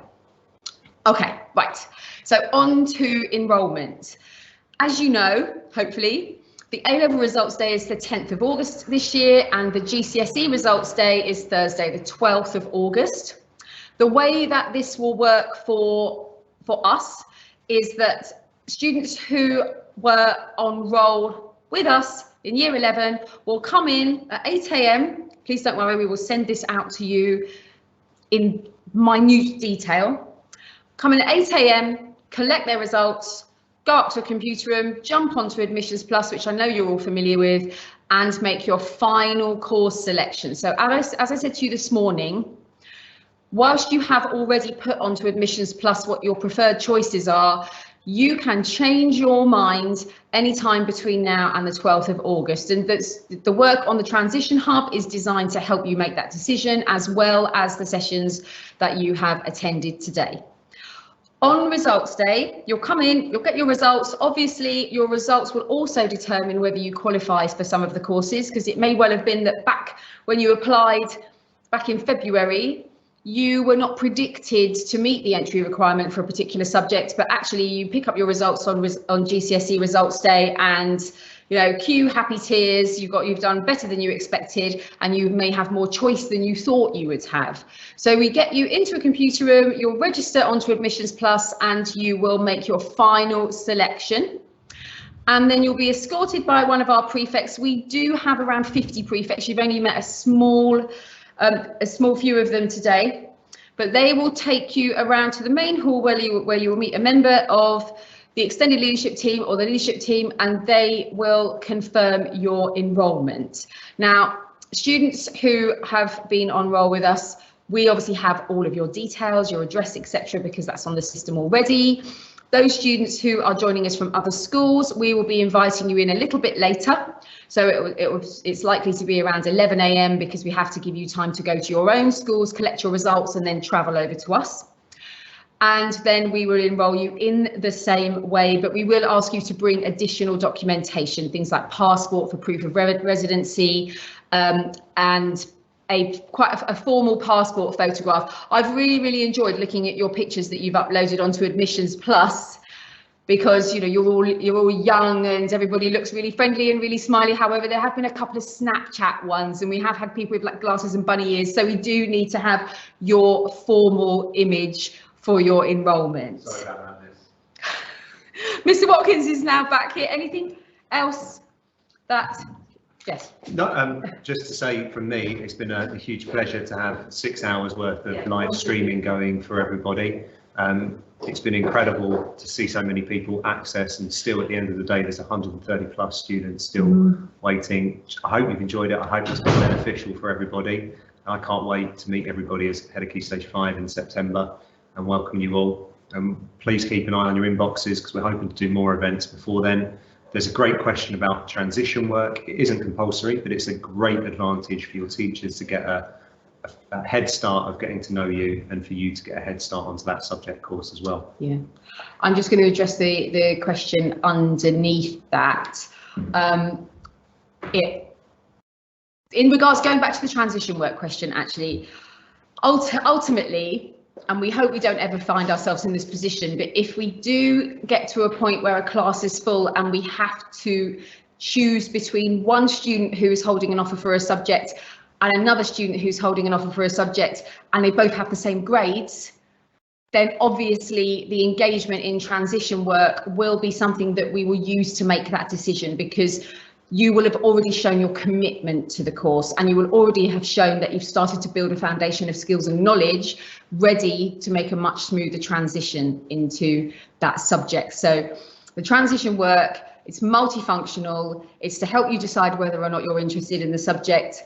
It's to give you, by giving you a good idea of the standard that is expected, and it helps us to decide when we are enrolling. But you know, even if you can just do a little bit of each one, because you're choosing between three or four additional subjects to the 3 that you'd already put down, then just do that. Just dip in.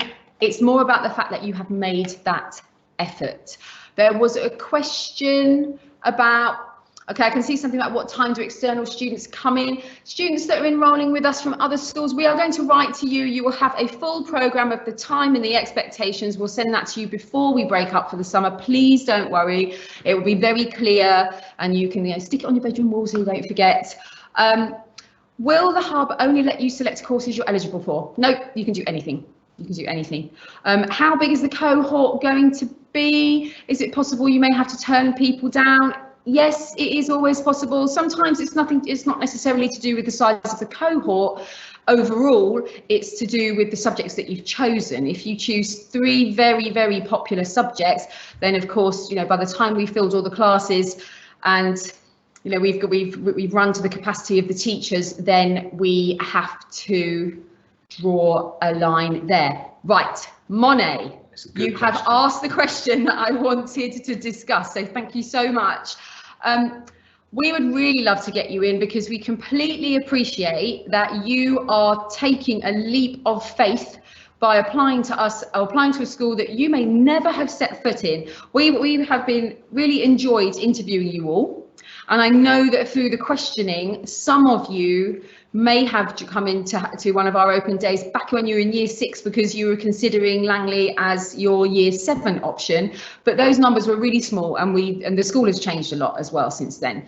So we would like to get you in. We are going to work on, over the weekend, it's going to go up next week, on a programme where we'll be able to invite students in their school bubble. So for example, it might be Wednesday afternoon, and it has to be at the end of the day so that our students have gone home, but Wednesday afternoon from 4 o'clock, Orchard Park students who would like a tour of the school with the prefects are welcome to come in. The next day, Meridian, the next day, Royal Russell, etc., etc. So we are going to do that, but if you think you would be keen on doing that, a quick thumbs up in the chat would be great, because it would give us an idea of whether or not that's going to be a popular option. If we're not able to offer that, or you're not able to attend, I think you have to look at what other schools have been doing for virtual open evenings, and everything that we put in place, I think, demonstrates just how much we want you to be here and make that choice.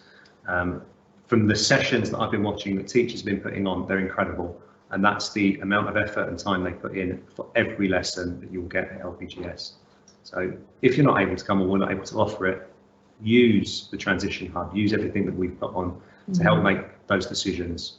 And don't forget also, we do have a 360 tour on our website, which is there from our virtual open evening. So if you log in via Chrome, you'll be able to access it at work. I know that some students have emailed before to say it doesn't work. It doesn't work on Explorer, unfortunately.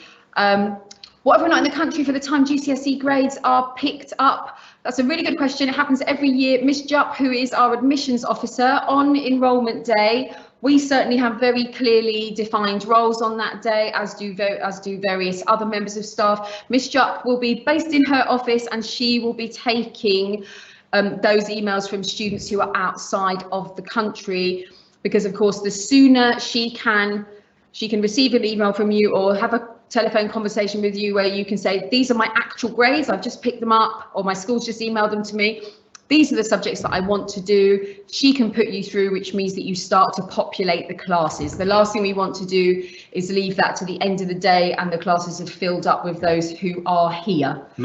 Okay. Make sure that you've told your current school that you're out of the country and that you've given them permission to email you or send them an alternative way, and you can get them on the day and contact us as soon as you can. Okay. Firefly, I think, for the hub. So if you're completing the transition work, you should now have a Firefly login and there'll be a submission page. Alternatively, you can email it direct to the member of staff. It's normally their initials, so mine's cw@lpgs.bromley.sch.uk. If there's any issues, again, if you use the website, and that's where you can submit any questions, and I can forward them to Miss Ashworth, who does set up these pages for you. Her email address is also at the bottom of the hub page, so it asks if you have any issues, then just email her directly, and her email address. Multiple schools. What will be the situation for students who are deciding on multiple schools that are unsure? Well, you have to make up your mind on the 12th. That's the short answer. So, please do all. It's fantastic that you've joined us today, because of course that's part of your research. Hopefully the other schools that you're interested in, you have had a similar opportunity so that you can narrow it down to the school that you want to enroll in. But ultimately, that's part of the reason why we do all of this, to help you to decide. But unfortunately, there is a deadline, and that is the 12th, and on that day you have to commit. I've chosen 3 A-levels not knowing, so any form of, if you want to change your A-levels before enrolment day, you can email Miss Jupp directly and we can change those on the system. And again, on enrolment day, if you've got better grades than you were expecting, we can also make those changes if the courses are available, and the same if you changed your mind, we can do that as well, provided there are spaces. So don't worry if you've now found out that combination doesn't work, or if you were in Miss Goldsmith's applied science or human biology session, you've changed your mind and want to do that, because I know I want to. So you can do those, absolutely. All of these sessions are going to be recorded already and placed up on various different channels, so you can watch multiple sessions if you weren't able to first time round.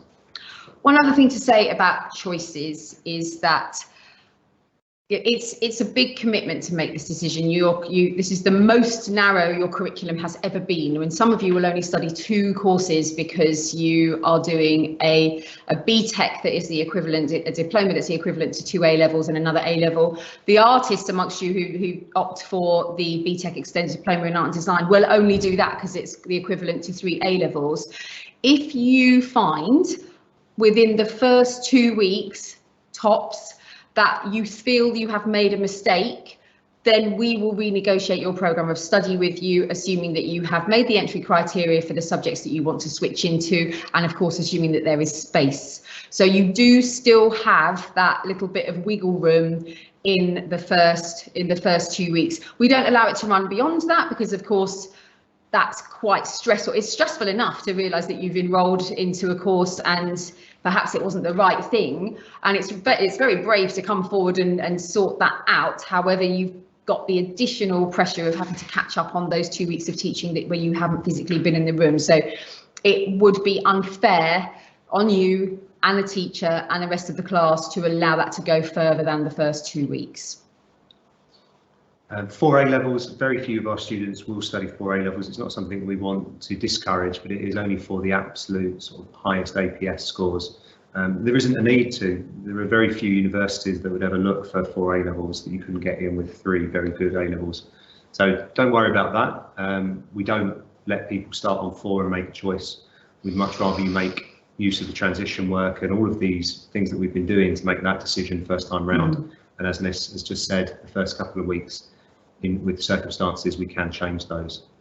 In the olden days, when we used to have AS, we had students who would perhaps take 4 A-levels, sit the AS so they were accredited for the work that they had completed for the first year, and then continue with 3 A-levels for the second. We don't. These are full 2-year courses we're offering now. We don't have ASs, which means if you were to drop, you would have absolutely nothing to show for it, and it would have just compromised your ability to make higher progress in your other 3 subjects. So unless you are absolutely sure that you can see 4 A-levels through to completion, which we'll allow if you have an average point score of 7 or above, then we would strongly advise against it. We certainly have had many individual cases where students wanting to apply to some of the top universities, those top universities perhaps wanted 2 A stars and an A, and the student got 2 A stars and 2 Bs because they were doing 4, and the university would not accept them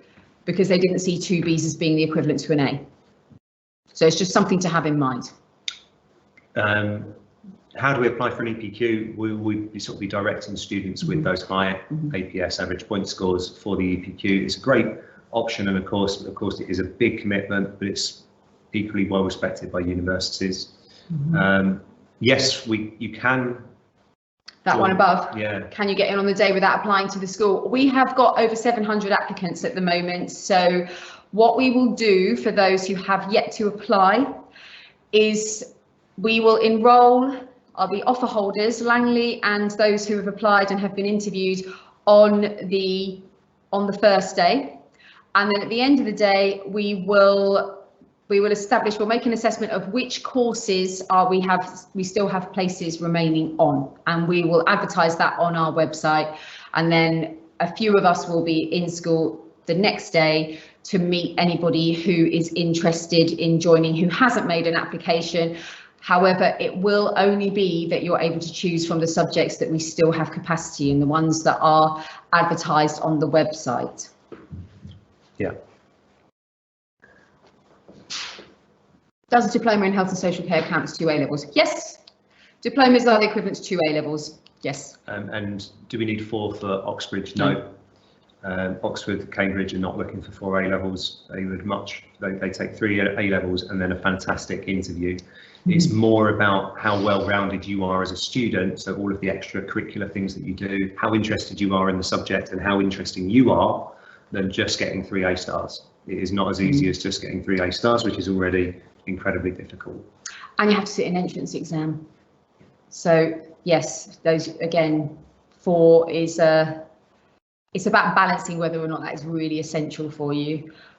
Will universities accept BTEC qualifications? Absolutely. Go on to the UCAS website. You should all be on the UCAS website at the moment anyway, because you should be working backwards.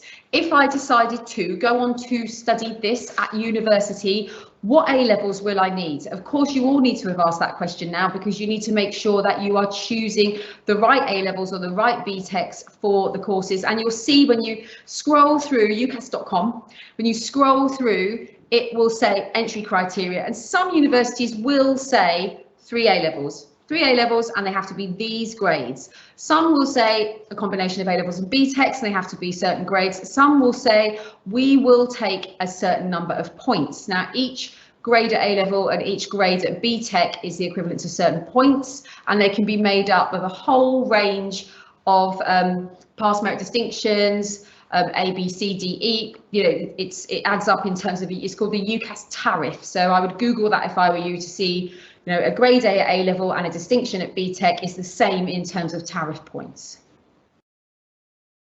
Fantastic. Our maximum number of intake this year for Year 12 is 300. We have 735 applications already. So we will be a very big, large, busy, fantastic, phenomenal sixth form. In terms of enrolment and interviewing, we will be speaking and interviewing every single student on enrolment day. You're not going to have a place at the school without that process that will be followed by members of staff We need to make sure this is the right school for you and the courses that you're studying are the right subjects for you. I'm starting to lose my voice because it's been 6 hours. What is the name of the website again? Just Google Langley Park School for Girls. Or UCAS, UCAS. Oh, UCAS, sorry, yes. Yeah, ucas.com. Yeah. All right.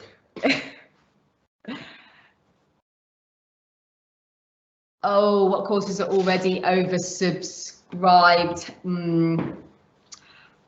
Well, as we said, we've got 700 applicants, so pretty much all. Yeah. But we know that, and we know this from interviewing you, but we know it because it's quite typical, that most of you have been quite sensible and made applications to around about 3, some more. So we expect that we normally get about a third. So don't worry. The course may well be oversubscribed at the moment, but it's based on all of the applications. But like I say, you can't go to 3 separate schools. I think that brings it to an end. Okay, right. It's goodbye from her. It's been an absolutely fantastic day, as I said, to watch some of the lessons. I know you've had a great experience in the teachers here. It's not as good as it would be if we invited you in, but I think we've done an excellent job with showing off what the school can do. We hope you've enjoyed it and you found it very, very useful. It's a goodbye from me. Have a great day. Mm-hmm.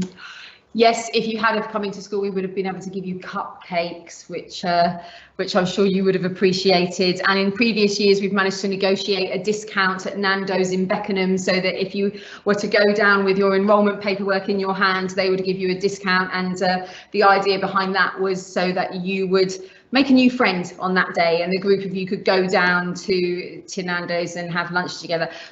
Unfortunately, we're talking about things we can't do, but just so that you know, as the student said, inflatable assault course on your first day, which will be September the 2nd, Thursday, September the 2nd, and we will have very likely patties and punch or a barbecue or something. And we're really keen for you to have a joyous start before we get you working hard. So I'm really looking forward to meeting you all on enrolment day. And please do enjoy the transition work. It isn't there to steal your holiday. It is to give you the best chance you possibly can to your start to your 6th form, which ultimately is only 5.5 terms. So you really do want to hit the ground running.